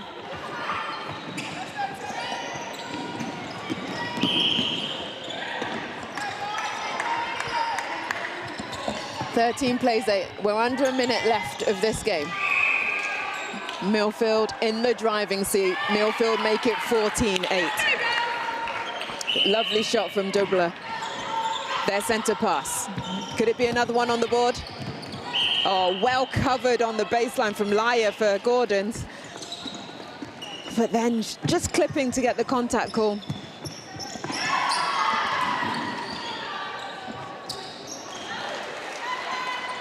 Scarlett Redding at goal defence. She is trying everything she can to disrupt Milfield for Gordons, but it's not putting Doherty off.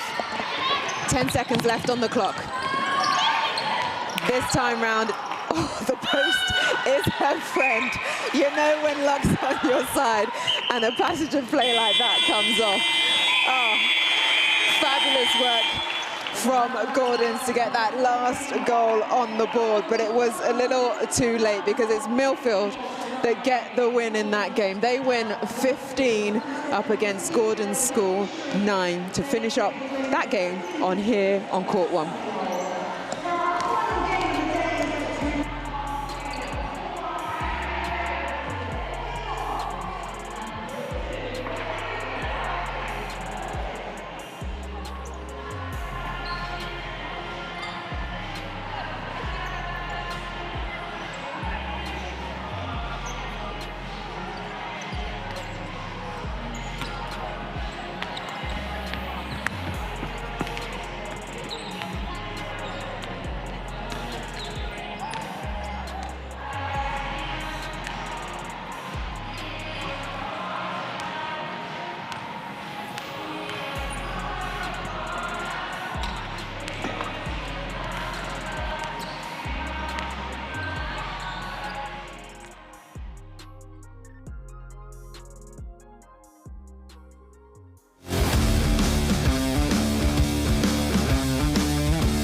Hey, my name is Jared, and I'm with Viper Sports, and thanks for taking the time out to watch.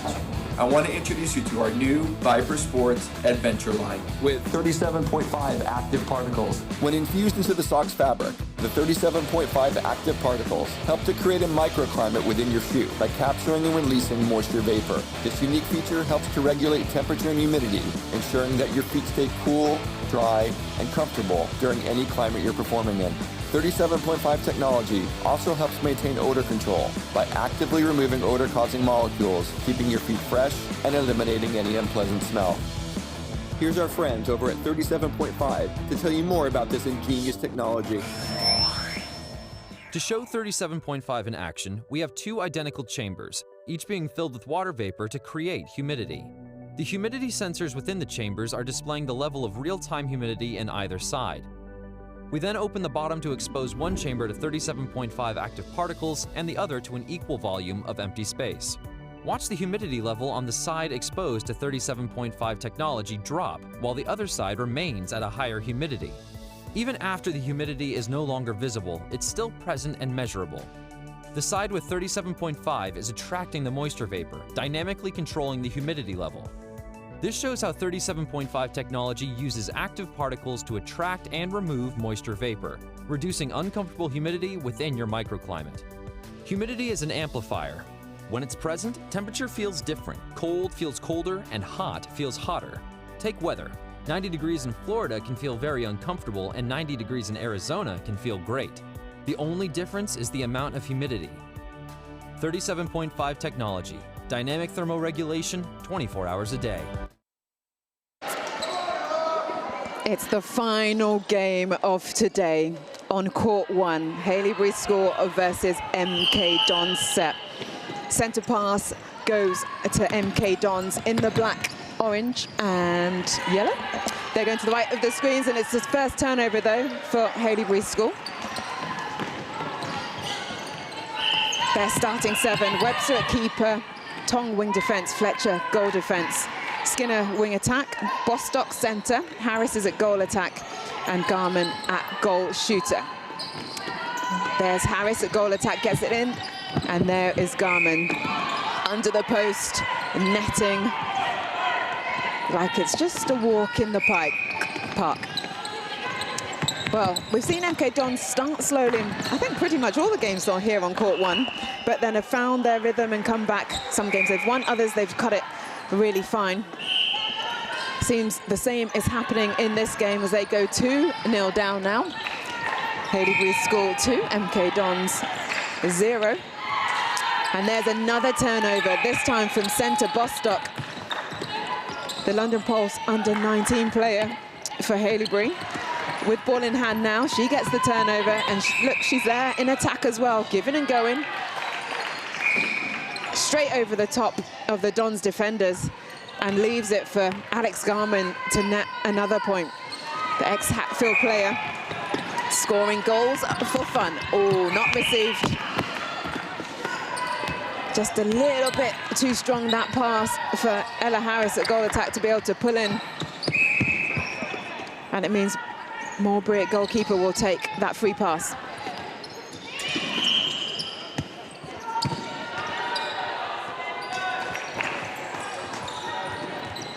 It's going to be a little bit of confusion of where this pass needs to be taken, but it is centre third. Comes through. Dons, another opportunity to get it into their shooting circle, missed. Haileybury down so quickly into theirs.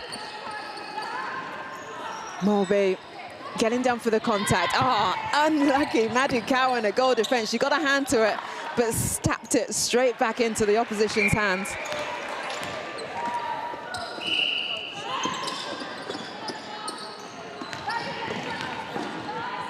Another goal. 4 on the board for Haileybury School. Dons yet to put a mark on their name. Coming up to the 4-minute mark of this first half. Could this be their opportunity? Not going their way so far in this final game.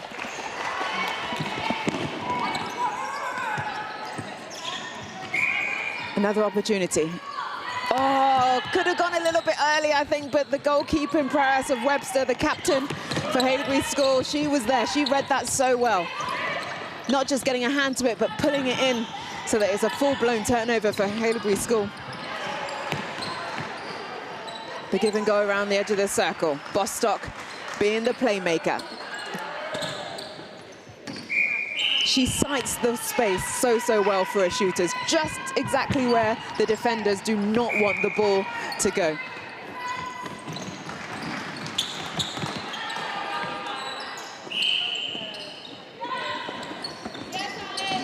Harris can't nail it, but Garman is there for the rebound, and it's through the net. Dons, 6 down. Opportunity comes their way again. Obviously, centre passes alternate, so you have 50% of possession given to you, so they'll be looking to do more with that possession. Can they do it this time? Over the, oh, hello, rebound. Loving your work. Sienna Mowbray, the call to lock that one in. Love it. Imogen Loud, though, goal shooter. She's the one that gets the first one on the board for MK Dons. Skinner, wing attack, picks up the loose ball. Just dropped short, but she follows her shot in. And there's another one for Alex Garman.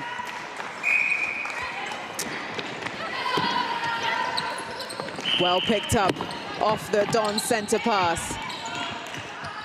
Garman, she's ready again. Just watch her. Even though after the goal, she looks a little bit kind of like, this is easy, done my job. But she's still focused in because she knows that ball could be coming down at any moment. Dons with a turnover on the transverse line. From an attacker, from Tilly Morell. The wing attack for Dons.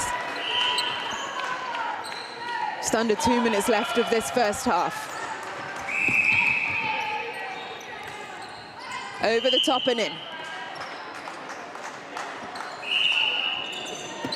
Oh, ball did not come out of her hand well.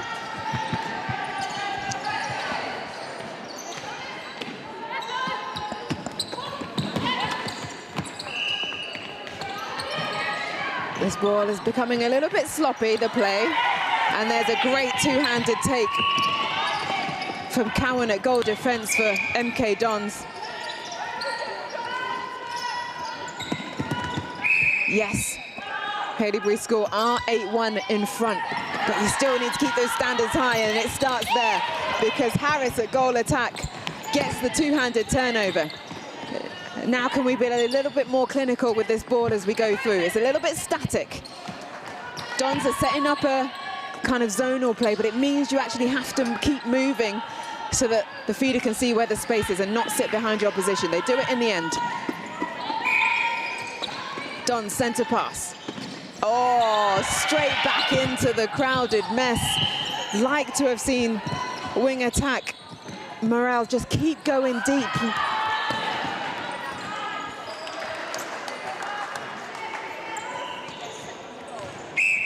Shooting not the flavour at the moment for MK Dons.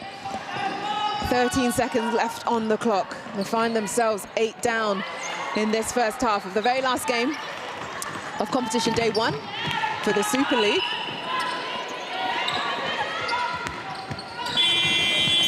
And there goes the buzzer and the whistle for half time. Haileybury School 9. MK Dons, just the one to their name. This is the final game.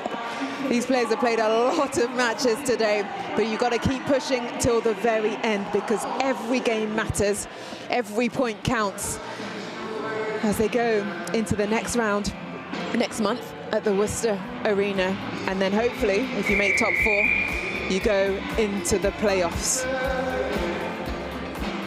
Those playoffs will be held on the 21st of January at the University of Wolverhampton.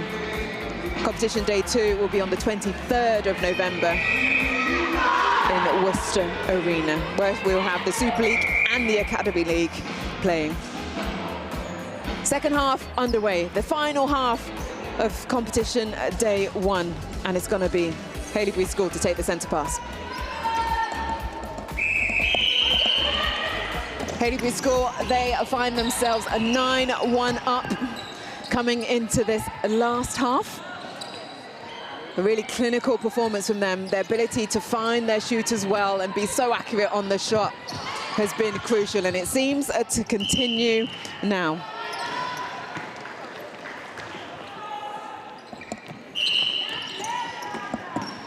Get another one, 10 on the board for them. A few changes for the team in maroon. Sophie Tong goes to goalkeeper. Charlotte Webster goes to goal defense. And Isla Gardner goes to goal shooter. That means Alex Garman has gone to the bench. And there's Isla now. Nope, Isla's goal shooter. Who scored that? That was Ella Harris at goal attack.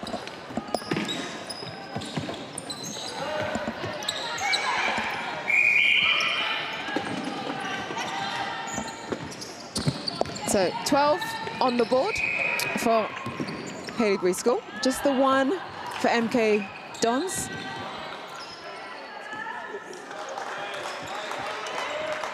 And there's the shot for Isla Gardner, just come on at the halftime.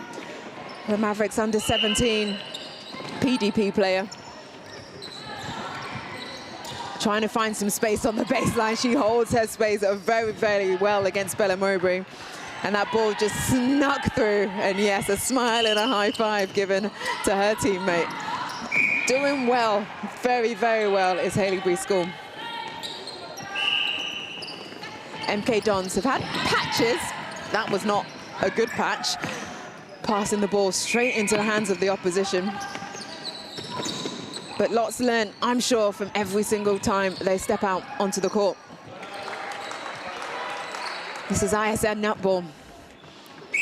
School competition sport at its finest. And Isla continues to keep that scoreboard ticking over for Haileybury School.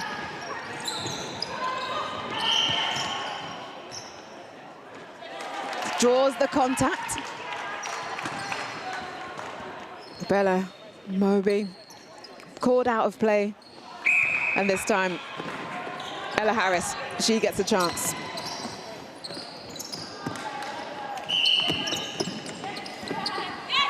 Ah, beautiful backing up from Flo Fletcher. Sorry, from Charlotte Webster, the captain, because Flo has gone to the bench now. Because in that half-time break, we saw some changes.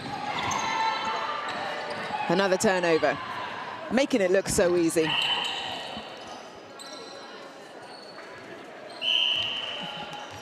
A little bit too close there. Harris, not the tallest.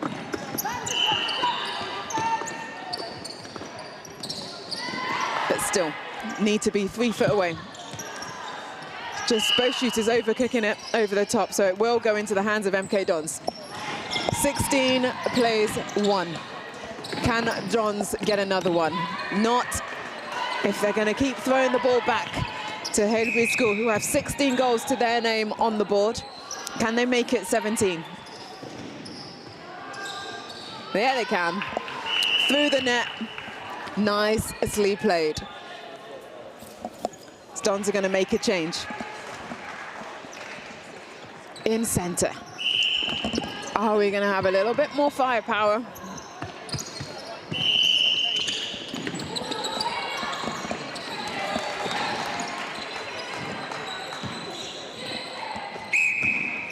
But the clinicality of Haileybury School is proving too much for the Dons. Even when they're missing, they're getting their rebounds. And then it's going through. Dons center pass. 18 plays 1.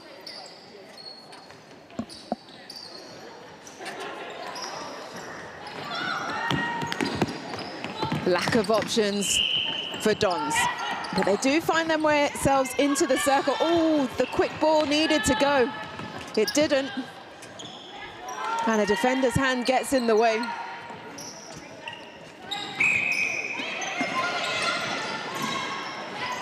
Partnership work. Making Dons play extra passes. But they get it under the post and through the net. Great work there to get 2. Just a minute and a half left of this final game. There's a convincing win for Haileybury School here on Court 1. Brought to you live by Next Gen. It's great that every single game of this competition is being streamed live. And even if you miss one of the games because you're watching Court 1, but you want to see some of the games on Court 2, you can go back and watch. Don't want you to miss anything, but after the game, obviously. The spreading of the ball here is so good from Haileybury. And just catching MK Dons on the back foot each time. And they score another one. They take it to 19, 42 seconds to 20, sorry, 42 seconds left on the clock. 20 plays 2. It's going to be Haileybury School that's going to pick up the full 5 points. MK Dons, unfortunately, will be nil point. but they get a rare turnover. Can they take advantage and make the most of this one? Get themselves one more on the board to 3. They're taking their time, they're being safe with the ball. Slowly does it, but they're making ground, and then over the top. There's the final whistle. There's the final goal, and it does bring MK Dons to 3. But it was the phenomenal performance from Haileybury School that gives themselves that win and that 5 points. Full time, 20 goals. I think that's probably the highest score we've seen so far today, up against the 3 to MK Dons set. That was the final match of today. We've had so many games come your way. It's been some great netball shown. And as we tally up all the scores, tally up all the points, we do, though, have some awards to give out for today's competition day. So stay with us, and we will come back to you shortly for the presentations.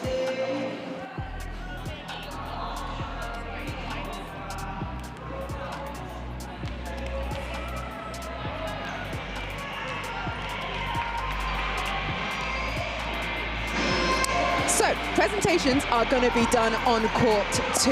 So thank you very much for watching court 1, and I hope you've enjoyed all the netball that Next Gen Live has brought your way on behalf of the ISL Netball League and partnered by Huddle. So switch over to court 2 and you will see the presentations there. So thank you very much from me here on court 1, and I'll see you over on court 2.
Perhaps there's no other sport in the world that's as challenging as golf. It can also be a 5-hour opportunity to choke. The difference between a good player and a great player is consistency and mentality. The absolute last thing any golfer needs to be thinking about is their feet slipping inside their shoes at a critical moment. Golf technology has made great strides through the years in regards to clubs, balls, and some gear, but not socks. That's until now. Viper 5 Performance Grip Socks help keep your feet locked inside your shoes so you stabilize more, which can increase your overall power transfer. By avoiding any negative foot shifting in your shoes, your swing mechanics can be biomechanically better. See, at Viper 5, we believe in marginal gains. And if we can help your game by the smallest of increments, it can be the difference between winning and losing. So why is it that sport socks actually prevent us from our maximum output? It's actually pretty simple. Typical socks slip, creating negative propulsion first before positive movement. Every time you go back, before you propel forward, you're losing speed and momentum. Imagine this over and over again as you're playing. Your acceleration will be better if your push-off and power transfer is stronger. Our Viper 5 proprietary grip technology improves stability in your shoe so you don't slip and your acceleration and power transfer are enhanced. We could spend all day talking about it, or we can just show you.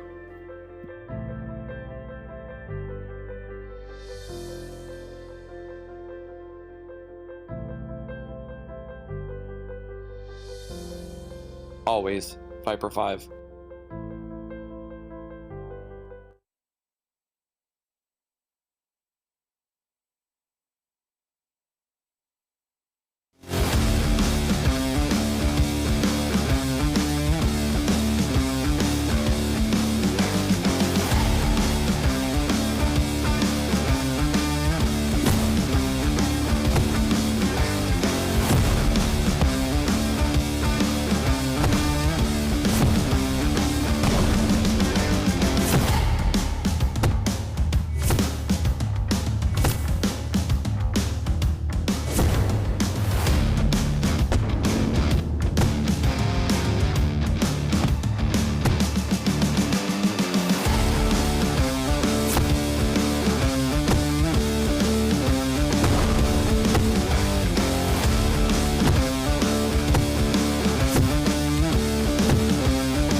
Hey, my name is Jared, and I'm with Viper Sports, and thanks for taking the time out to watch. I want to introduce you to our new Viper Sports Adventure line with 37.5 active particles. When infused into the sock's fabric, the 37.5 active particles help to create a microclimate within your shoe by capturing and releasing moisture vapor. This unique feature helps to regulate temperature and humidity, ensuring that your feet stay cool, dry, and comfortable during any climate you're performing in. 37.5 technology also helps maintain odor control by actively removing odor-causing molecules, keeping your feet fresh and eliminating any unpleasant smell. Here's our friends over at 37.5 to tell you more about this ingenious technology. To show 37.5 in action, we have two identical chambers, each being filled with water vapor to create humidity. The humidity sensors within the chambers are displaying the level of real-time humidity in either side. We then open the bottom to expose one chamber to 37.5 active particles and the other to an equal volume of empty space. Watch the humidity level on the side exposed to 37.5 technology drop, while the other side remains at a higher humidity. Even after the humidity is no longer visible, it's still present and measurable. The side with 37.5 is attracting the moisture vapor, dynamically controlling the humidity level. This shows how 37.5 technology uses active particles to attract and remove moisture vapor, reducing uncomfortable humidity within your microclimate. Humidity is an amplifier. When it's present, temperature feels different, cold feels colder, and hot feels hotter. Take weather. 90 degrees in Florida can feel very uncomfortable, and 90 degrees in Arizona can feel great. The only difference is the amount of humidity. 37.5 technology. Dynamic thermoregulation, 24 hours a day.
Flyhawk match ball that has gone a walkabout. So if the teams could just check their ball bags and just make sure that they haven't accidentally packed that, that would be fantastic.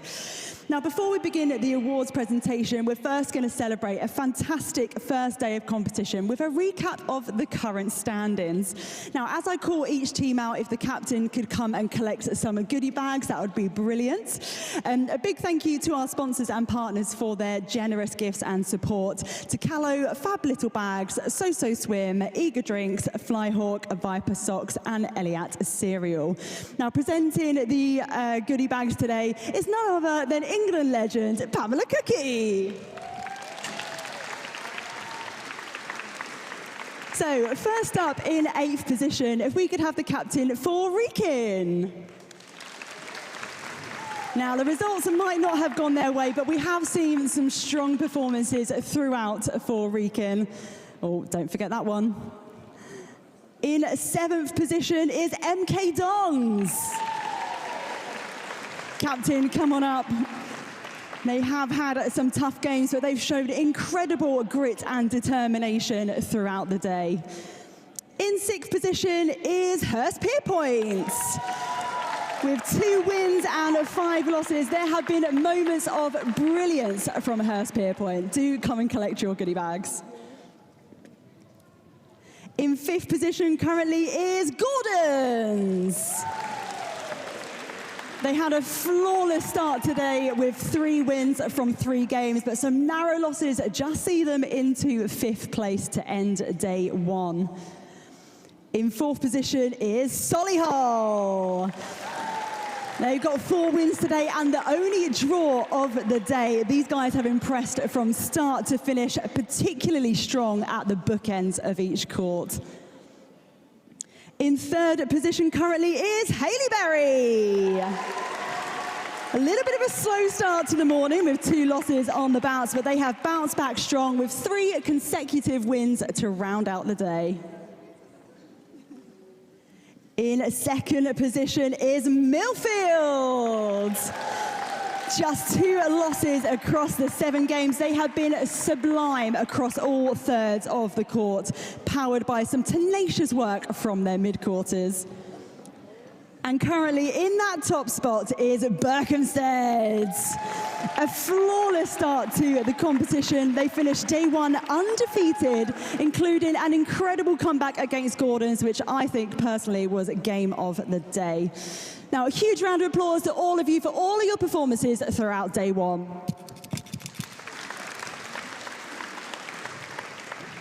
Okay, it's now time to present our MVP awards. Now, this is our opportunity to recognise some outstanding individual talent that has really caught our eye today. These players have displayed remarkable talent, consistency and leadership through their performances, which really just captures the spirit and the ethos of the ISL Super League. Now, these awards are proudly sponsored by Viper Socks, so a huge thank you to Pauline and the Viper team for supporting young athletes and helping us celebrate excellence across the league.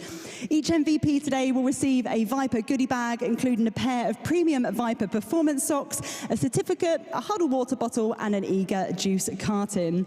Now, presenting the awards today is another netball legend. With over 50 caps, a Commonwealth Games gold medal, and a World Cup silver medal for England, as well as being Nottingham Forest head coach. Let's hear it for Chelsea Pittman.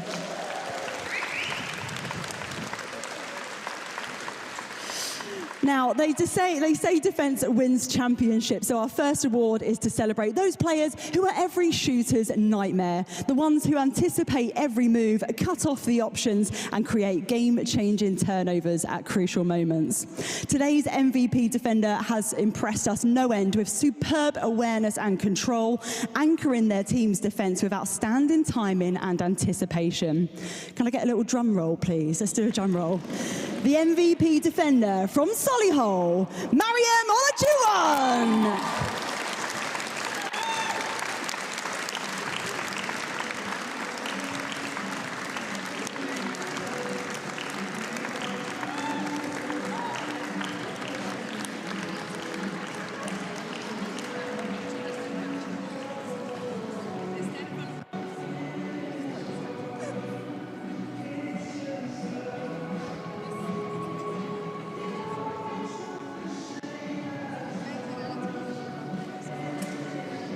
Let's hear it one more time for Mariam. Next up is the engine room of the team. It's, of course, our mid-court. This MVP award goes to a player who has been unstoppable in attack, tenacious in defense, and tireless across every minute of gameplay. Our MVP for the mid-court, let's get that drum roll going. From Hurstpierpoint, it's Harley Brown!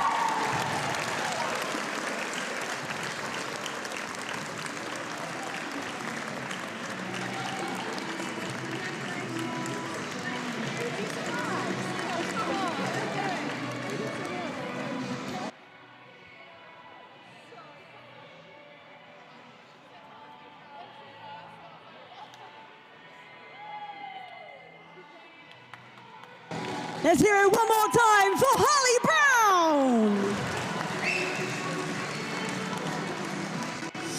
Brown. Now, next up, the ones who make it count on the scoreboard, the MVP Shooter Award. Now, this goes to someone who has been cool, calm, and collected at the post, showing incredible accuracy and being able to convert under pressure.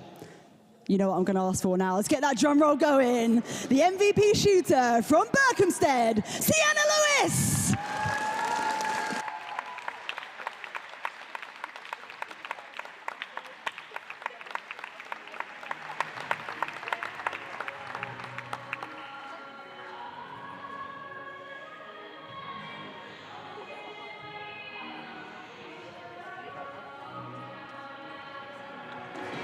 One more time, your MVP shooter, Sienna Lewis. And our final award is the MVP of the league, the standout performer who's been consistently brilliant throughout the day. Now, this player has shown exceptional skill throughout day one of the competition. They've led by example and have made a huge impact in every game they have played. Our MVP of the league, drum roll one last time, from Haileybury, is Broken Bostock!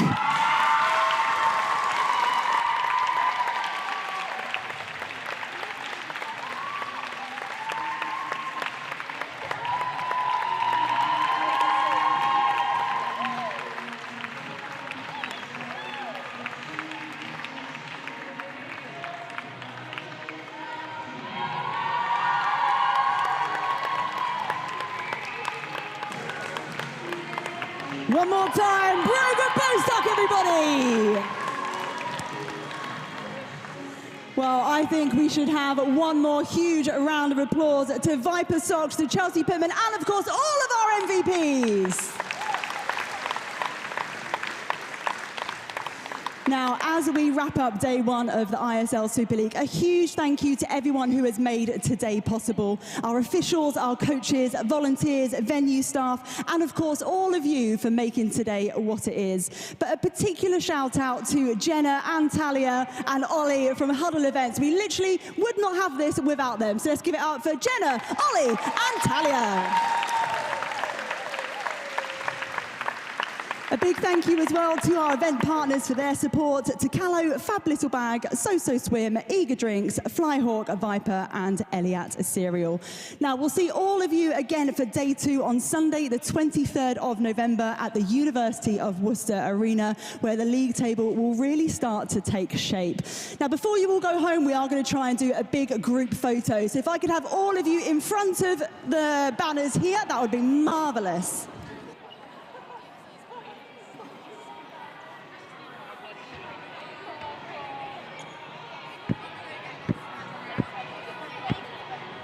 What a day we have had here on Court 1, and you were joined by Pamela Cookie, and then over on Court 2, myself, Mia Shirazi, and Chloe Howe. But don't go too far, we've got more ISL action for you coming up on the 23rd of November, and then finally the playoffs over at Worcester on the 26th of January. From me and the Next Gen team, thank you very much.